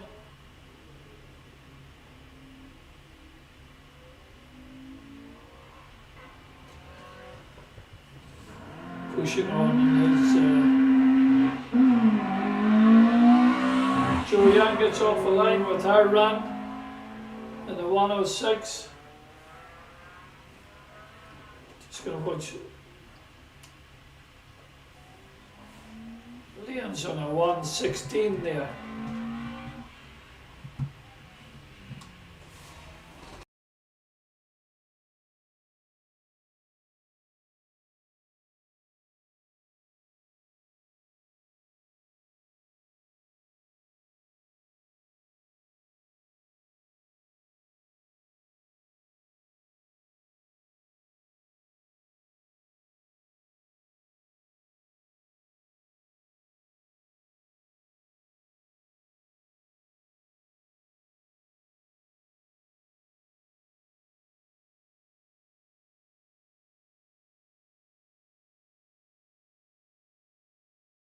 Campbell in Jodie's car. So the bit will be between her teeth.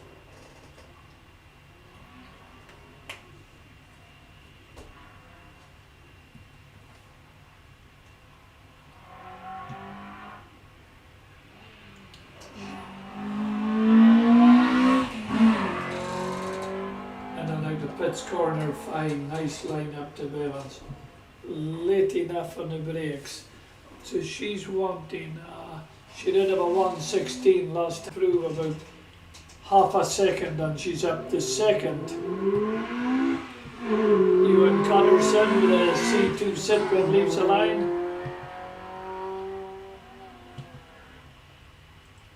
A 115.68, 2/10 of a second now behind Campbell, so she stays in the third place, but only by 2/10.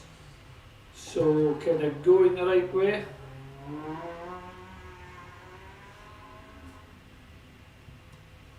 That's car 80, Ewan Cotterson with a C2 Citroen tries to get up a wee bit.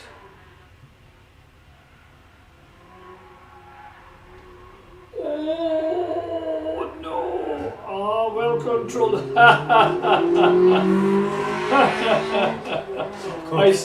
I seen you spectators there all left your post, didn't you?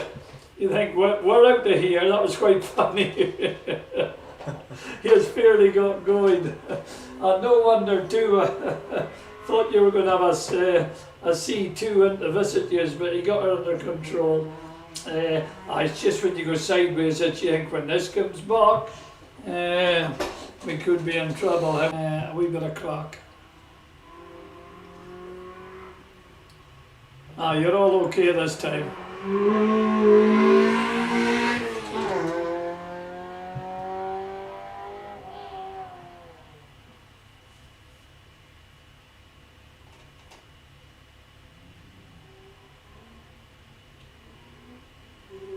Just maybe slightly over driving there, but for the right reason in a way. He's just going now. I was just going to say, can Simon catch Tommy, but no, because he can't get a gear, and the car's just. That's him got a gear now. Or has he?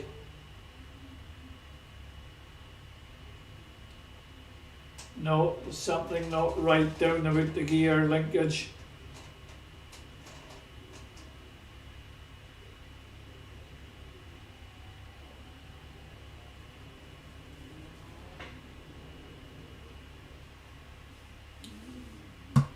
Just not sure, so will he come in and yeah. Well, that's a shame. He could be having a good tussle, but he will get out for one more. I would say it's kind of gear linkage trouble because he did do first, second, then couldn't find third. So Tommy's here. Can he do anything against young Thomas's 105? No, but it would mean catching 4 seconds. When he flips the gears. So there you go, had Derek kept at it, he could have climbed up maybe, but not to be.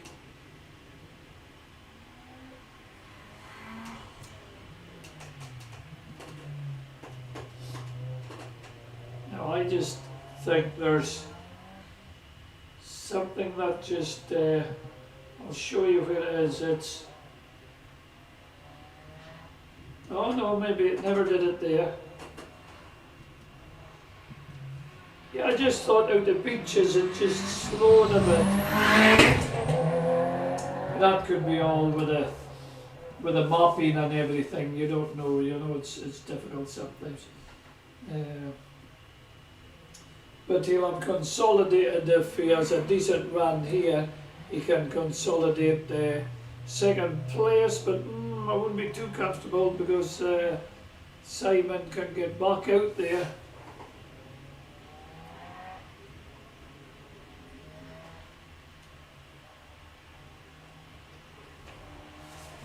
Tommy's down to Pitt's corner.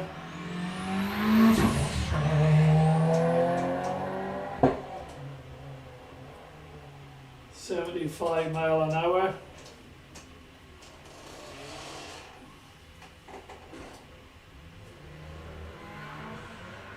Young Thomas launches out of the, so smooth that road, isn't it?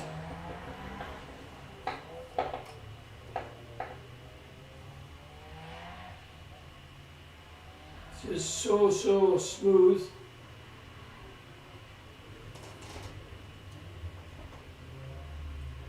It was very quick round that infield hairpin as well. Yeah, all good. Right, here he comes to beaches. No problem there. Down to Pitt's corner, he's done this a lot of times.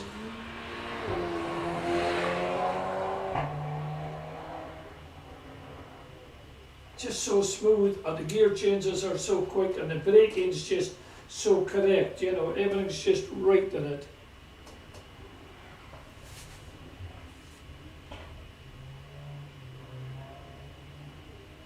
Because round infield hairpin, I saw it's on rails.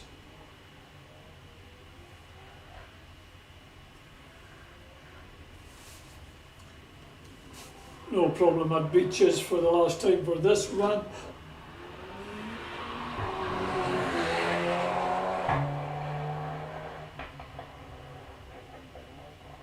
Round and out of Bevans. We got Gordon winning off the line with the Westfield. He's flat shifting up the main straight to 81 mile an hour. Thomas is going to come over the line on a 107, so 2 seconds slower. So, yeah, maybe the track is, or maybe it's just in your heads. But the track is the same temperature as it was this morning when we started off. Now, Gordon's, I don't know, did he have a wee gear change problem? But he seems to be okay now. He's getting going again. Michelle's up to see.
Marshals. That was a real good tidy up he did earlier on. Cameron Gordon takes off, wanting to stretch out a wee bit between him and Joe. I thought you would all improve 1 or 2 hours, but very few. Truck's the same temperature as it was first thing this morning. And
I guess John Welsh, yeah, John sitting on the line waiting to get going.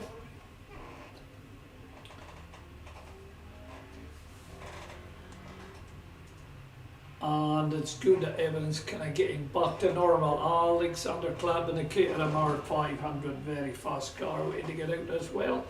And then we've got David Wallace has a class on a 106 in his Honda S2000, Screaming Ronnie McGregor 109, and then Neil Rose 111. The gap's getting a wee bit bigger from first time out there this morning. It was different, everybody was bunched up a bit. There's one or two of you, I'm not sure, are you getting tired or what's happening, but you're slipping behind from your earlier times. It's going to be good on the Mazda mob to see what they're all saying. Listen, that very aggressive takeoff from John Welsh. R24, the Westfield, barks off up the main straight.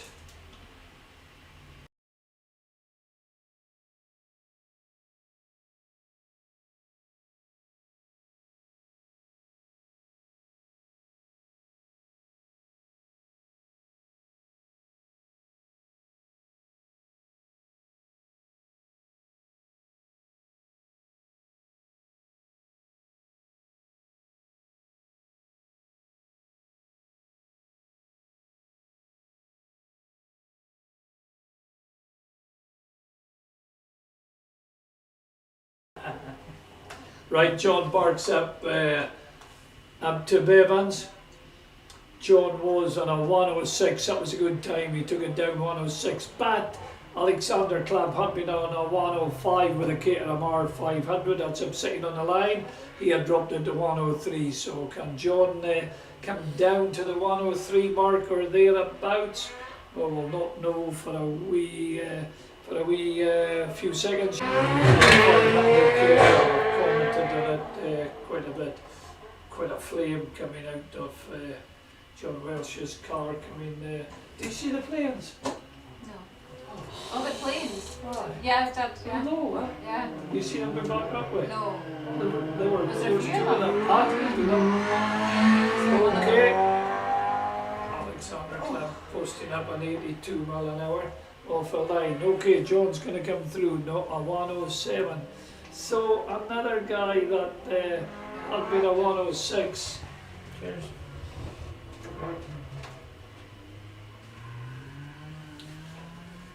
So is Alexander Clabb going to improve of his 103? Okay, and then we've got David Wallace sitting on the line, Screaming Ronnie McGregor behind him, and then Neil. Neil, that's in their places. Can Neil get that Porsche? Just get it round that wee bit quicker, but it's going to be a good tussle with everybody.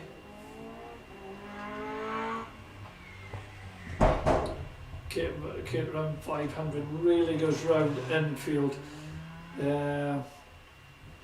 But a lot, I've seen the Westfield run there quicker because it can have a lot of brake balance to the front, stand on the brakes so the back goes light, and you just turn on the back of the car, just slides round. It's difficult for me to explain things because you need to see my hands and the kind of everything, you know, I explain it by.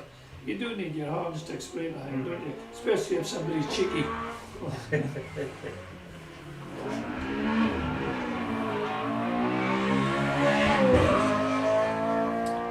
Okay, David Wallace, car 26, Mark Sports Cars. Was on a 106. A 104.76 for Alexander Clabb, second slower.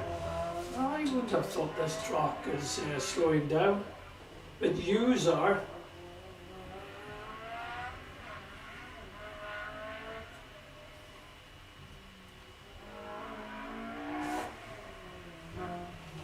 Having to unlock a wee bit on Pitt's corner there, just use more of the rumble strip, and but he was really fast in the S2000 from Word. Neil sitting on the line, thinking, right, let's see what I can do. Yeah, I don't think he's got anything to do against this man here. But can he catch Ronnie Screaming McGregor? He was only 0.6 of a second behind him, but then Ronnie pulled out an extra half second.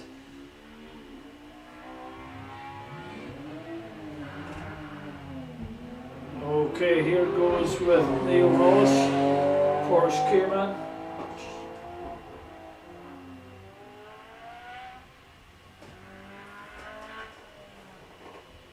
At 107 there for David, so yeah, the truck is slower. I thought it might have just been everybody out there. Well, not everybody, but odd ones just slowing down a bit, but no, truck is a bit slower.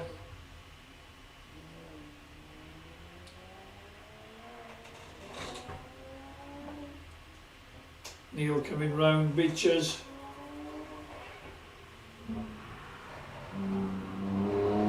Down the pits and off up the main straight, posting up at 69 mile an hour.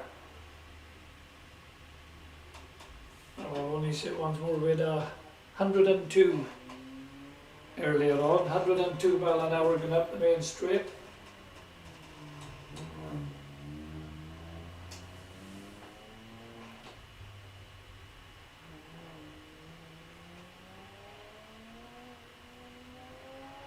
Round Neil comes.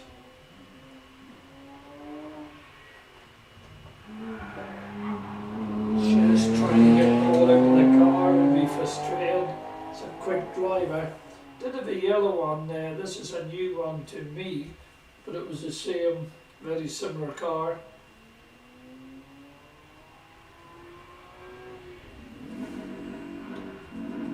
Screaming Ronnie leaves the line.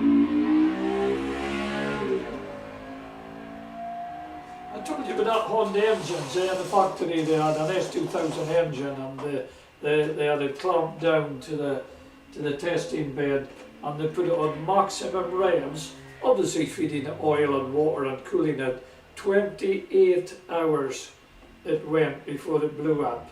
28 hours, eh? I had an Anglia and if I went home still to blow it flat out, it ran the bearings. So there you go. Maybe I should have had a Honda engine in it.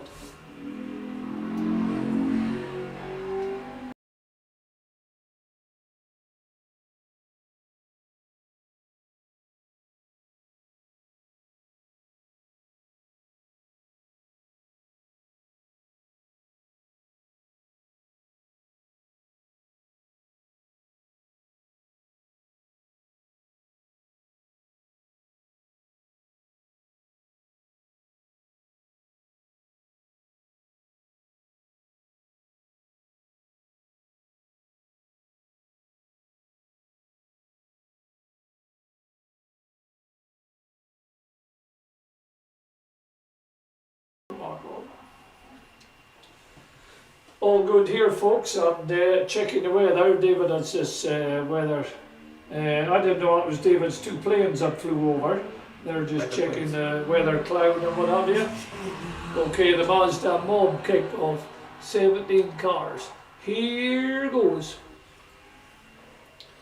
Ronnie's coming round on a 10960. Okay.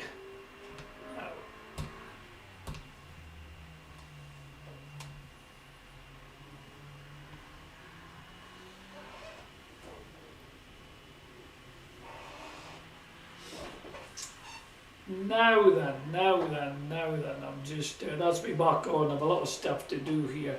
Oh, nice wee wiggle of the car there, pushing on. Neil Benzie sitting middle of the bunch. I'm just going to run over classes. Okay, so we've Jody Gordon on a 112.29, stamp of authority, first place.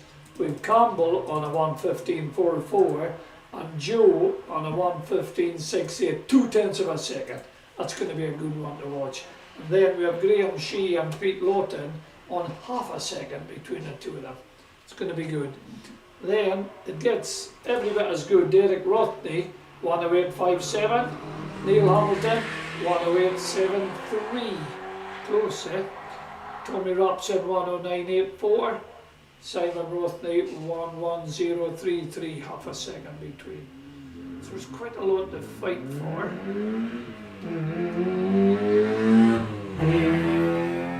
31, Jim King just passes my door, you would say. I think I might be right in saying Jim's leading the class at the moment on a 1:11.02. David Patterson, 1:11.46.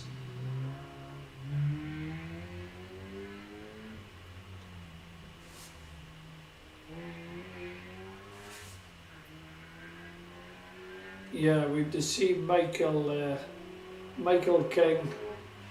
Just being his team to see what he comes up with this time.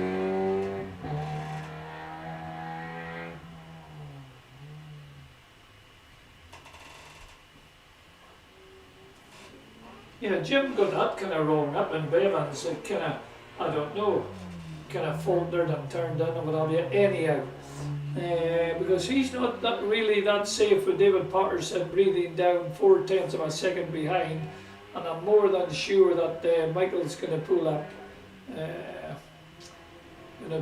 Because that's 1:11's leaving the class. Well, Michael had a 1:09 this morning. Now, I'm just going to disappear because my work's phone's going, so I'm just going to disappear for a couple of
Okay folks, sorry for that wee intermission, or you're saying, oh my god, he's back again, but I just had to phone and check up on the boys, so all good back at work, and I'm just getting my screen up here.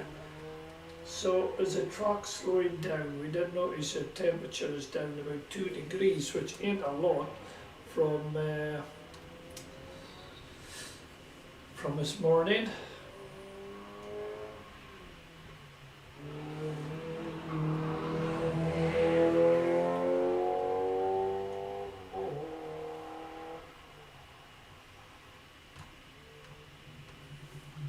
David, you help me, I'm going to punch your screen, okay? I am honestly. Push your button and that. Yeah. That's us. Do you know if things aren't going right on screens and all that? I said to David I was going to punch a screen there. I was only joking there, I wasn't. But I have punched screens, you know. It's not because it's a hard one, it's frustration, isn't it? And I bet you there's a lot of people here. Have you ever punched a screen? No. David, look into my eyes. Maybe, just maybe a tap. I punched it that hard one time. I wrote a big letter, and that's very, very difficult. At about 19 words, ever do I get a newspaper to check big words like I don't have a dictionary anymore for spell check. Spell check. I can't do spell check, No. okay? However, and I put it to send after spending 2 hours writing this long drawn 19 letter words, big letter, and it wiped it off the screen. So I punched the screen, and you know what? I felt a lot better. Next day I said to the, I think of her name, my wife, Diane, I said, there's something wrong with the screen, that's awful. Oh, she's already the IT guy came in, and I didn't know you'll know David, there's wee fluorescent tubes behind there. Oh yeah. They're all smashed. Yeah. Says, but he thought it was a wife. He said, did you get frustrated trying to order stuff or anything? No, I know. Well, somebody has punched the screen, so however, the screen deserved to be punched, you know. Oh, no, here's, it's come on again, it's okay. Right, sorry, we're kind of dribbling on there. Car 38, how's he doing? Well, Ross Glenn is actually doing okay, because he's lying in 3rd place at the moment. I'll get this refreshed. Sorry, I'm eating.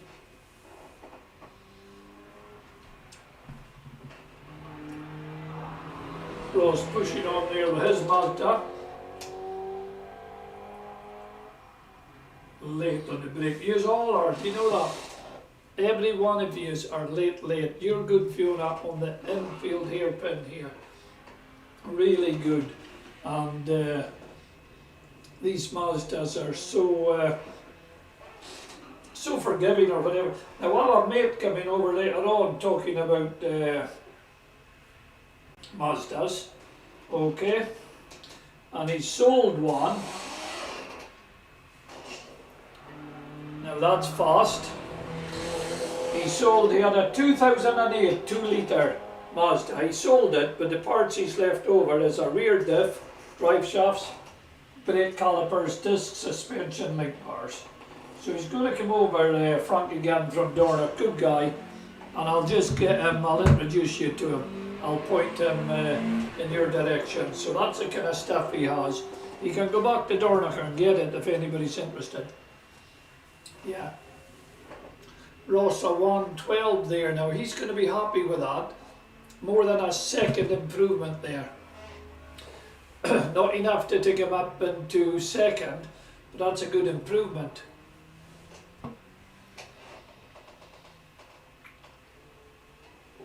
Aye.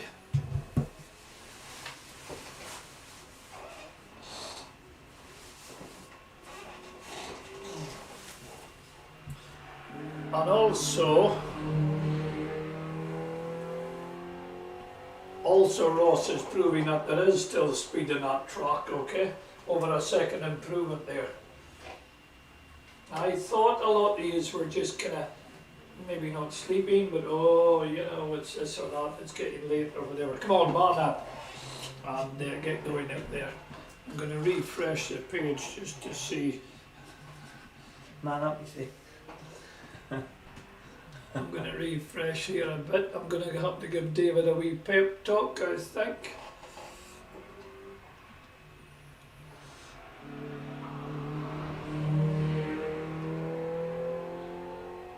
So yeah, Ross Glenn sitting, Jim King is at 11002.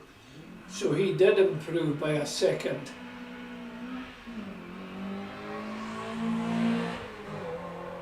Car 40 just leaves a line, Ian Archibald.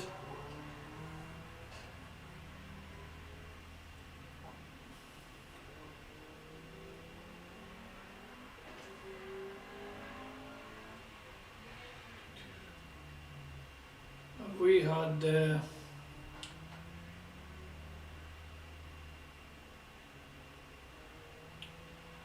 David Patterson currently sitting on a 1:11.46, but Jim's leader of the pack. What can Ian Archibald do? He's at a 1:15, but I mean he's only 7th out of 17.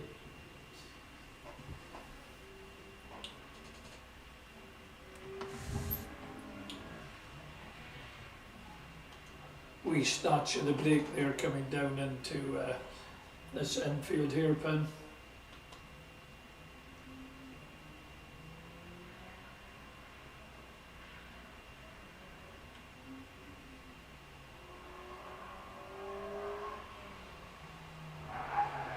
Well, he certainly did pits well there. Ian Archibald threw it into pits. No problem. Nice out of Evans, he's wanting to climb up a bit. Okay, I think it's 41 on the line. Ken Taylor. Yeah, it is.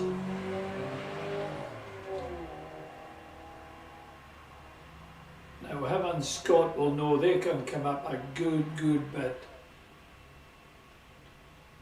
A 1:14 there for Ian Archibald. He'll be happy about a second improvement. But I'm waiting on Michael King to go out.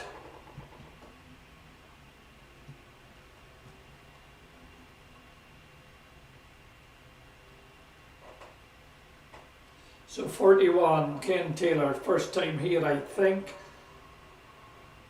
Now, first time here, like I said, you're really racing yourself. You got to come up, and he can come up, same as you, Scott Menzies. But what did you do, Scott? Because you had a 1:18, then you went back to 1:32. Were you caught in that rain or something? Didn't think so, because Ken's the same out there. We'll wait and see. That was a good run by Ross Glenn, just climbing up a second of his time, but still stays in second.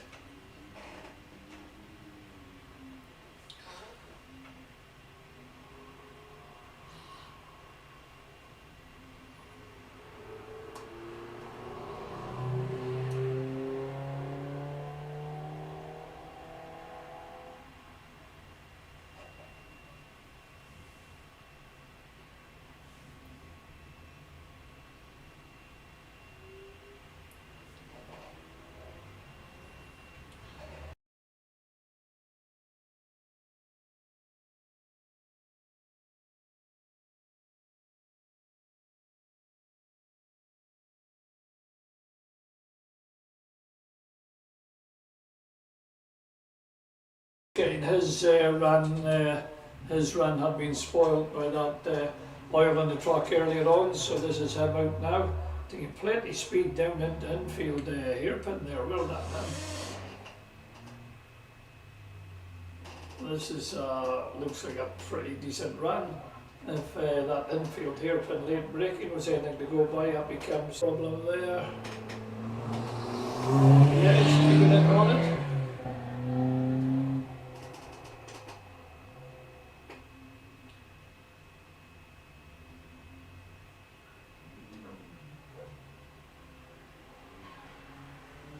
And up to infield hairpin again, late enough braking. Now we've got another 3 or 4 Mazdas to do.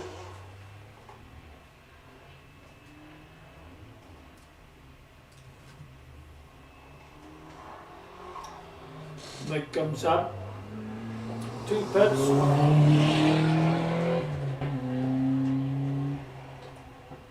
Down to Bevans. Was on a 117, he can do better than that. I know the car's going really good here. And he's very late in the braking.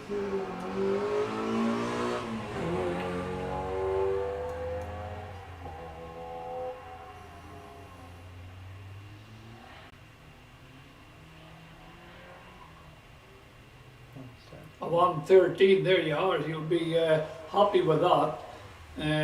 4 seconds quicker, well done him.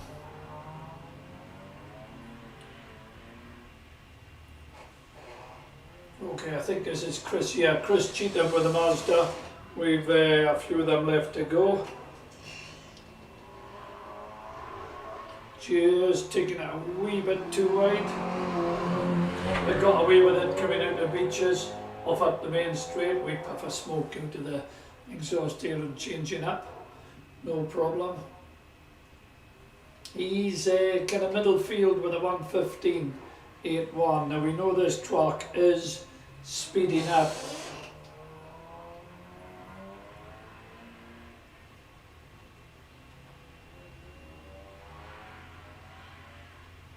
No problem round infield there. Coming up round beaches. Out to that white line. Okay, if it's dry.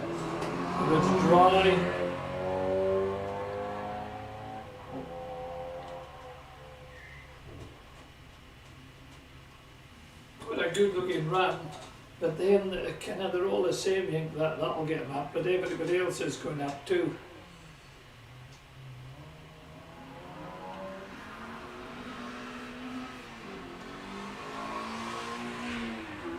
.43.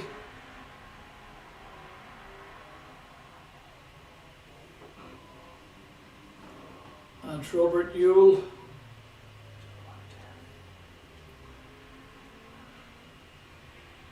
And he did, that's a 110. That can't be. I'm not sure, eh? Sure. That was Master's, was it? Chris Cheatham. I might be wrong with that, I'll not say much more about it if it is. Anyway, 43, 110 old Robert Ewell had a 111, must have had a misdemeanor because he had a 121. Now that 111 he had first time out is a past time. That would take him up to third if he can repeat that, but the track has got a bit of kind of heat in it again, I would say. Or just getting stickier and stickier with the rubber you guys are putting down, more likely, because David's just tapped me on the shoulder and showed that the sensors are saying they're only just about the same as this morning. Nice, coming out of Pitt's corner.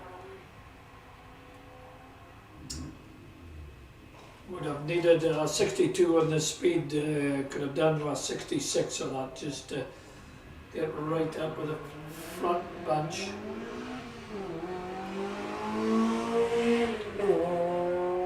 Jacob leaves, number 44. Okay, Chris, he's a 110.02. Oh, matches it. So matches Jim King's. Wow. That is a good time. Well done, Ham. Okay, so this is going to be interesting. As Jacob in and out of beaches, plenty speed round pits.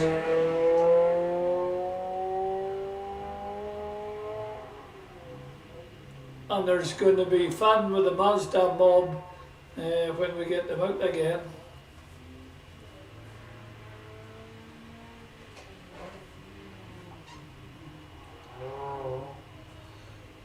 Oh, but Jacob goes wide. He's okay. All he's to do is remember that he'll get out of there. Yep. LSD's on him, so it should be fine. And you know, he's obviously listened to the driver's briefing, just tickle out. Well done, him. Good man.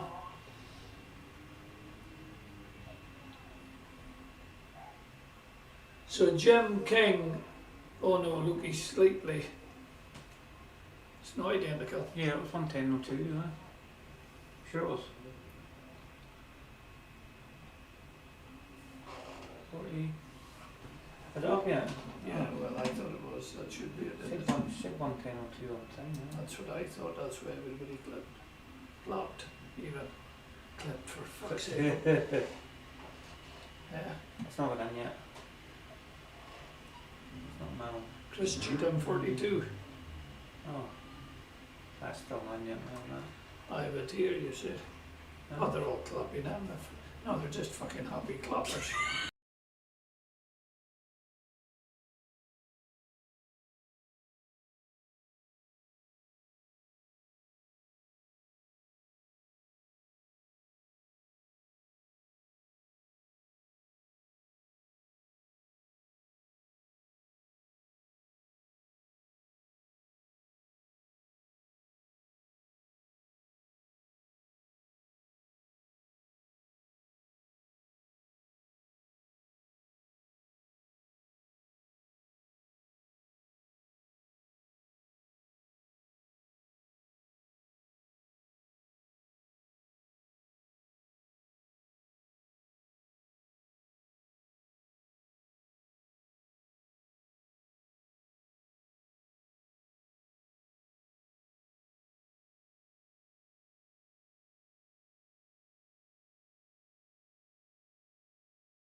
Say 130, Scott Menzies, away he goes. Set up now if you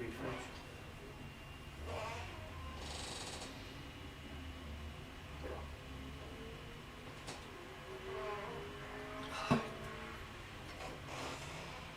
Down in Dunfield, Terrapin, being watched by Michael King there, sitting on the line, waiting to get out. He knows he has a 109 in him because he did it earlier on today.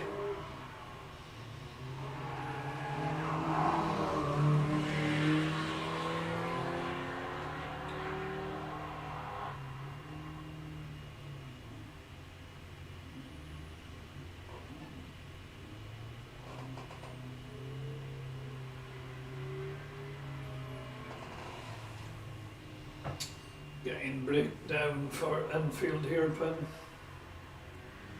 Times are up now, you refresh. Right up there, we take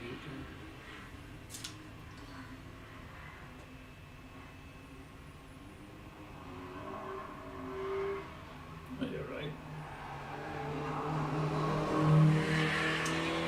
So Boy is the Mazda mob tight at the front. We're waiting to see what Michael King will do. He's sitting on the line. He did have a 109. Can he do that again? Jim King 110.02. Robert Newell 110.02. Chris Cheatham 110.27. And we've 111s. We've a lot of 113s. This is going to be so close. and with a 1:16.37 there. It's for Scott Menzies. 2 seconds quicker than he was originally. Right, so this man here, can he spoil the party? This is Michael King, nicely warmed up car from Jim, although it's been sitting a wee while, but he knows he has to push. Right, what's he going to do here? That's fine. He's got to have about a 66 here, okay, a 65, that'll do. Can't be much less. His dad had a 66. Oh, he's nice out of Bevans.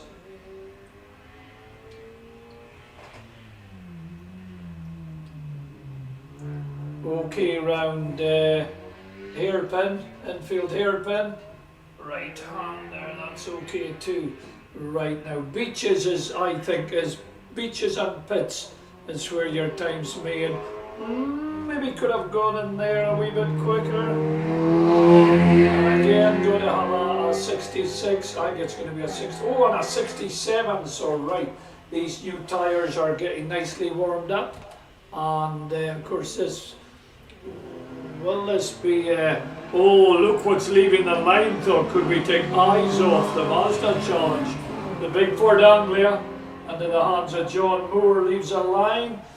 Jokes, so, what are we going to get the clock stopped on? Oh, a 109.72, so he takes honours. Wow, 109.72.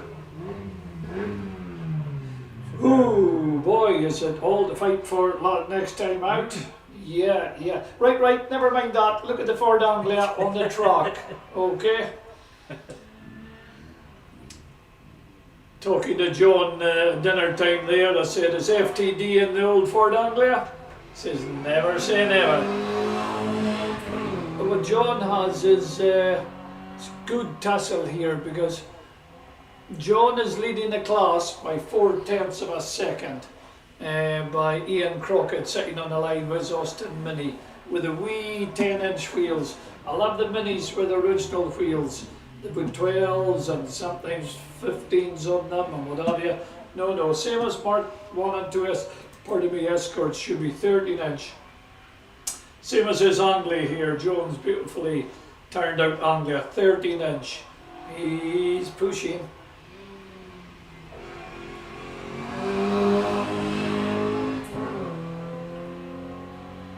That's in the broad speed, like these cars were your British touring cars from the era. This was broad speed. Had this is the colour of their Anglias. Ian Crockett with Austin Mini, which year G registered? What's that? 1968, I think.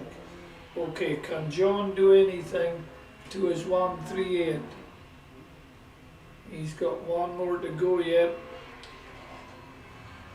I thought it never stopped. Okay, the clock never quite stopped, right? So Ian Crockett, he was on this 138 as well, or both on 138, less than 0.4 between them. And the Minis are iconic as well, aren't they? That primary gear screaming away.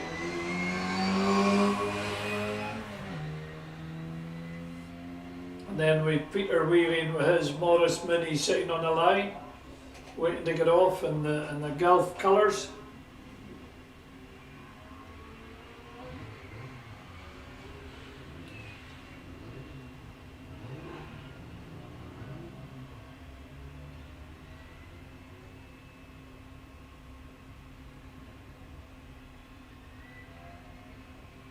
Round the mini cams on beaches, going well.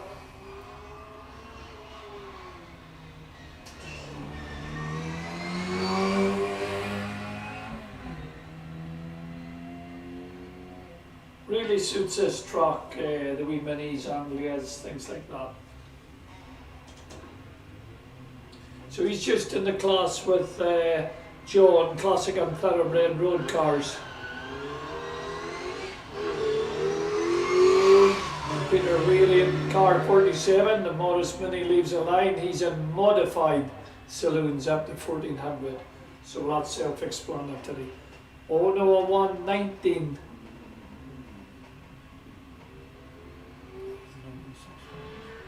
A 119.65. Okay. That's fine. We haven't got John's time up yet, so I can compare them. So Peter wearing Morris Mini and their golf colours.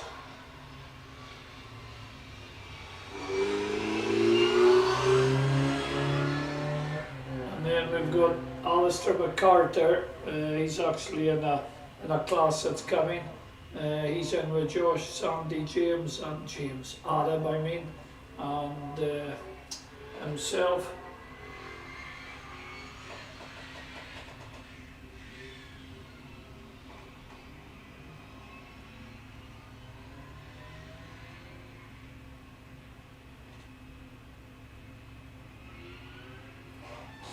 Coming up the Beaches corner now.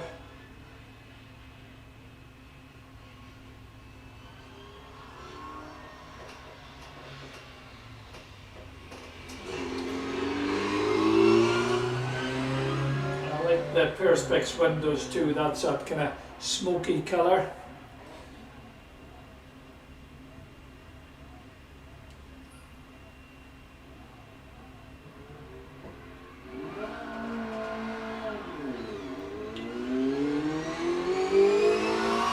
Okay, that's Alistair McCartney. Had a wee misdemeanour earlier on. Myself and David started to leave our stations when he was heading with a Mini coming towards our office. But no, that big red and white padded barriers on the tyres saved the wee Mini, saved the office here too. What I said, the rain was coming on, and yeah. All good, and hardly any damage to the Mini, as you can see, so that's good. Round he comes.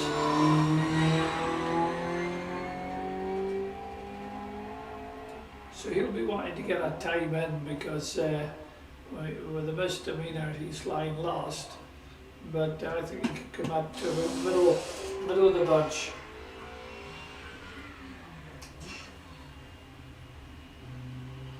James Clark sitting on the line with the Peugeot 106 turbo in it. You can hear it whistling when it gets off the line. Man behind him is Cody Robertson in the Ford Fiesta, nicely turned out car.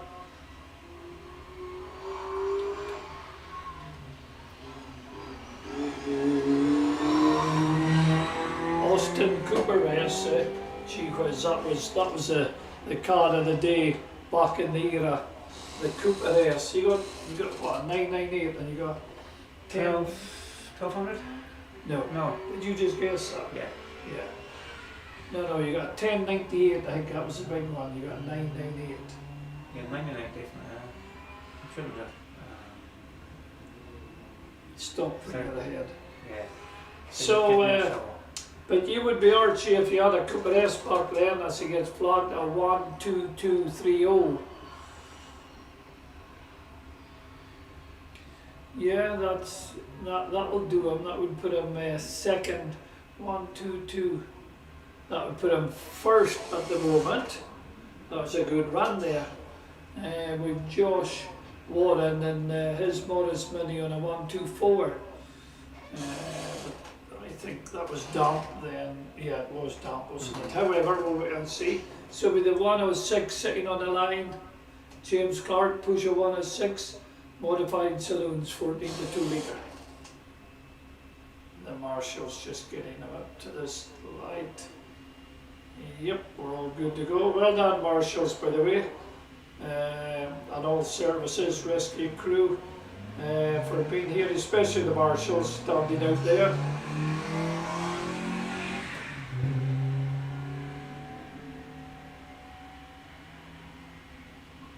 Okay, Peugeot seems to be going better than it has up off the line there, quite clean.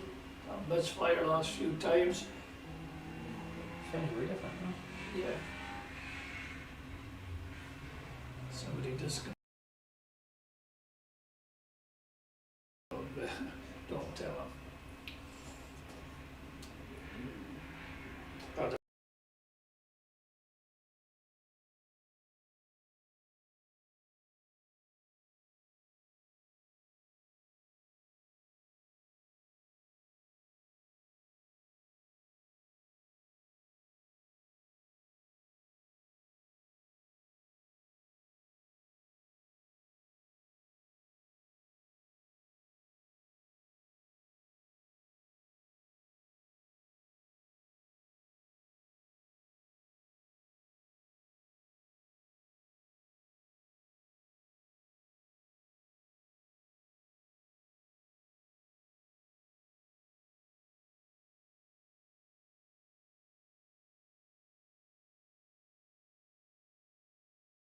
yeah, we're just seeing the 106 going a lot better than it has done. So well done, whatever you've done to it. Just get back on. Oh, gee whiz. That's it.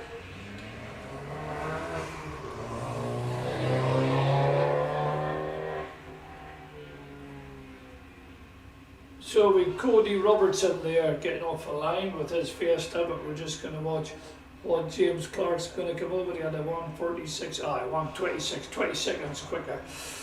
But that's when he had a bit of trouble. So he's back on track now. Back on track, yeah. Scott Kirby gets the Locust warmed up there. See the sequence a bit, is he? I know we just don't have carry. So 52, Cody Robertson, Ford Fiesta. Nice turned out car, that looks good.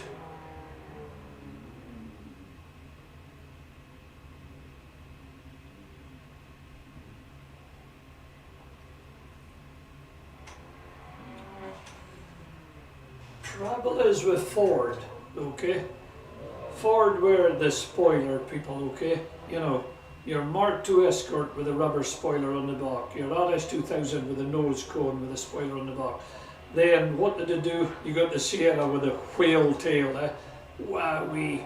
And then okay, you got the Sapphire with a wee boot spoiler. But they lost it there because they took out the Fiesta and there's no huge spoiler on it or anything.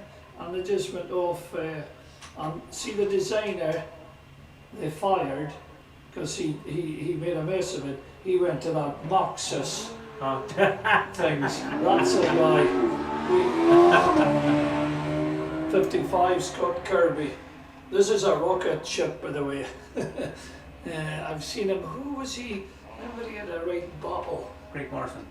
Craig guy, what a battle that was between the two of them. Well, we swapping, 2 or 3 tenths of seconds as 52 Cody Robertson comes in. Yeah, that was memorable. Oh, I started to stutter when I thought it. Cool, Alan, cool. Right, so Scott Kirby comes down round and just a little bit of fighting with the steering wheel there, coming round. 77 round and out of Bevans. Billy on the line with the Westfield.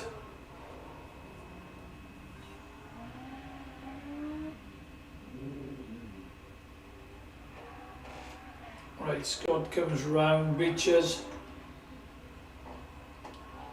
Another bit of seesawing with the wheel. Did about. That's a wee misfire there, is it? Yeah, Aye. definitely. We misfire there coming off Scott.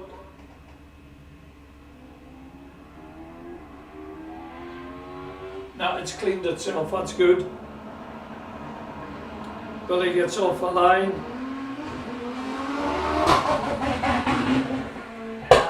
Blooming car. Now, don't know what's wrong with that car, it was the same with Bill there. That is. I'm going quiet because I'm listening, folks, that's just. Right, there's it away now again, I think.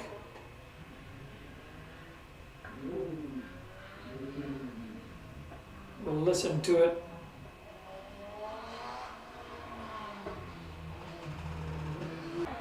No, just when it seemed clean, just till it went the next gear and then it hesitated. We'll listen to it coming back down again. No. Blooming thing.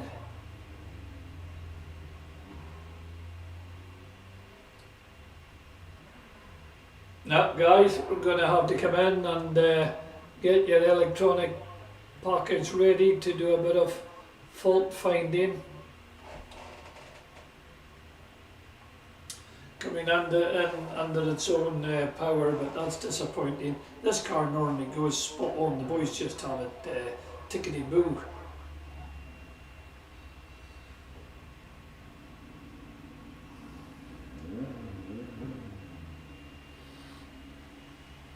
Okay, that's very disappointing.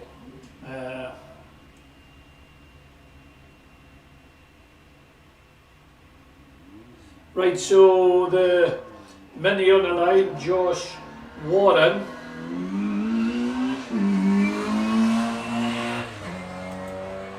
Beautifully turned out mini. Is it F registered? Well, 67 of that there. So anyhow, banging up at 69. Where is he? Because Alistair McCartney put up a real good time. Oh, but I'll tell you, he's fairly throwing the mini in infield. That wee filly was cocked up. And round. He's fairly. You see it, David? It's stotty on the back. Now, that's not a good thing. Right? I don't like that. But he is peddling it. Anyway, he's peddling it. Maybe he knows Alistair McCarter's time. We haven't had that up here yet, but I did see it. Right here it goes. Wow, it's so quick in the infield there. Kind of stots on the back. And that was quick round the second, round that long right-hander with Angry Rumblestrip pushing on here.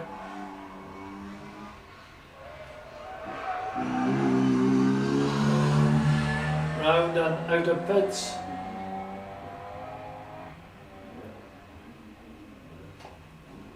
And we've had him sitting on a line waiting to get the beautifully turned out Mark 1 Lotus Cortina off the line, but he's just there. He goes now.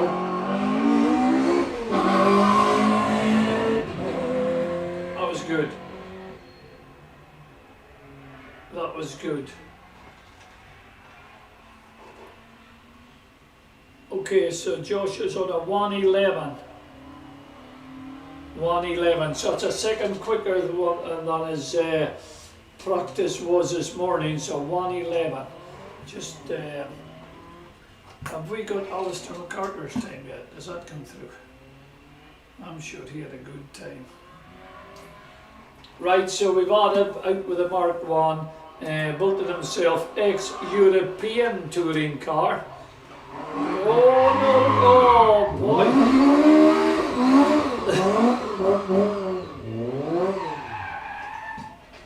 Oh. Was that a stall? Could we have a big clap, please?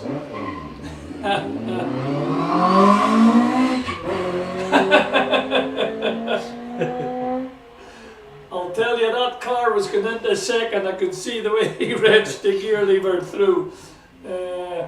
What a smell of rubbers coming in here. Love it. Yep.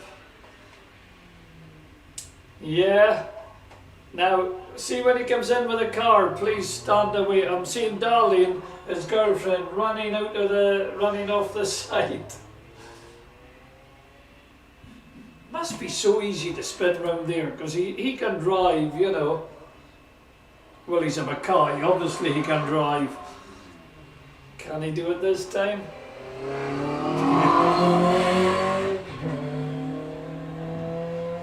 So, he's been watched by Sideways Sandy sitting on the line waiting to get going. So, okay, so we're going to have a right kind of, I see where we are with the class here.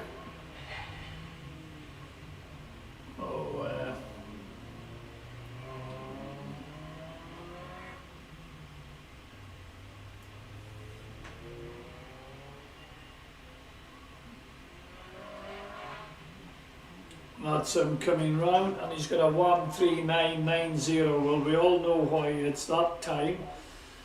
So Sandy's sitting on the line, waiting to get going.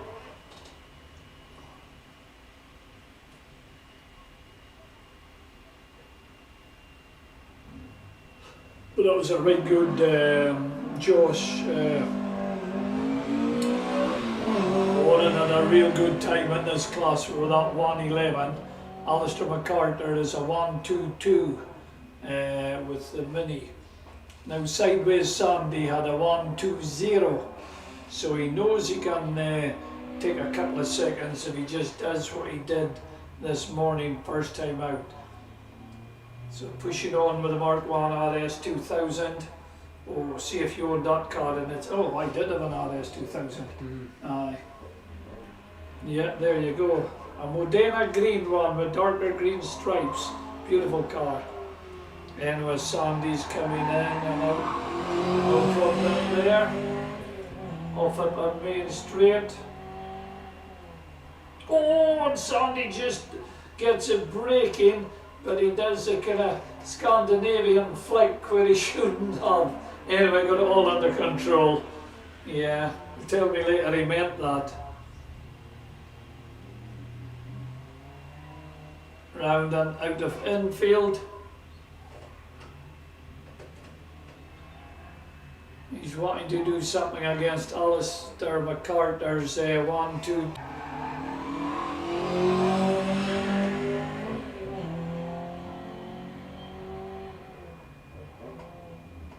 Better braking this time. But you know, when you're last to the last minute breakers, you can just snatch that, and if it's once snatched, it ain't coming off that log tyre.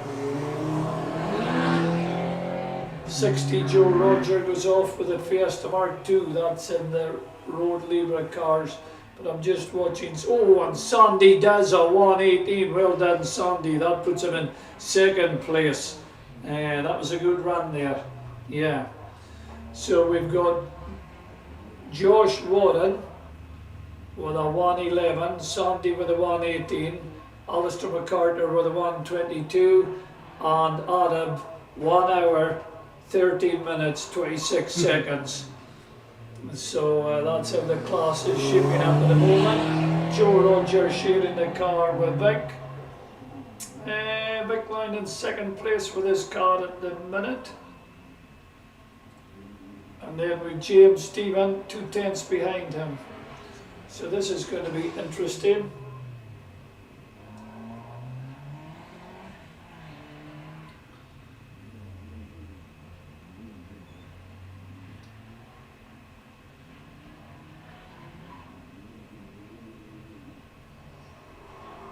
Round he comes down to Pitt's corner.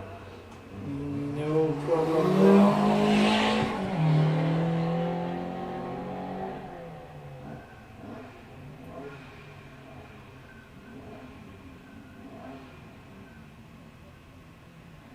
And then out to Bevans.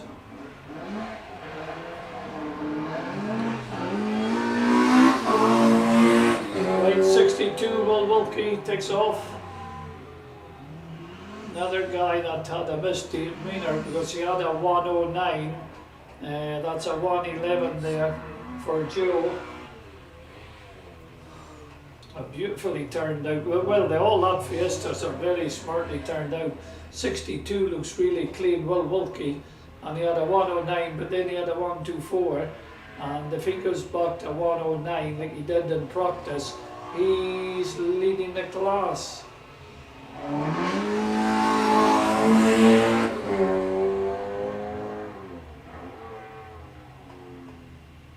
Smartly turned out car, and again with that smoked, just smoky brown Perspex windows.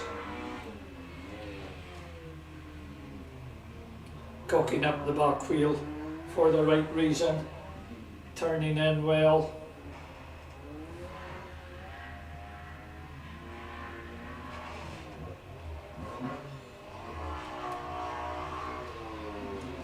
Pitt's corner for the last time for this one.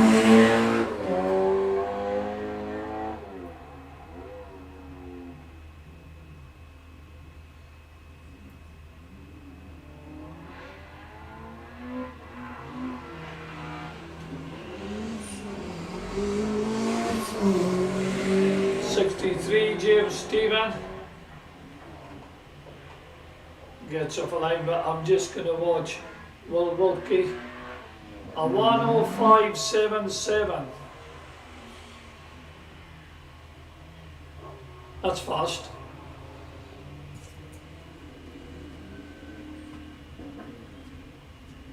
Right. That's cut amongst pigeons and all that other sayings, because that's leading the class. But we do have the Owen Dunbar sitting on the line. And we have Vic Roger to go again. We have our own James Stephen out there pedalling pretty fast. But because Owen Dunbar did about 105.09 in practice, which I know it doesn't count, but it was kind of wet then when he did the Owen did the 110. But it's going to be interesting. Right, James coming round for his last run, fast enough out of Beaches.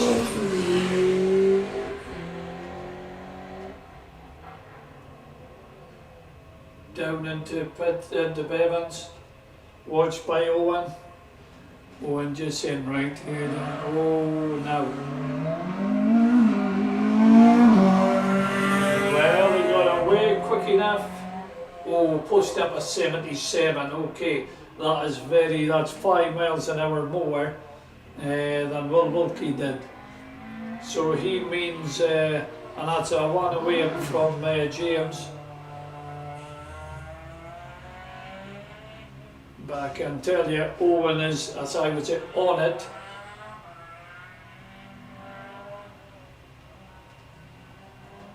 He does not want to lose his mantle.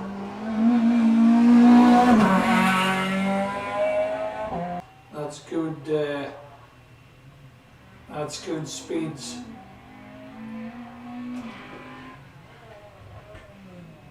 Well, you see his brake pad coming in there. The sparks come off his brake pads. That brake pads must be so soft. We'll see it next time. I thought there was something. He's driving that beautifully, and he bangs up a 75. So if you watch his front disc as he comes into, you watch it as he comes into Enfield hairpin there. Oh yeah. Sparks are coming off it there. Okay, Charlie Fraser leads the line with Aspire GT3, but he's got it on a 103. Well done him. That's a wee stamp of authority there.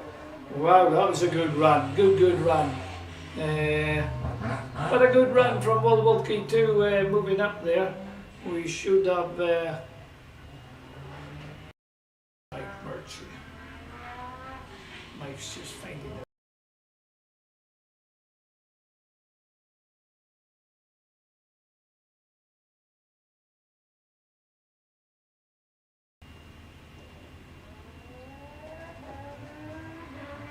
And then we're getting the single-seater brigade, they're coming out to play.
768 John Bruce here, just couldn't get it changed up, so this run is going to be, about a second. He could have improved just on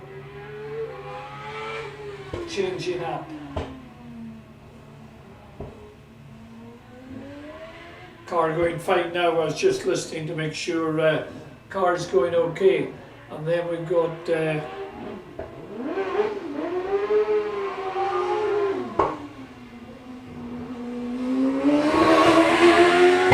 Charlie Forsyth going to 130R. The rear tire's just up to, shall we say, working temperature with a 130R. Okay. John Bruce currently sitting fourth. Young Ewan is sitting first. Not a lot between him and Andrew Patterson. 2/10 of a second, eh? Right, round John comes.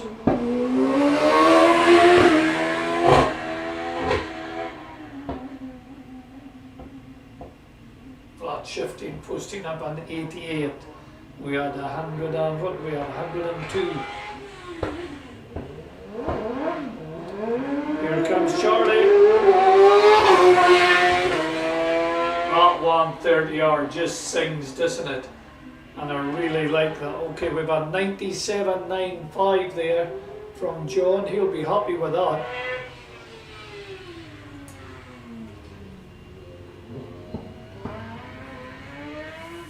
Okay, what's Charlie going to do with 130R? Had a bit of trouble last time out, but did have a 95.54 in practice. Down he comes to and just exits Fitz Corner, really good, pushed up on the 87. I've said it before, this is the right size of single seater for this track.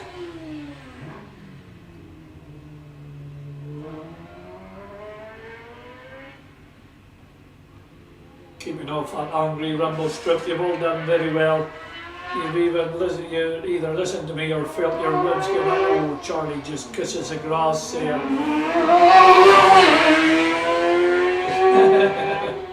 I'm laughing because he can't ring much more out of the poor wee 130R, but he is doing it, posting up another 89. But a Mr. Consistency comes up the infield. Hairpin. Paul Rhodes getting off the line.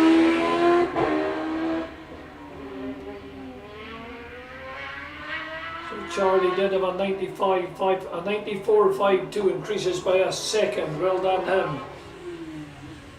So pulls up a second. I wonder where that will leave him. They're all pulling up a bit. What can Paul Rhodes do?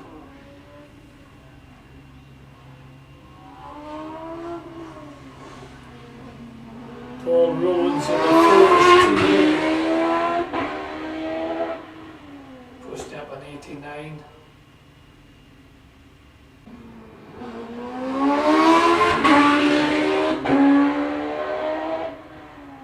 Another 86.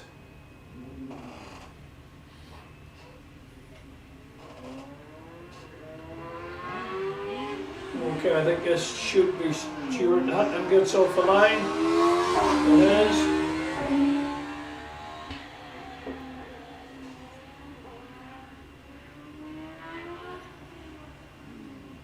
Yeah, Paul will be happy with that 96 because his previous was a 99, so improved by 3 seconds. So yeah, that's good. Stuart Houghton had a 117 and a 116 first time here, so he's doing right. And I tell you, he'll come down another at least couple of seconds. He'll have a 114 here.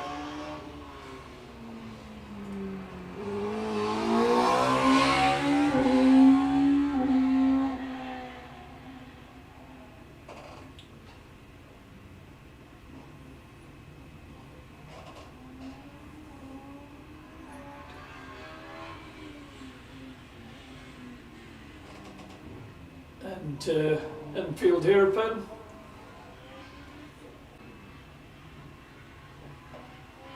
Now Beaches is He'll be, Stuart be just saying, right, I'm getting this one right, that one right. It's a lot to learn first time out. Because it's a very technical track. You know, and tomorrow would be my favourite track. And you have the corkscrew tomorrow, which is the banking one. Anyway, let's not talk too much about tomorrow. 73, Andrew Patterson, okay, trying to hunt down Ewan Bruce.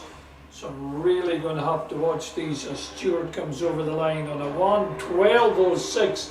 Well done to Stuart Houghton there, a 1:12, taking 5 seconds off his initial time.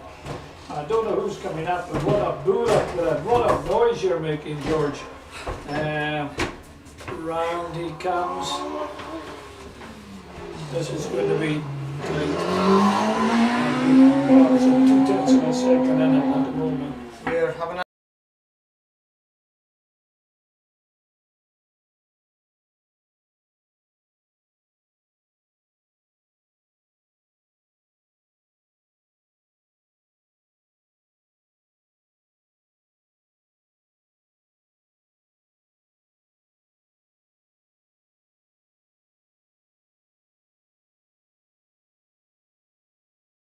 Seconds, I won't know, George, honestly, but I really have to watch this one because Andrew Patterson had a 9:4.23 and Ewan Bruce had a 9:4.07, 2/10 of a second. So can Andrew Patterson put that? This is for class. Can he pull up? And then with Ewan Bruce, who probably can pull up too. 93.0, there you go, dead on 93. Wow, so at the moment he's got over a second of Ewan Bruce, but hey, early doors yet. Right, so George is saying if you want your second competition, your third competition run, please go get ready, and as soon as this run's finished, if you want one. It's getting late in the day, but you can have it. Get straight into line, okay? If you don't want it, that's fine. Our marshals have had a long day out there. They are very, very cold, and fair play to them saying they will stay out for our last competition run if required, okay? Now, I hope that's perfectly clear. I'm going to announce it again in another wee minute. But so we Bill on the line, hopefully not with a stuttering car this time. Not too sure what was wrong with it, but Bill had it, and it just, did you see it? It just... sounded like an ant there. Yeah. There we go straight away.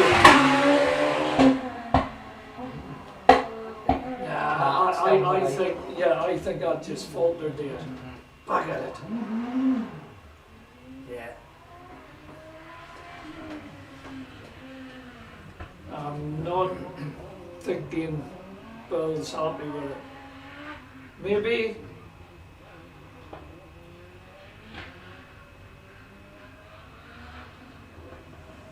Okay, that's sounding a bit better. We'll no going up the straight.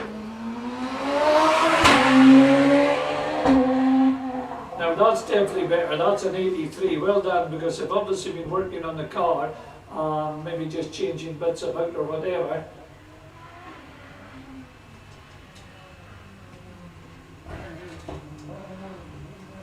Still got a bit.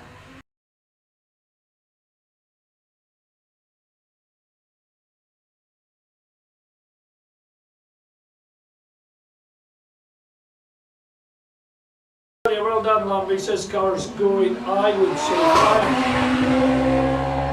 You spoke too soon. I might have spoke too soon, but it's George that told me, tell him it's going fine, it's him to blame. It's just, it's going a lot better anyway. Okay, 75. That's a big DJ Firehawk. As Bill comes in on a 103, but he knows why. Okay, so we've got David Looms and the big DJ Firehawk. We've got FTD contenders waiting to go.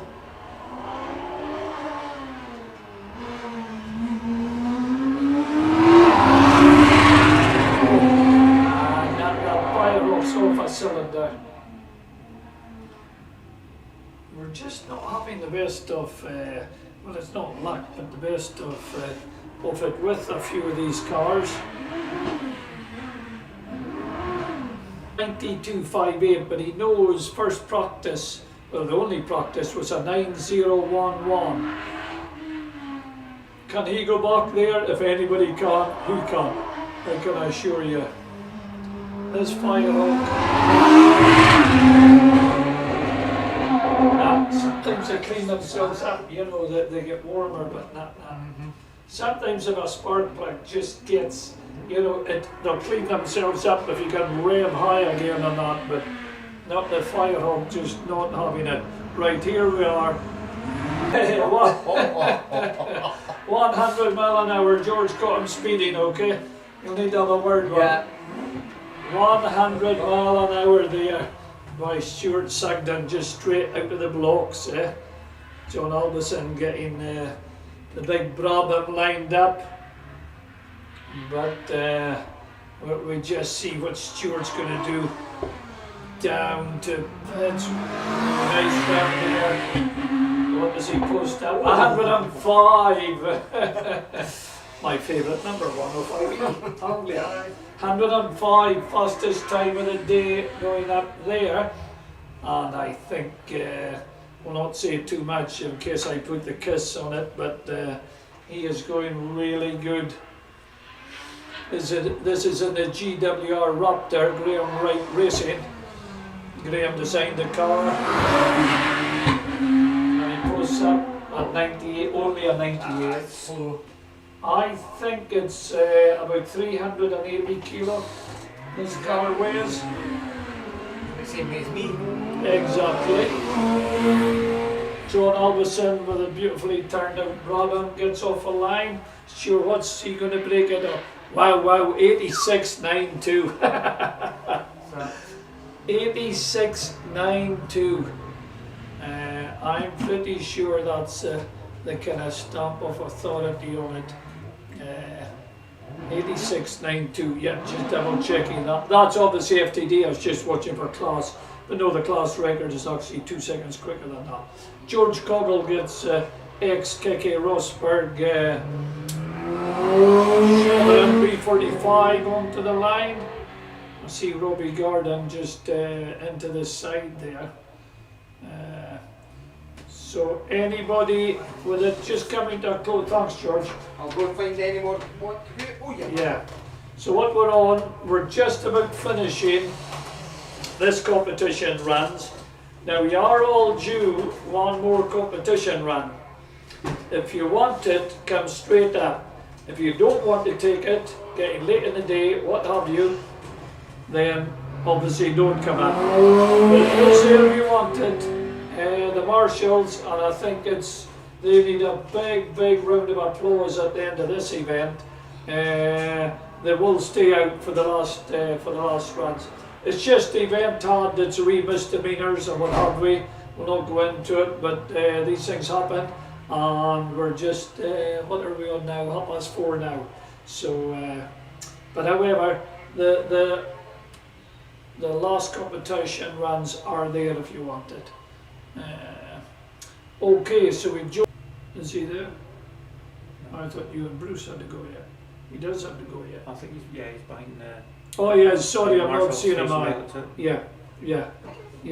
I'm seeing him. He's behind that. 16. Yeah. So we've George Coggle sitting on the line with Kiki Rosberg's Chevron B45. I'm gonna have it wrong.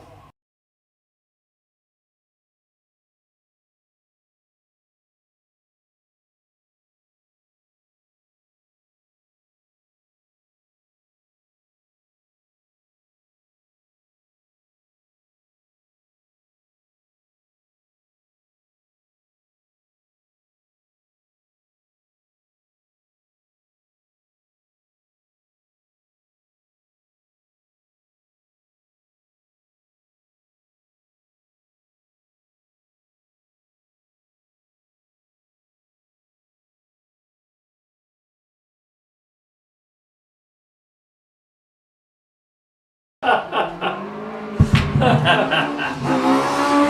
George Connell spoiled. I was just about to pull a wee dram there, and George decided I'm going to spoil the party.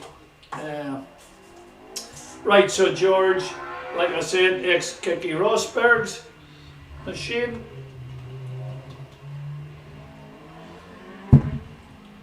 Going round, and then we'll just that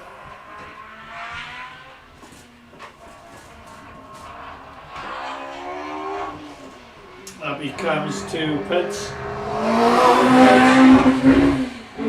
Off up the main straight, 79 mile an hour. You and Bruce waiting to get going. You and was on a 94. But that class has changed its times. I'm just going to refresh.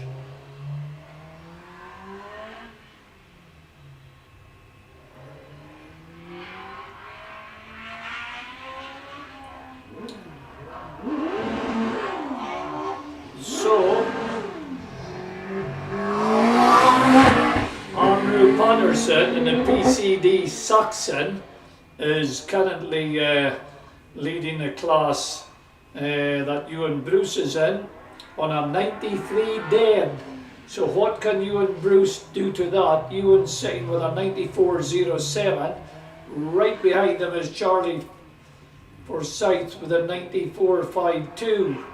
So the only man that can change this is you and sitting on the line there. As George Coggle comes in. Car 77, very fitting Senna's race numbers on George's car. Right. Ewan's got a bit of pressure on him here, but the track is good. Needing to release him because he'll all be psyched up. Tyres are warm. Please release me, let me know. Yes, I'm a beautiful singer there. Right, we're needing to get Ewan off the line. Tyres are cooling down. Oh, hold on, I should have checked. No, Evan's okay, Marshall's are okay.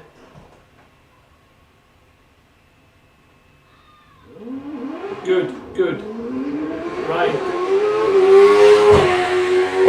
Shifting push up at 94. Okay. Now he isn't going to do anything against Stuart Sugden's amazing time, but he could just get into first in class. So Andrew Patterson sitting around 93, Ewan on a 94, has to improve by over a second. Down he comes, no problem. Oh, no problems. Flat shifting up the main straight, posts up at 89.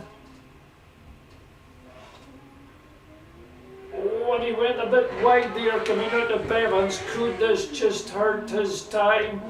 Because he needs this over a second improvement, young guy.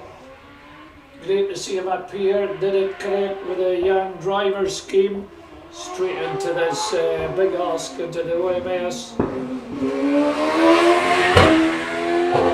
Flat shifting, a 91, that's, he obviously came out of pits really good there. Right, we're now on the countdown. Oh, he's getting our brake down well. Can he do it? I can't estimate. Yes, he's going to do it. He's going to do it. Yes. No, he spins coming over the line, but that wouldn't have hurt his time. But no, he was on a 94. He just spun. And yeah, the car's okay, just spun round coming out there, just throttle on. Okay, car's okay, but we might need, yeah, we need another marshal to help push. These marshals are so tough, you know that, they just get on with the job. However, no damage done. Get the message back to Dad John, just a spin.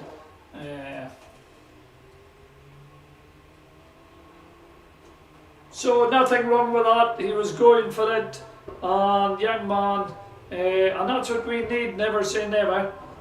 And he's fine, good. And he's still in second place. So, right, we've a mini that'll get a rerun. And we've Thingy Roger sitting on the line, I think 760 is it? And Big Roger.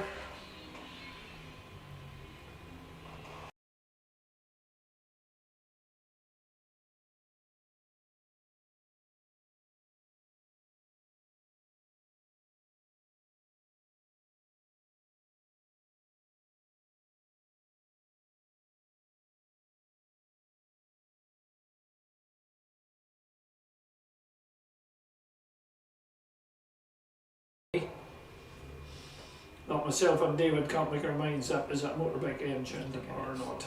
Sounds like it. Does sound like it, doesn't it?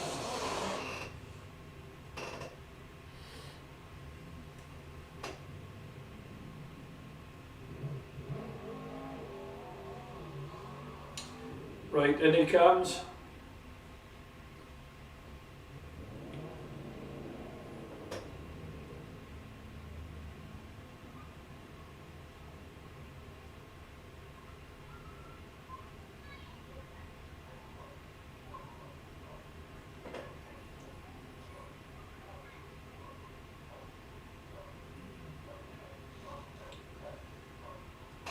Right, and we'll get him, that's car 65, Nicky Ross. Sports Libre cars up to 1400. Steps are sideways with LSD.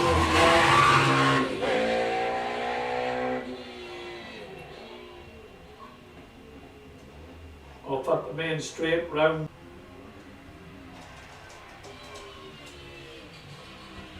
And then singing up to infield hairpin, no problem there.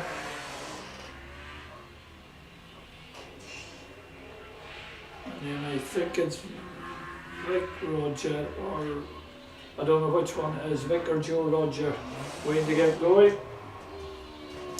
And then with Jody, that's going to start off the Class 1 cars.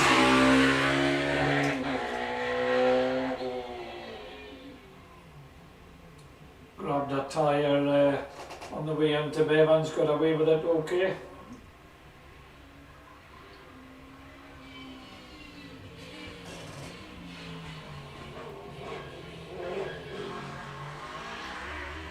Quite a barky wee mini with a flat front.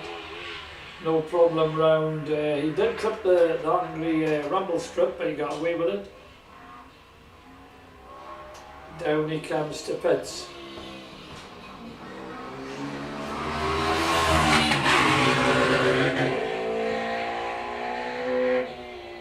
Kind of weaves his way up the main straight. I think it's quite torque stereo that.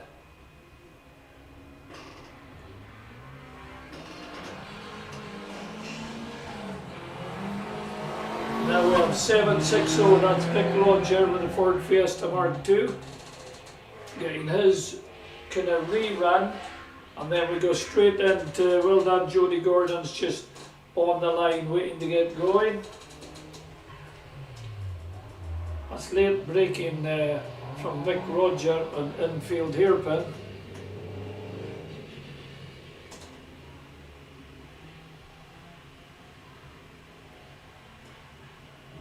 Round he comes to Beaches. Carrying plenty speed there. Oh, but he fluffs it. He'll be annoyed with himself there because you can do that in rallying or that, but when this is every 10th of a second counts, you've really to be such a tidy driver, and also don't fluff a gear. Because he had come in with loads of speed and he was just exiting, but easier said than done too.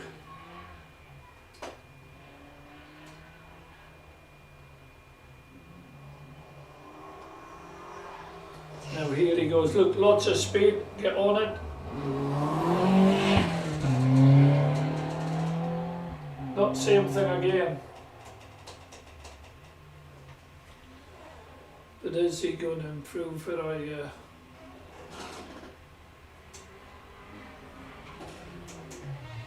Vic was on a 113. He'll be wanting to climb up the class a bit. Yeah, and he's going to do that. He's going to come through on a 113 again. Good enough run, but just needs to see what he's doing, fluffing the gear there. Both times coming into Pitt's corner. Right, so we're going straight into competition, the last competition runs. Those of you who want them, just feel just come up straight away in class order, and we'll get you out there.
Okay, Jody Gordon gets off a line there.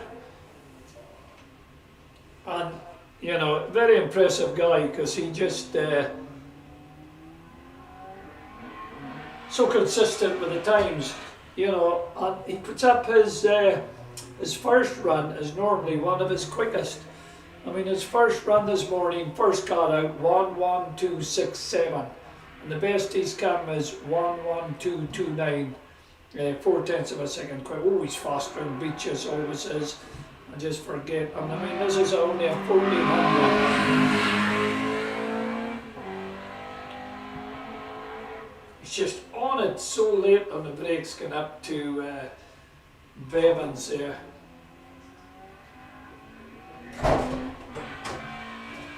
Down into infield here, Pin. Bit of smoke there, but it's no tire smoke. So here's Adam. Adam, in your own words, what happened there? You done it twice. Fucking loved it. There was a bleep do that. Jody just driving right up over the concrete. He does that and he's, like I said, Mr. Consistency. He's just like that each time he's there. Now Pete Lawton getting off a line.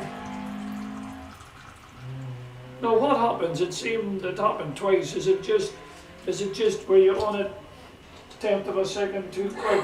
Was it though? No. So it was identical to what happened. I don't know really. It's old age sitting in that. Can't even mind this morning.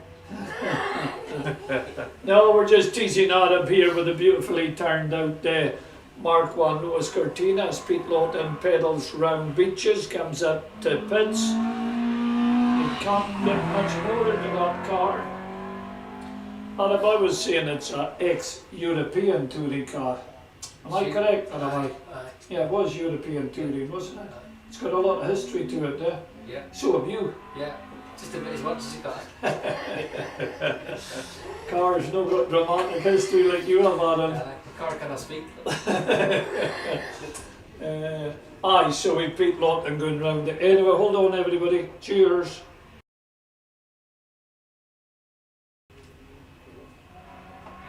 Oh. You know, they say it's going to be 5 somewhere. Well, it's 4:45 here, and that'll do for me. I started a bit early.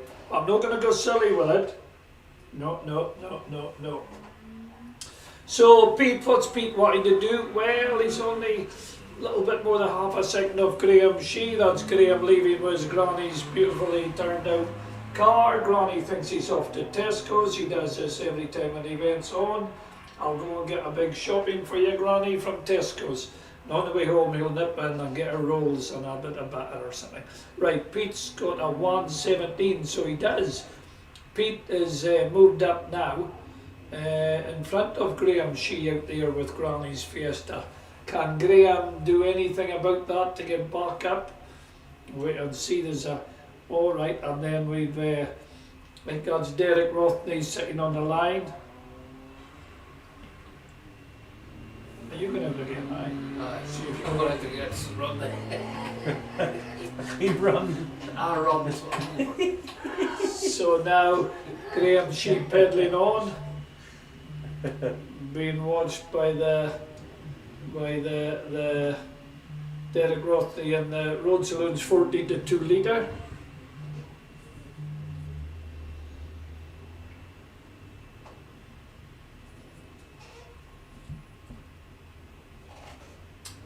Round he comes. Now on to Beaches. No problem there, coming down. Pitts corner and away up the main straight. He'll have a good idea that Pete is perfectly capable of eclipsing him. So he will be pushing on. It's in the same marks. Honestly, it's just... Right, Derek Rothney leaves the line. Currently leading the class. Neil Hamilton will be definitely taking another run because he's only 1-2-1 there for Graham Shee, so does not improve. So Pete Lawton just jumps him. So where are we? Well, car 15, Derek Rothney, knowing that he's only 0.2 of a second quicker than Neil Hamilton.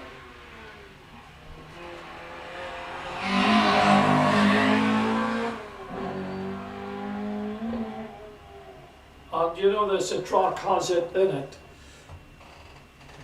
Did you feel a track has it? Oh well, I'm not asking you, Alan, I shouldn't have.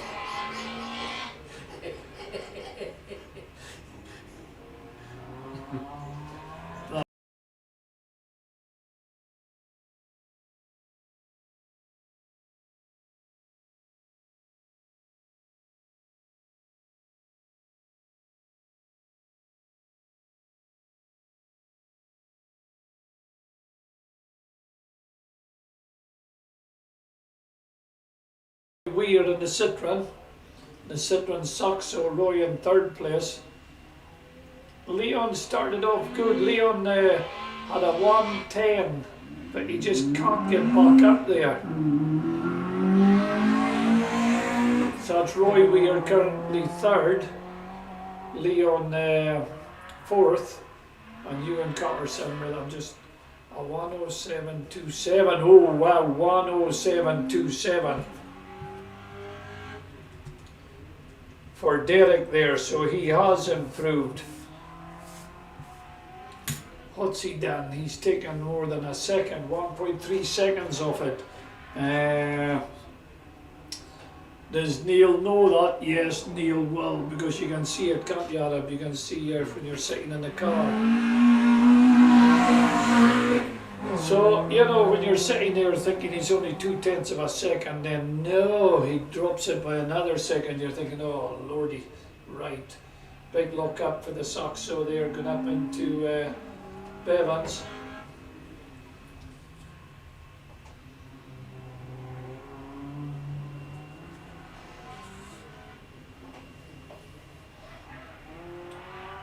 Pushing on, putting up a bit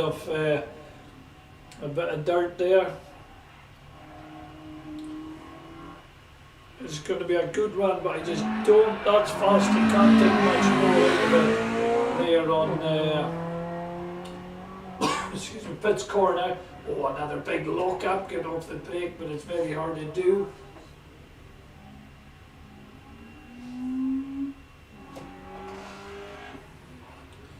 But all eyes are going to be on now. That's Neil getting off the line.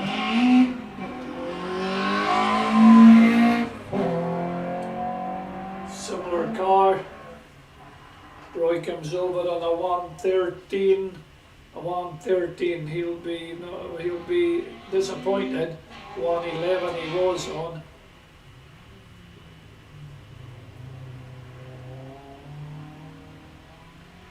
That lock-up didn't do anything for him. Now, yeah, Leon, I'm just wondering, as his car, I'm not seeing him lining up there because he was on a 110, which would be right up there, but he's not come back up. He slipped back to 113 or a 150. So this is, in this class, the man that could be on a move. I think we're asking too much of Ewan Cutterson with a C2, but he's there to go out.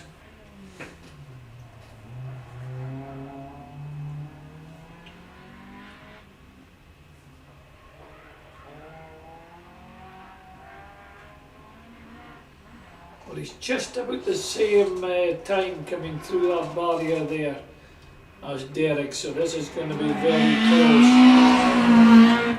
But you know this, I think Derek has this. I just don't think, never say never, but yeah, he bulged a bit there, kinda, you know. No, I don't think this is going to do anything to the 107.27. It's not going to, no, 109. So well done, Derek, taking it, just pulling it further away from Neil. So as Derek Rothney, I'm more than sure, is taking away class honours. With the wee Citroen C2, but I think it's asking too much of it.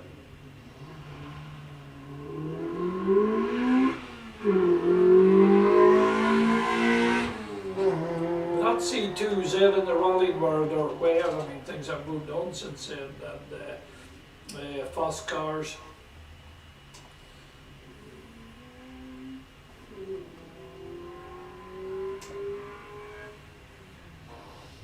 Then we've got Simon Rothney. Now, have the Robsons gone home? Because I'm not seeing an Eve or an Audi. As it Thomas is more than safe on his 105.89. Tommy on a 109.84. Simon was only half a second off him. I wouldn't call that safe, but I'm not seeing the Evo coming up.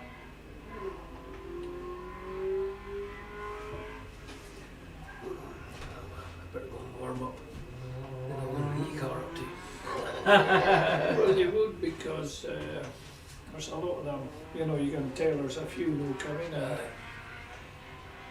they were our go. We'll get rid of it. I see if you can get round the pits on it, but Ah, I'll try. yeah. We'll have to go for it, it's correct. If you don't, you don't. No rubber left in the back. That's wee C2 going up to Evans for the final time. That's Ewan Cutterson.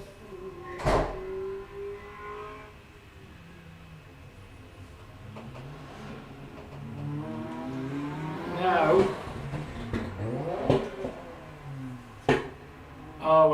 Derek fluffed the gear again. Sorry, Simon Rothney fluffed the gear. So that's this run finished. He had just had to come up another half second and he'd have gotten into second place. No. Blooming thing, that's a shame.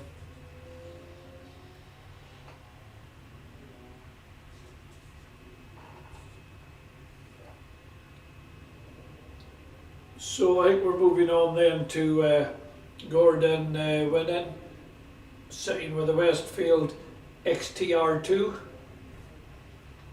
waiting to get out.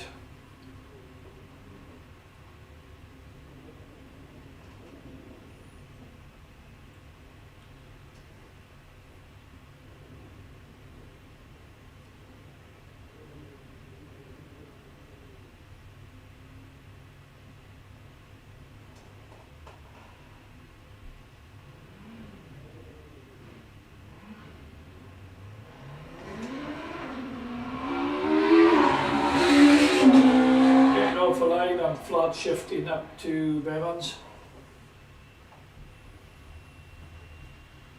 Did about 118 in practice. A lot of you are finding it hard to get back to your practice times for whatever reason.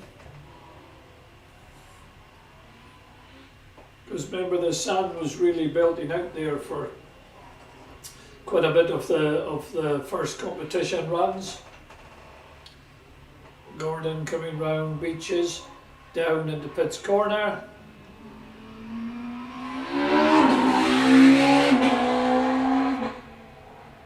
Flat shifting up the main straight, so yeah, he's in the class on his own, but like I said, you're wanting to improve on your time each time out there.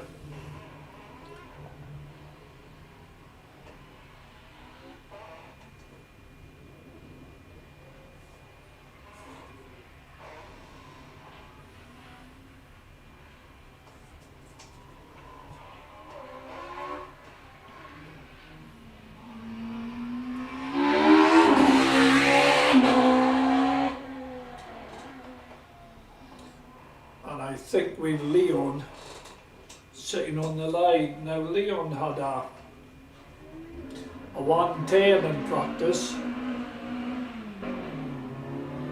It is Leon. He had a 110 in practice, then he did a 115, then he did a 116. So jump up to third place if he can even just repeat that 110.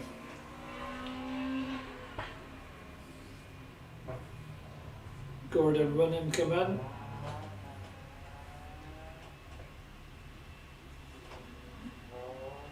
Jo Young sitting on the line, and her dad's well turned out 106 Raleigh S1. Cars are worth a lot of money these days.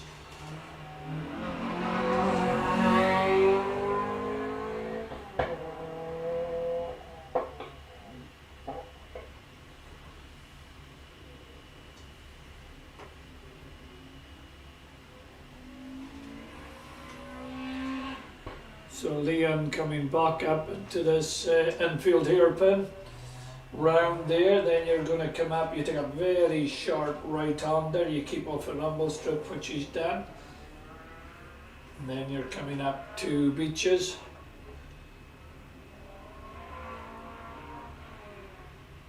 Down to Pitt's corner.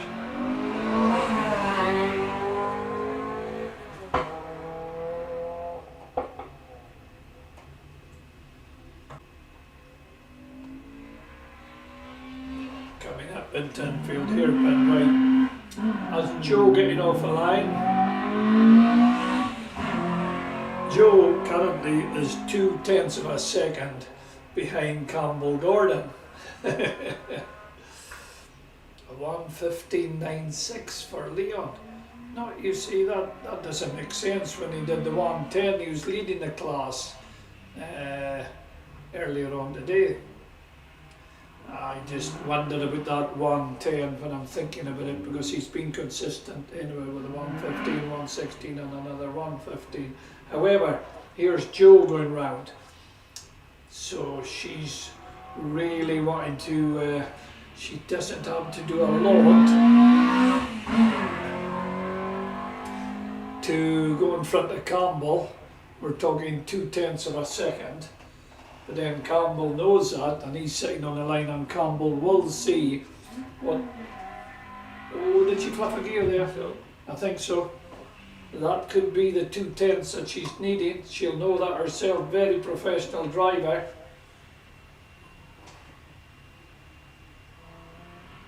Taking great lines, just getting the apexes right. She'll need to, because Campbell is campaigning along with Jodie so much in this 205. However, it's going to be close.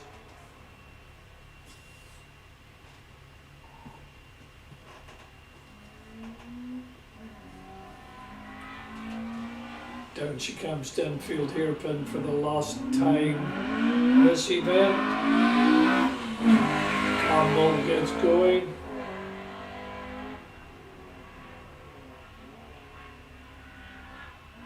No, she doesn't. Slips back to 117. So Campbell won't know, but he's safe enough with his 115. But boy, that was very, very tight racing there. And Pete jumping a place just at last minutes. Tommy Robson back in with Evo.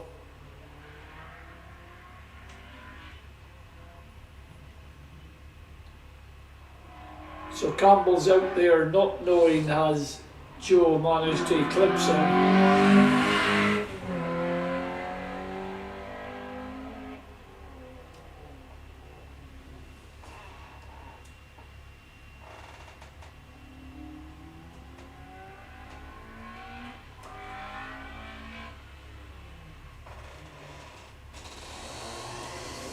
Down into infield. Hairpin. Going well enough.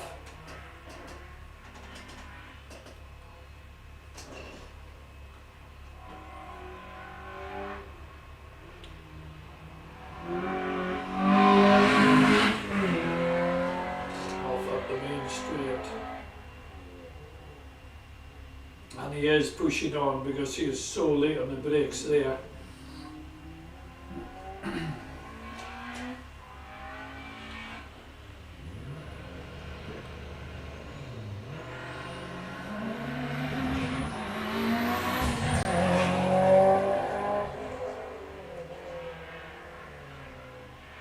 So does Tommy think he can nip 1:13.98?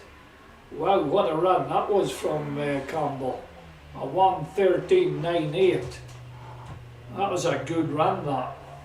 Does Tommy think that he can do anything against Thomas's 105? No, he's...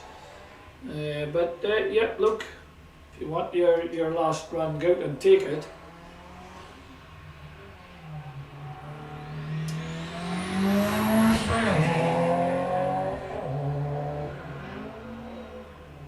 Love it, Fraser getting the Raw Striker rear tyres lit up.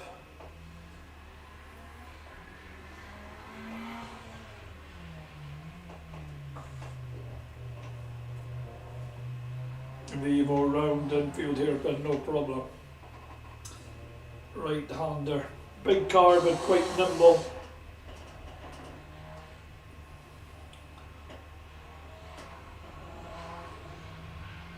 But I think they managed to get this kind of wee hesitation that was in it earlier on. It was in it for the first two runs for sure.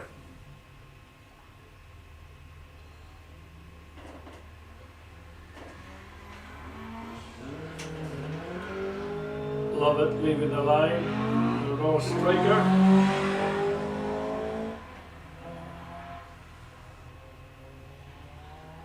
Tommy going to break the beam on a 1-1-0.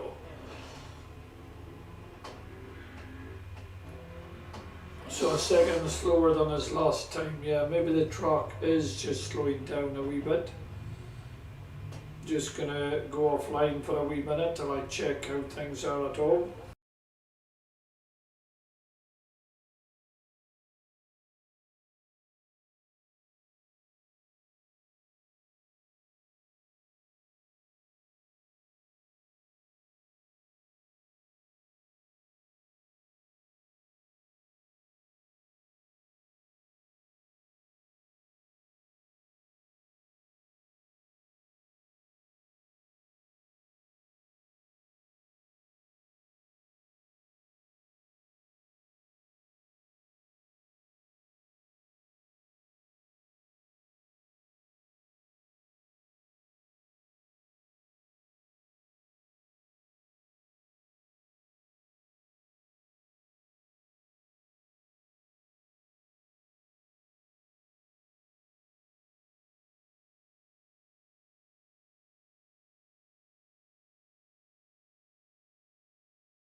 Okay folks, so we're getting through it.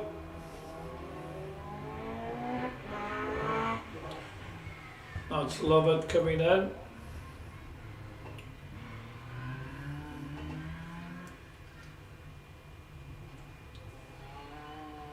Now with our 500 Caithness Alexander Club.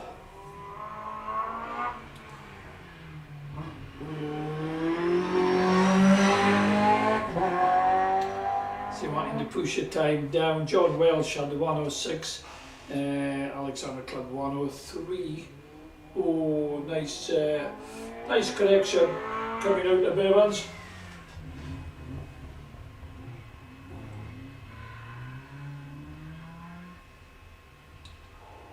Then we've David Wallace, more than sure he's got that class safely in his pocket. Another fair wiggle there by Alexander Club.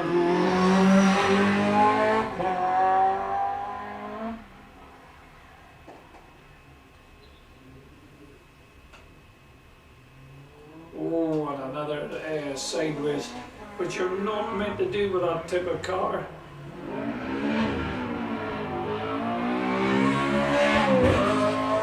Okay, David Wallace gets off the line with his screaming Honda S2000.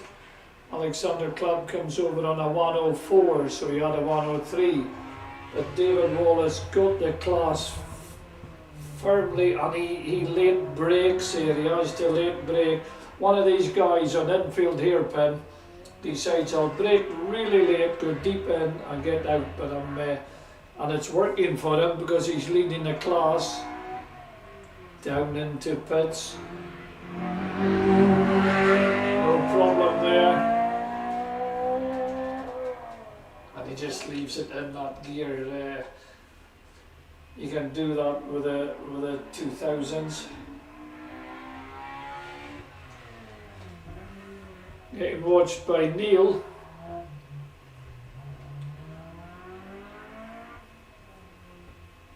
So Neil Wells, Ronnie Screamer, McGregor is on a 109. Neil's only a second behind him. Can he do something to second, get into second place? But I'm more than sure David Wallace has first place firmly under his belt with that 106.09. This run I don't think will beat the 106. That's Neil off the line. Not going to do anything to David, but Screaming Ronnie McGregor might a 107.96, so not. But David Wallace has a previous run on a 106.09, and that'll do for him. Oh, Neil went deep into infield hairpin there, just pushing the Porsche. See can he do anything against Ronnie sitting on the line there.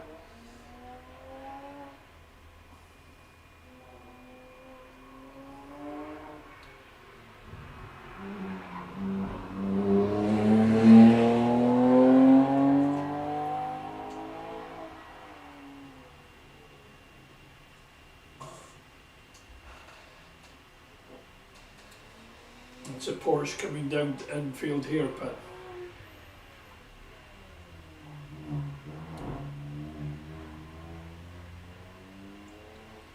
Ronnie on a 109.14, Neil on a 110.52. So gonna be a bit to do. You know what? I just think this truck now is cooling.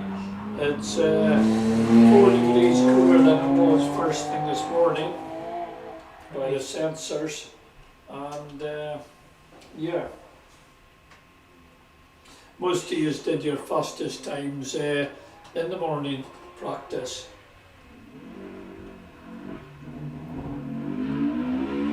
Right, Screaming Ronnie McGregor off the line. He'll be aware that Neil's going to try and do something, not a 111. So slip back a second. So Ronnie's okay, he's going to take second place away. no matter what happens with the 109.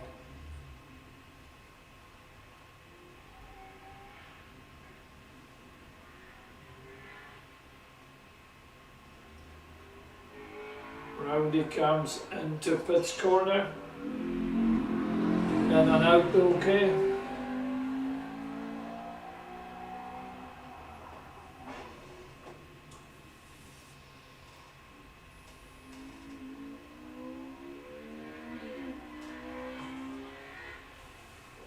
Flat shifting down to infield hairpin.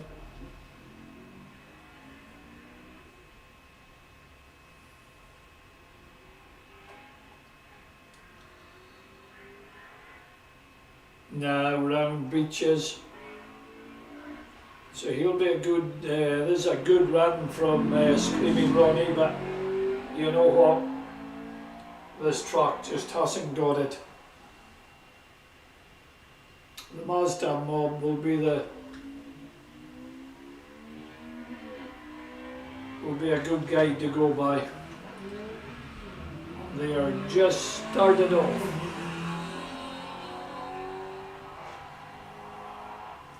So car 13, Neil Menzies opens up the Mazda mob, a 109.91. That's a good enough time, but not as quick. This is from Ronnie as his last time, but he gets second place, Neil first, but David Wallace takes away honours. So that class in a 106.09. Right, Mazda mob's coming up.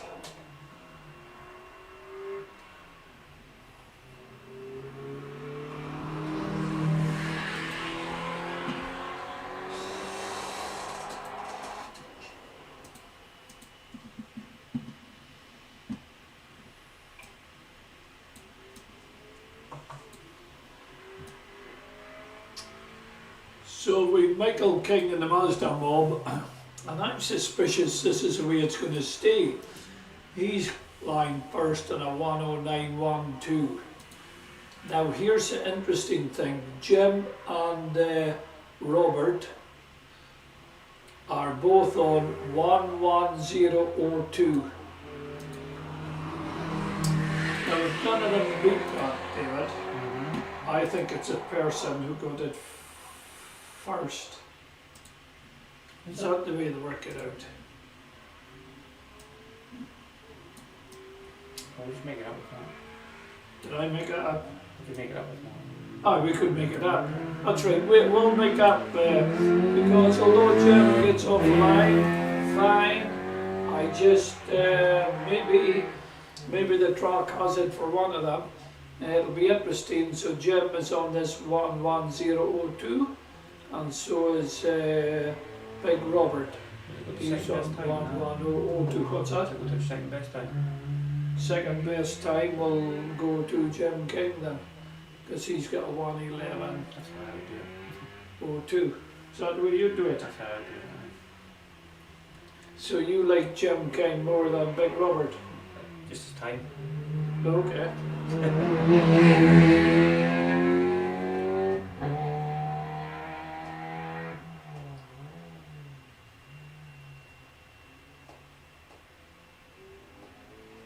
Now, in a wee minute, I'm going to have to take about a 5-minute wee break because I didn't think I'd still be blethering on, and I've just got to check the boys and have a wee blether with them for work tomorrow. I'm just wanting to wait to see does Jim do anything to the 110.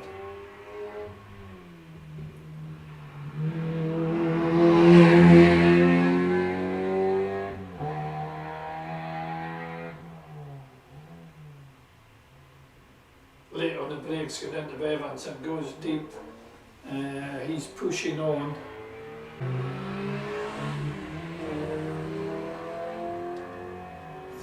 Andrew Moyer, right. So is Jim going to do anything to 110? No, he's not. Oh, but 11071. So that means for Big Robert Yule on car 43, it might be there. Right, I'm going to go and phone the boys. I'll be straight back. I'm wanting to commentate on big rubber car 43.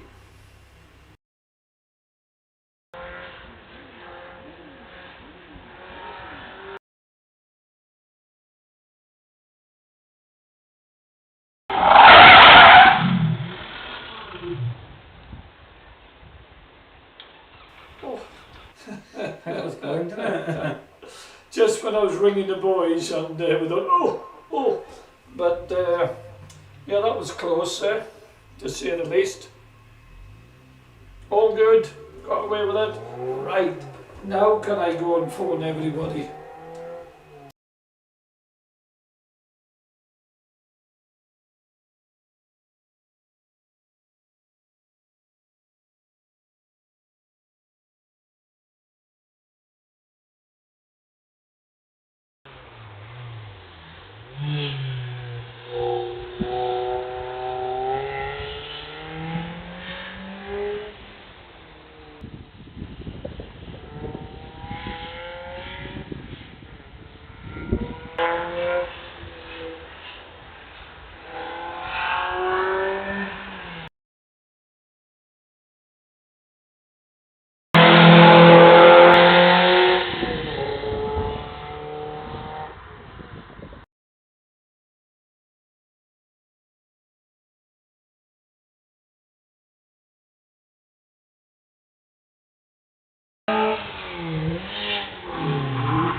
folks, that's all sorted out at work, so we'll get back on. Obviously we're still with the Mazda mob.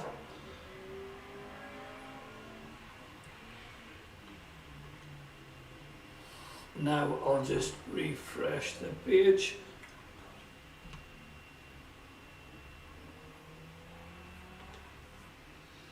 So how are we doing?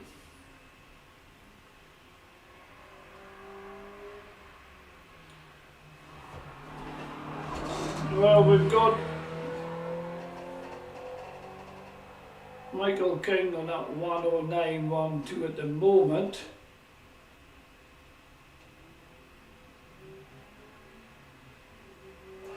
But we just see how it all pans out. Ian Archibald, car 40, Mazda number 40 at the moment in there, down to 114. Makes him ninth out of say 16 here. Thought it was 17. Anyhow, round he comes down into pits. Out of pits.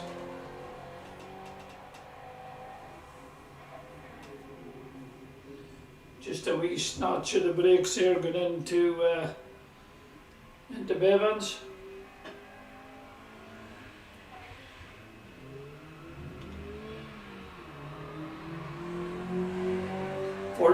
Ken Taylor. Okay, Ken's first time here and what he's doing is quite correct. Down from a 131 to a 130 to a 129. So going the right way.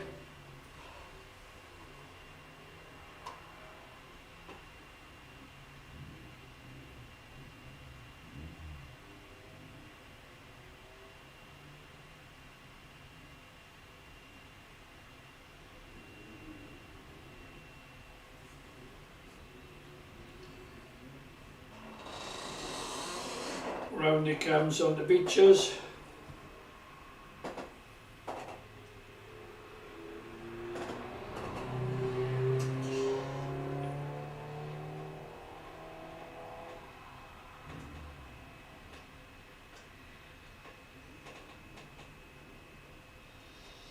Just looking, Scott Menzies and Neil Menzies sharing the car together, and there's 1/10 of a second in it. Close racing.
.42, Chris Cheetham. Chris doesn't have to, he only has to come off this 11027, get 3/10 of a second, and he's up to third place, taking it from big Robert Yule.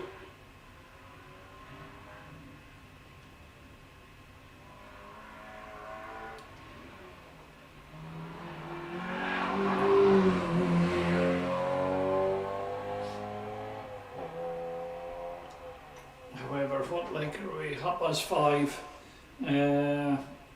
It'll be a good hour yet, so maybe the single seaters should think about fitting headlights, lamps on them. That'd be interesting. 43 off the line. That's Robert Yule. Right, Robert, what's he gonna do? He was on this 11002. Jim King did not improve. He put up a 11071. So what? I'm not sure how they work out when they're on equal times, but let's see, can Robert Yule eclipse his 11002? Certainly tried. Oh, I'll tell you, he really is trying. That was nice. Coming in and out of pits.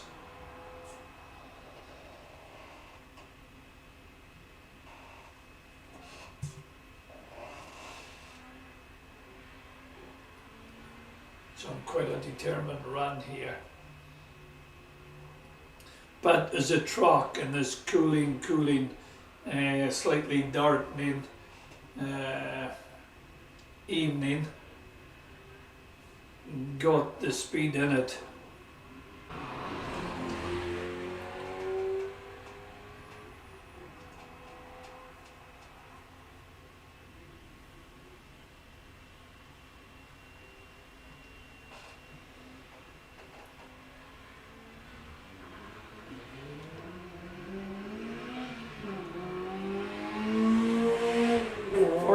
Jacob leaves the line, but I'm watching Robert here, 11002. No, he doesn't do it either. So they're both on a 1102 and they're both second. Not sure, quite a look up from Jacob there, but not sure how, but there'll be a system.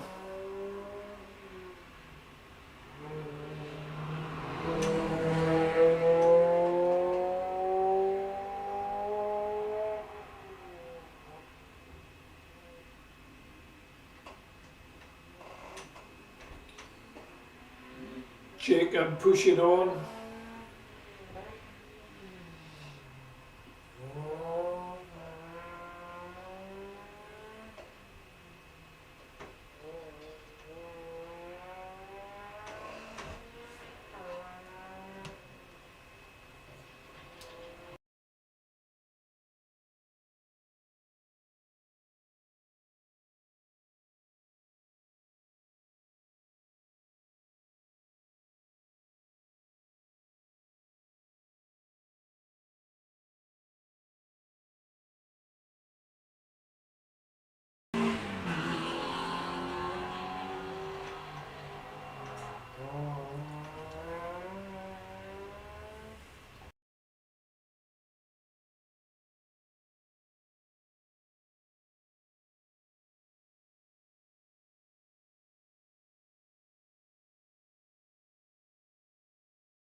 Coming down in Dunfield, and then we just have Michael King, and I think that's last of the Mazda mob. Michael maybe wanted to just make sure his 10912 is going to consolidate first place.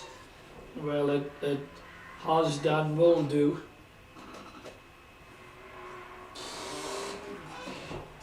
And then we've John Moore. Oh, and a nice slide there, but oh, nobody's allowed to have any misdemeanors this late on in the day. Coming towards 6 o'clock. Tino is rubbing in the time.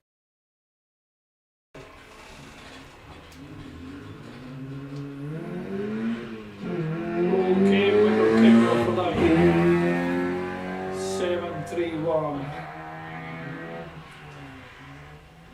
And then John Moore gets the Anglia, the broad-speed Anglia, onto the line, followed by Ian Crockett with a wee mini.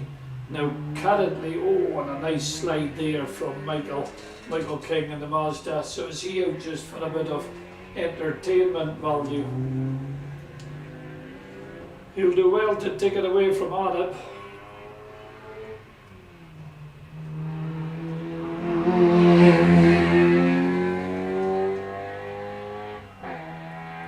Oh, I'm changing up where normally people's braking. This is quite a run here.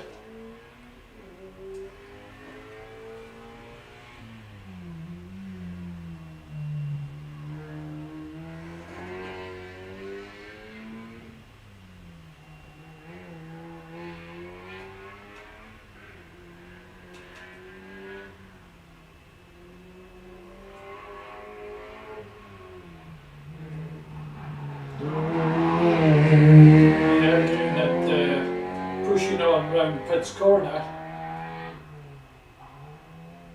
we snatched there just on a bit of engine braking.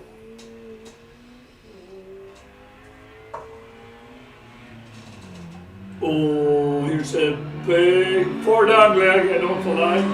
Arms of John Moore. Been watched by Ian Crockett. Now what can Ian do?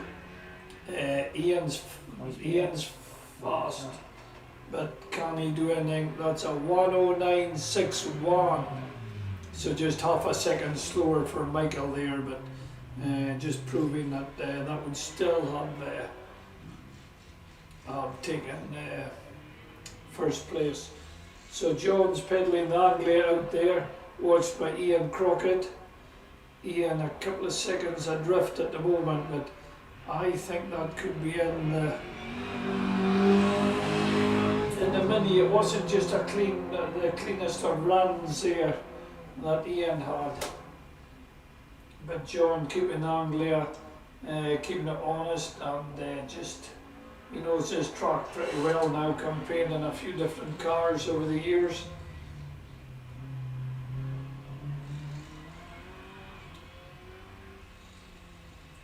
It's a tidy run as well.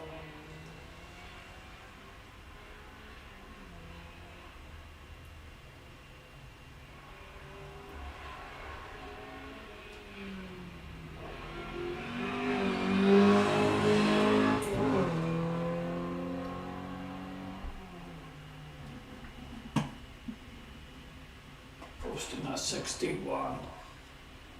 Is he going to try and pull away from this 117? That's Ian Crockett released.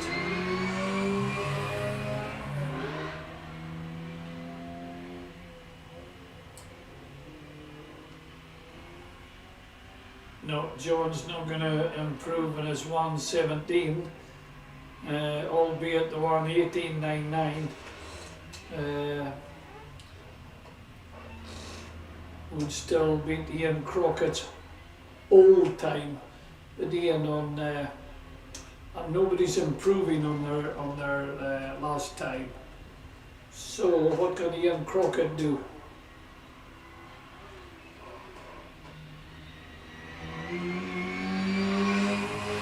Pushing the wee mini.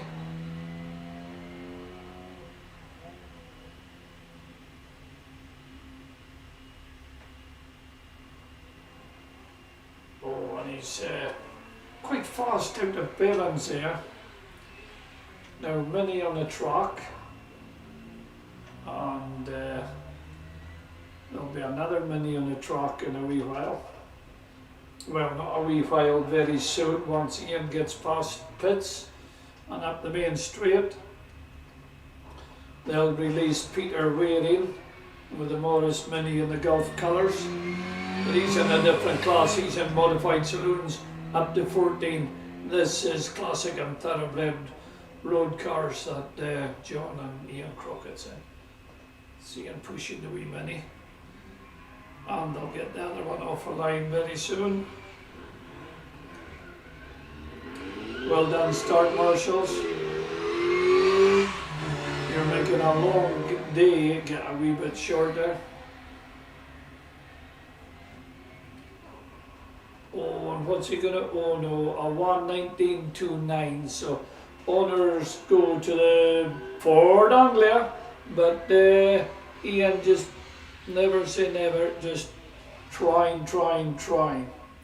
Now we're on Peter Waring there with a Morris Mini that's in the modified saloons, and then we have Alistair McCarter sitting on the line. He's from the coming up classic and thoroughbred modified cars.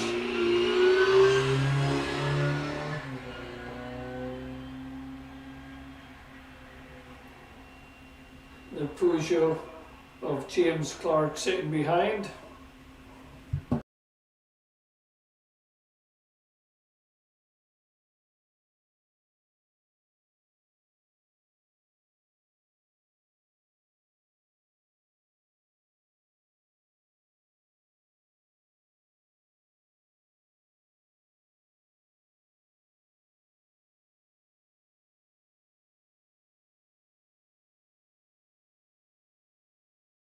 Folks, so we've Mini on a truck, Mini just been released, Alistair McCarter,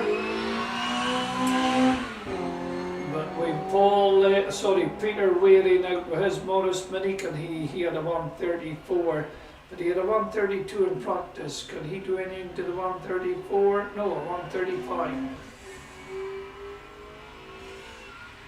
Now Alistair McCarter was about a day and a half in front of Arab. That's because Arab had his wee misdemeanours, as we've all seen. Can Arab get a clean run, I wonder? To see what this Lotus Cortina can actually do. Let's wait and see.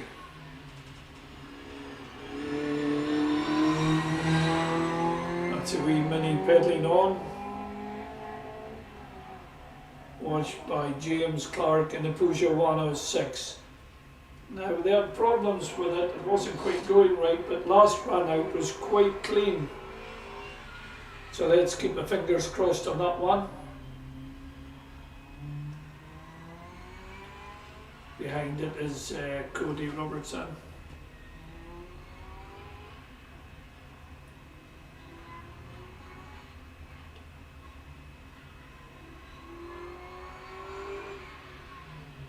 Here's a wee Mini comes round pits for the final time for today.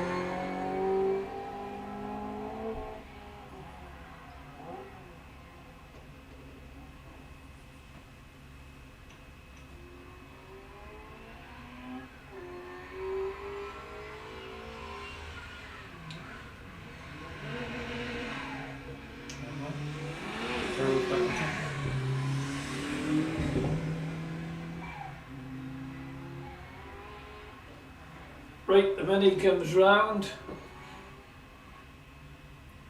on a 1-2-1. He's going to be really happy with that. 1-2-1. Well, he's a second quicker. Sorry, I was second quicker. Okay, that's fine. So back to James Clark in the Peugeot 106. Yeah, but hearing we kind of that's a turbo noise, and so it's going a bit quicker. Seems to go hearing the wastegate going. Now listen to it up here. Definitely going better. Doesn't seem to be going any faster with having a turbo than a normal car, but however, it's all in the driver's head, but that's fine. Cody Robertson going to get the Ford Fiesta for line in a wee minute or two. Very clean turned out car.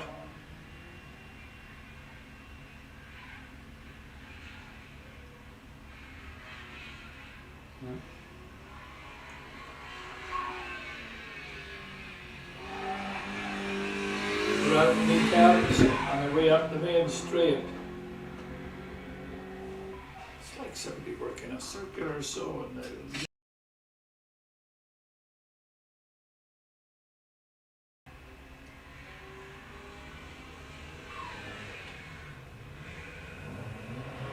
That's Cody off the line. Very smartly turned out car. And I think it's his first time up. You know, what he's doing is fine because he's getting faster and faster, and that will do for me. Right, James comes in on a 1-2-1. Again, James be happy with that, 5 seconds quicker than his previous run.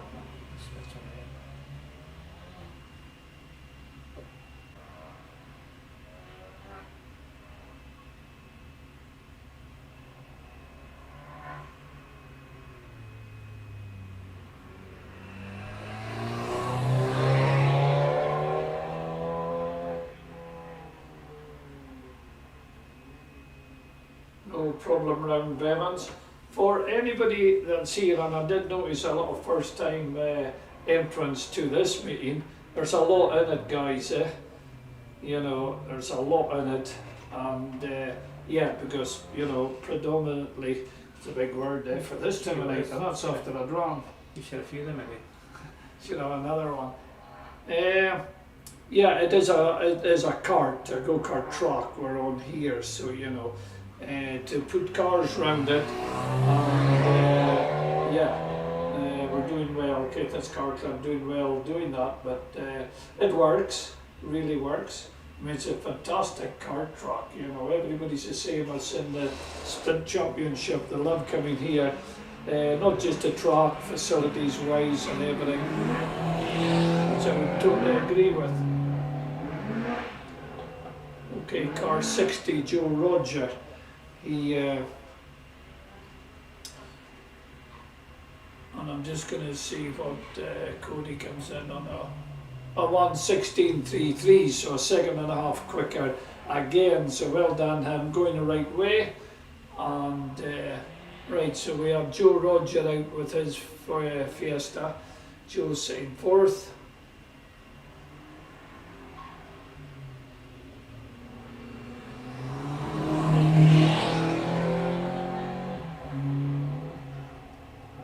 Watched by Will Wilkie. Will did lead the class for a wee brief moment until Owen Dunbar put a foot stomp in 1:03.78 run on it, and I would say that takes it for the day. But Will Wilkie, good run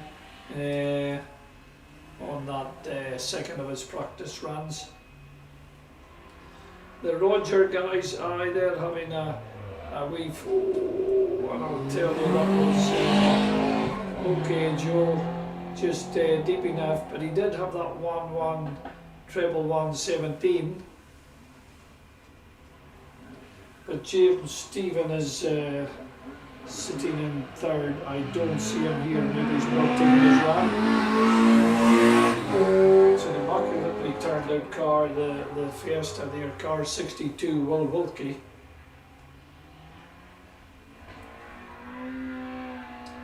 Joe comes through in a 1:10.96.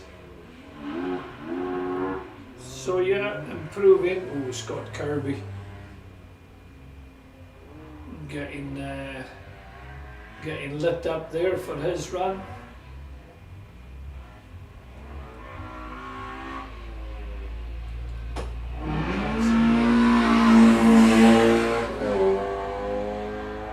It's a fast Fiesta.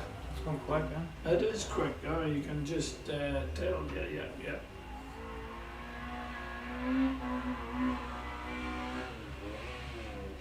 Oh, I'll tell you, he's late, so late on the brakes there, that was really impressive. Very late on the brakes. He's throwing the Fiesta about. Again, I just don't see it doing anything to Owen with the truck getting a wee bit, the truck just getting slower, but it's going to be a good run.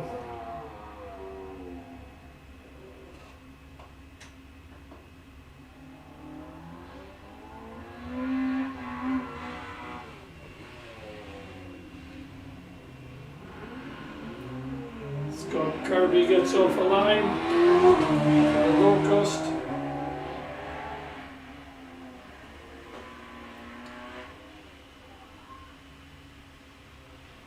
Oh, the clock never stopped.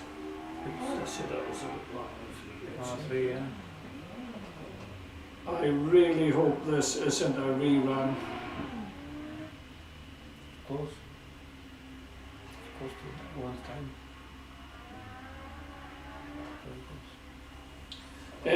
Right, Scott Kirby pushing on. Yeah, quite a machine this. There's a Lucas ZX. Quite a machine.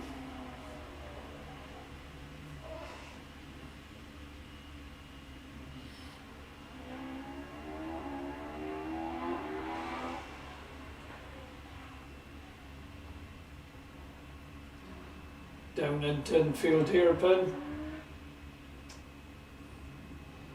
That's fine. Round he comes.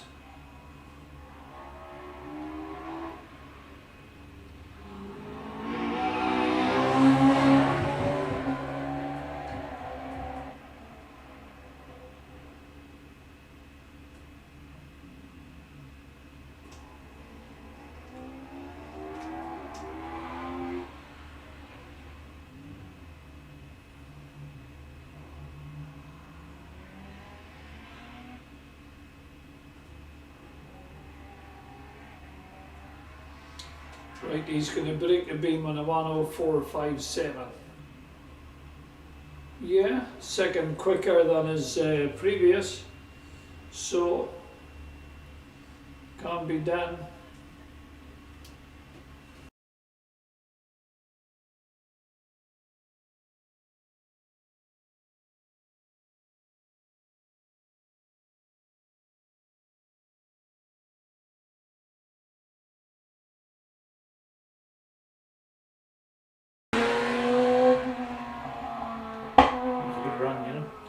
Billy Longby gets off a line, car sounding a lot better. Yeah, that's better now, guys. Well done. A lot of faltering and just the hesitation in the car would have you very frustrating, but they obviously worked away with it and proof the pudding. It's really raining clean. That's better now, that's a lot better. Good, good, good, good.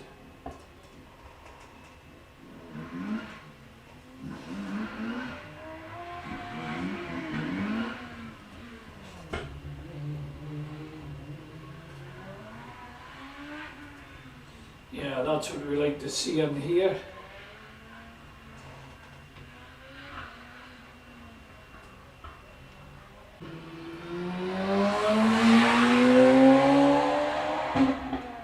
Problem going up the main straight, post temp on 81, that's a lot better than earlier on, so good, good, good. So where were they in the wee battle between themselves? Well, Billy never got a clean run, competition run. 57, Josh Warren leads a line, leading the class by quite a bit. This is a class thoroughbred and modified. A 102.27 there for Bill.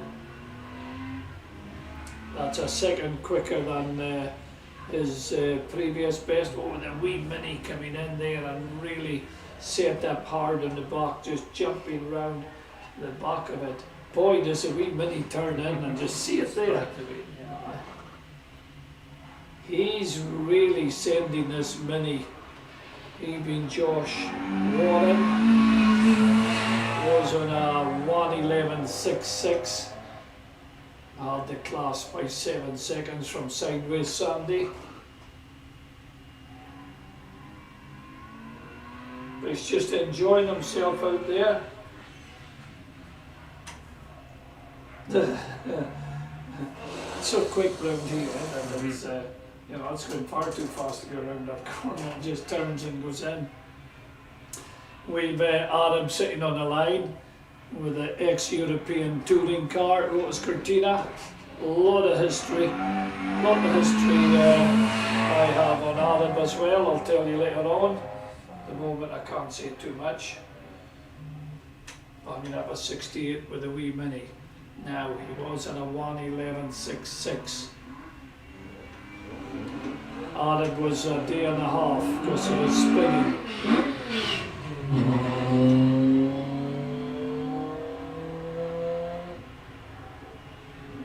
So a 111, no, he's not going to do it. A 113, okay, but that's a good run. His 111 consolidates a class.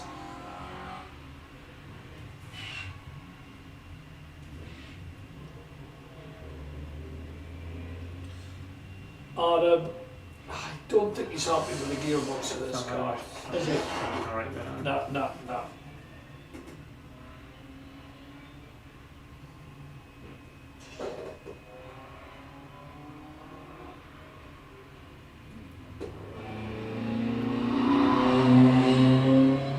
No, I don't. I just don't think he's comfortable with the gears.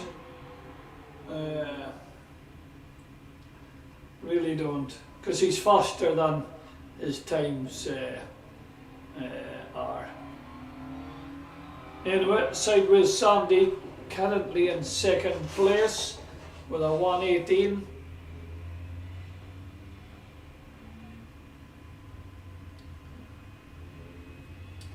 Let's wait and see how that.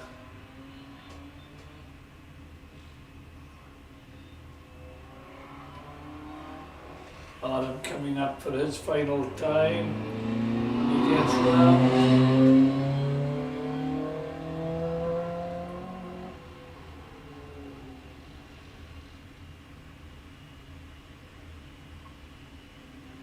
But he had a 139, which he was needing to obviously improve on. Sideways Sandy gets off the line.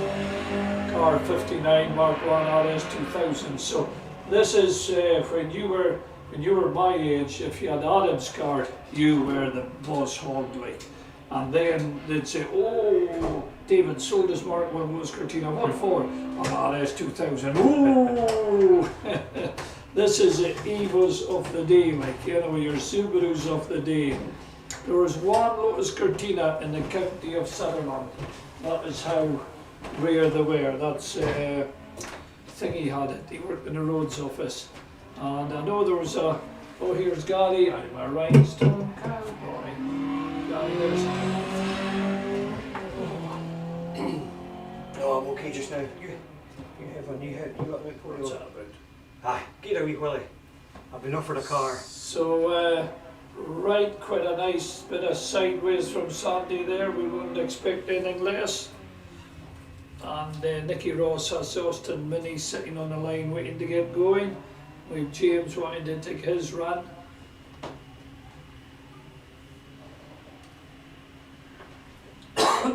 Sandy coming into beaches.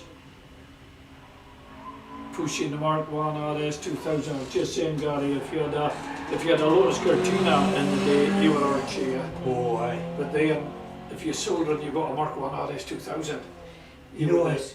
You know us. A few years later, if he'd a Chevette Chase, he was really Archie. Oh, you were Archibald. Full name Archibald. And then what if you got a Lotus Sunbeam? Oh well, he was pretty friendly with Archie. David really got a Lotus Sunbeam.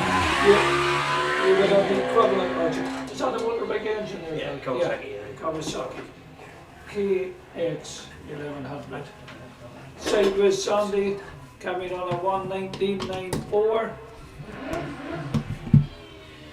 So he's consolidated second place.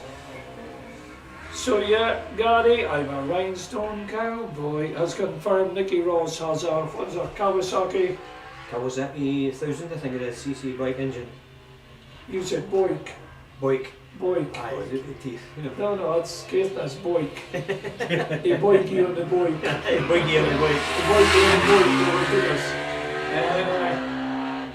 Oh, and the wee minute, he's on the grass, he's over the, and he's okay. Right, everything's okay. It's stopped there, do you see that? No, I think that's under braking. Look at the way. tail. Aye. Oh boy.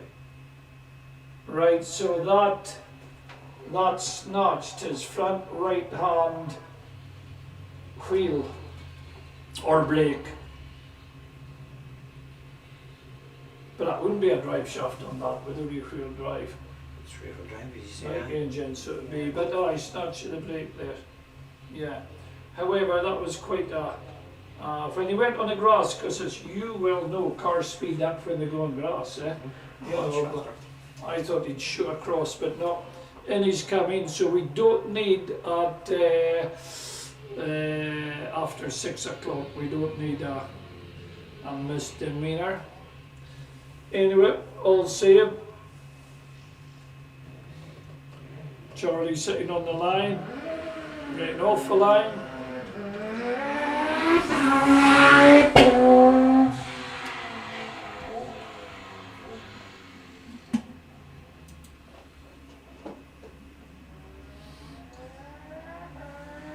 Coming back up, back shifting very quick, brakes down well into infield hairpin. No problem there. Spire GT3 at a 98.14, which actually puts him 7th overall.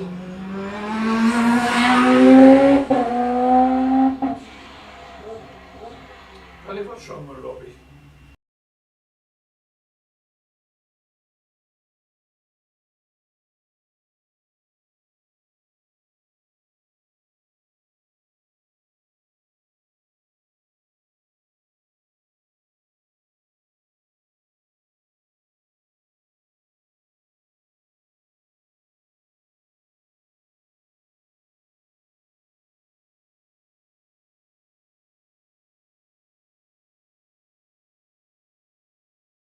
On idle. Right, we've got just having a wee blather with Gary there about Robbie and his car, Robbie Gardner. Yeah.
That Westfield is going okay. Is Bill posting up a 73 there. That's better. That's what we want to hear. Well done, the boys, getting it sorted out.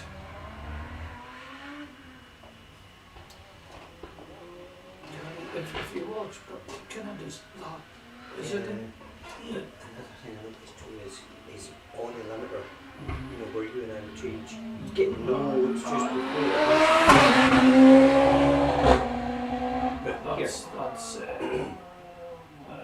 that wasn't clean. No, it's like he's dropping a cylinder. Aye. Yeah. Too much of it, clean enough. Down he comes, worked with the car all day, well done them.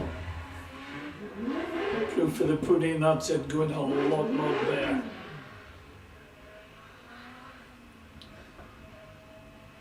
Now I think that was John Bruce getting the OS warmed up. Well, fuck heavens, that car's going a lot better. Yeah, it's really revving clean. Well done, Team Lambie.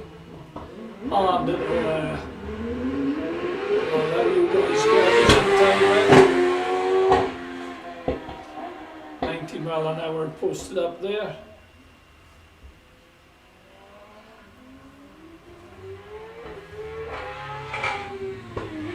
John Bruce coming down into infield hairpin.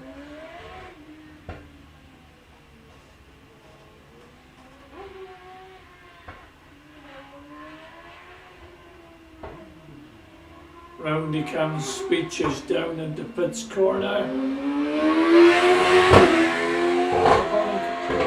Methanol. Methanol. They were in circle. What's that methanol? Well, it's usually that indicates the scrutineers and marshals that are methanol. I don't know, but I would know. That's the only reason I see. Okay, but Bonnie car, Mhm. really nice. I like the livery on it. And what have you. Ex-Tim Thompson. Are they? Ex-Tim Oh, Thompson. right, Racing. right. Beautifully turned out car. First time on 88. Okay, James Stephen coming with a Volkswagen Golf. What can he do on a cooling truck?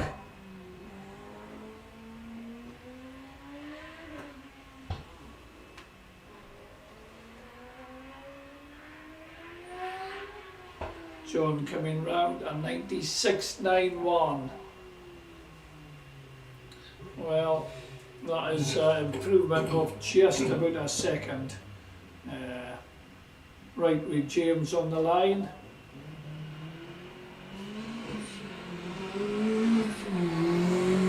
I don't think the rest of the single-seater guys are going out. Ah, I don't think so. Robbie, I think, was. Where's Charlie? Oh, there's Charlie. No Charlie always go away. He's had trouble with his gear change. Aye. He did last time third. When he Was got it third, third? he left it in third.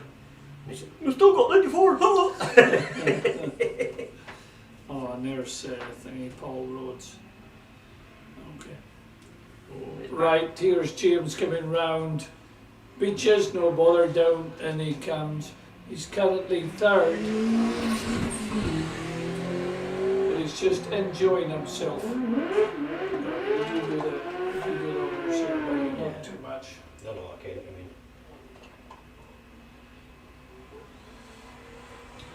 So down he comes to infield hairpin, no problem there. He's just going to consolidate third place because I don't see him coming up off that. Then we've Charlie Forsyth sitting on the line in the 130R.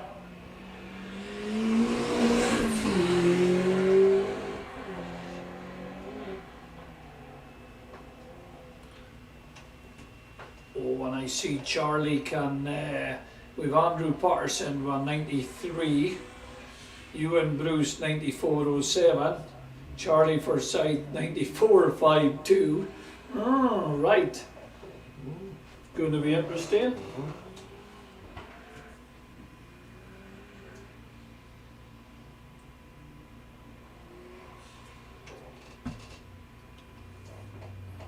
James comes in on a 107. So does improve by a second, but doesn't take him up. Will Wilkie still has it on a 105.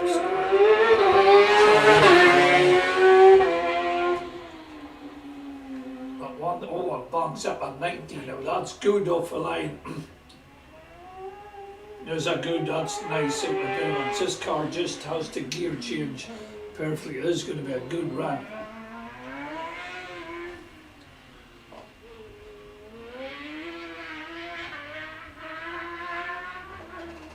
You okay with that, Gary? That's good. Aye, he's pedaling well now. That's good times. Yeah, it is. The Good speed. right, I've Gary, I'm a rhinestone cowboy up here with me. I'm David, and we're just all swapping notes. I'm just saying this is a good run by Charlie. Paul Rhodes sitting waiting to get going though. What are they going to do? Can Charlie do anything to you and Bruce? Can you and Bruce do anything to Andrew Patterson? Oh, he's just that was good there. Just turn it out again and back in again. That was so quick. From an old man here. No, man, I think Sarah's got a new promise to her or something. All right, Sarah. What have you promised Charlie? If he eclipses Ewan, right 71, Paul Rhodes off the line. 92.27, so He's taking class at the moment with that run.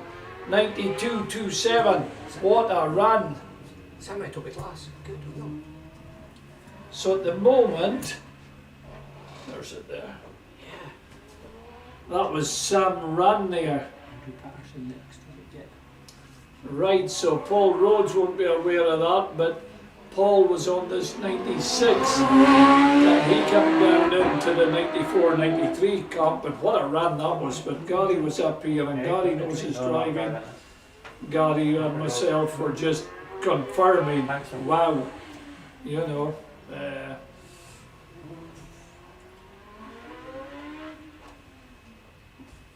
Then we've Stuart Houghton sitting on the line. Robbie's going out again, isn't he? Hope so. Aye. I'm a wee bit worried about him, but hope so.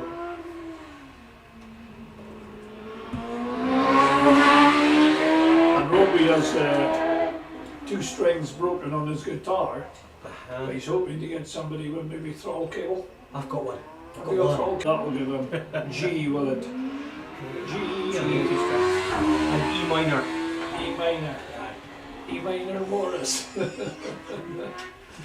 Right, where are we? We're all over the place. A 95.60, so no. Paul's did come down a second, but never going to that 94 comp. Now Stuart Houghton, I was saying he just needs to chip away first time here. I think I'm right there. You haven't heard of Stuart Houghton up here before him, you know? I don't think so, no.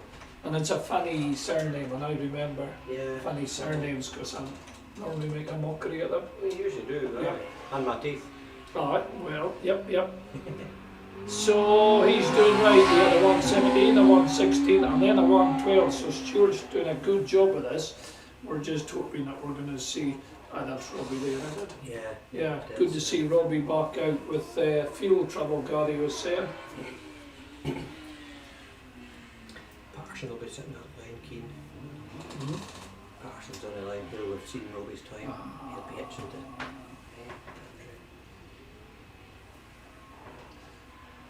So Stuart's coming round. Final time round pits. Nice time, Bonnie car, eh? Do you know him? No, I don't think so. We can introduce ourselves. Oh yes. Okay, Andrew Patterson gets off a line. Car 73 knows he's going to push the PCD Saxon round this track. Oh, and he bombs up on 95 straight away. Well, wow, that is 3 miles an hour more than Charlie's best, so he's already kind of on it, but he's a lot to do around this track. He's got to prove his own time by 8/10. But he is pushing on. Oh, he's now. Could that have? I think so. That'll have hurt him. When you still a bit time. He's still on 89. Yeah. 8 speeds or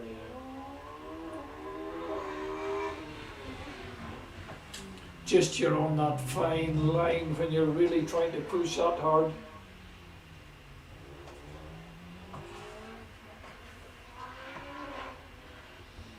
Round beaches now, he's professional, he'll have erased that from earlier on, yep. 94. Oh, a 94 there. See the difference with a misdemeanor, what was that, an 89, 89 he still got, but here's Robbie Garden off the line, just gonna listen to it.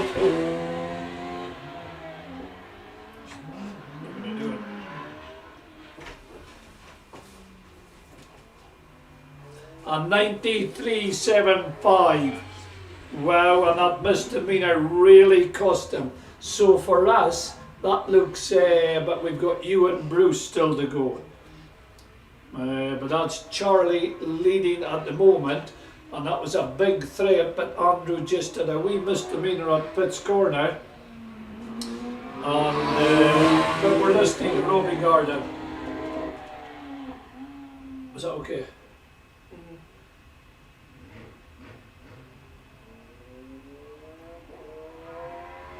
Yeah, that's singing now, Gary. Yeah, that's good because wasn't going right and they worked away at it and that sounds good now.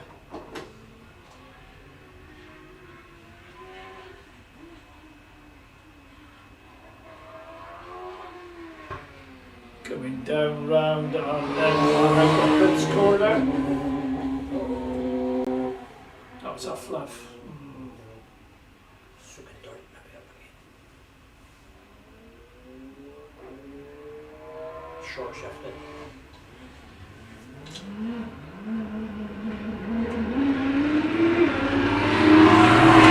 Okay, 75 David Looms had a misfire earlier on and still has it, I'm afraid. Okay, that's Robbie over the line. Just did fluff there a couple of times, but going the right way, just another clean out of the tank or that. Yeah, More fuel pressure. more fuel pressure. Okay, 75 David Looms. Just splattering going up the main straight there on the big DJ Firehawk. Now this sounds better. Would we hear it going up here?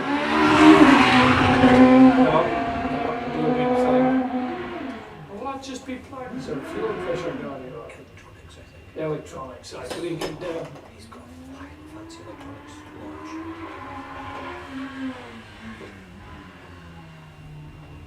Okay, we've Stuart Sugden currently on an 86.92, which obviously is FTD, but will he take that down a bit more?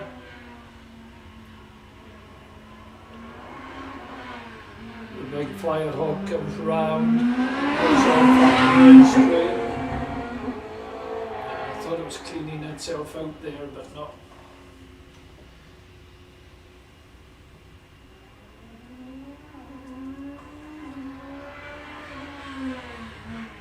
Down in Enfield. Now they'll be, yeah, they'll hold Stewart.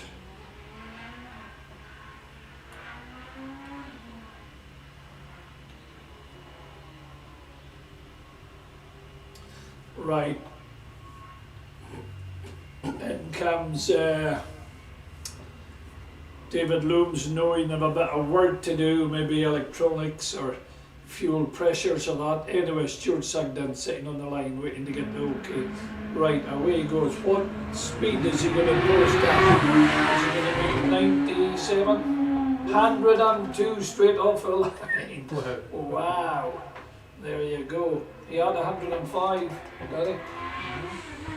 Down he comes, that's so fast. So why was that? Was that an overdome or just an afterburn or that smoke there? I think a lockup. Oh, was that a lockup, Gary? Big lockup behind that hut. Ah, right, okay, He's got a yeah. He's got a spot as well. Yeah, another 102. More torque. Right.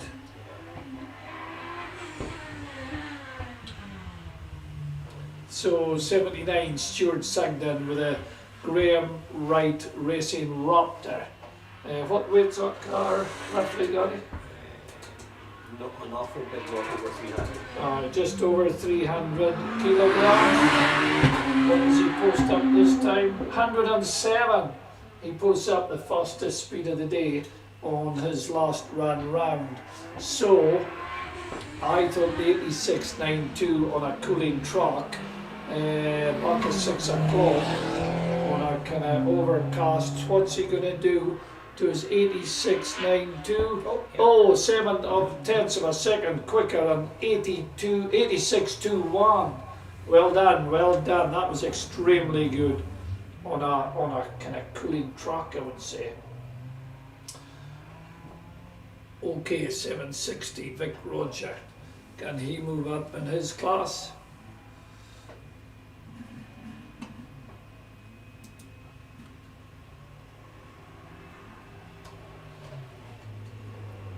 And an out of pits. And then we've John Albison sitting on the line. A beautifully turned out Brabham. Owen Dunbar did a foot stomping 103, that sealed the class. Will Wilkie a 105. James Stephen a 107.30. So now currently Vic is behind brother Joe.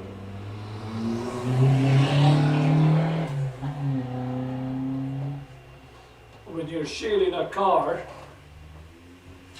your main competitor is your fellow driver.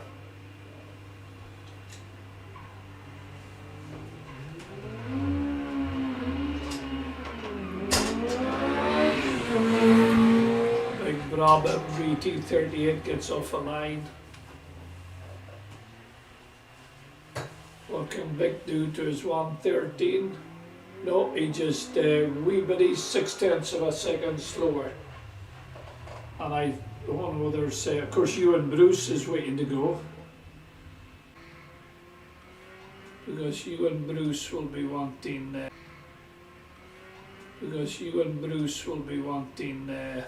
have a word with Charlie Forsyth's 92.27. Andrew Patterson on a 93, excuse me, 00. Ewan Bruce on a 94.07.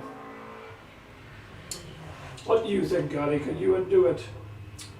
He has the potential right enough. He's a quick young driver. It's quite a difference in time. I think if he gains a wee bit of time on what he's done already would be good. Very diplomatic. David? No.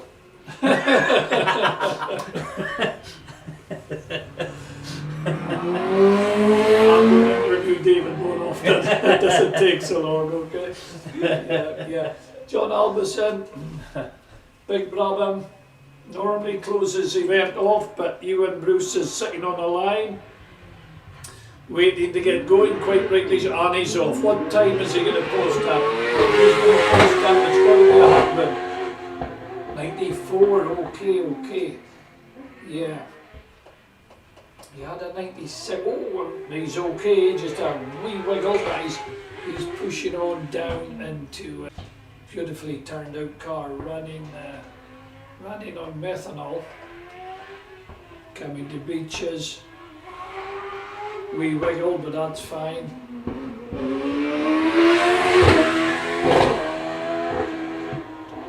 '89, okay.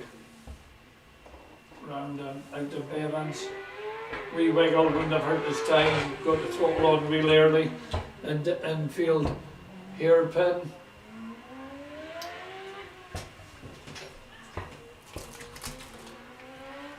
Charlie will be watching us a 92.27.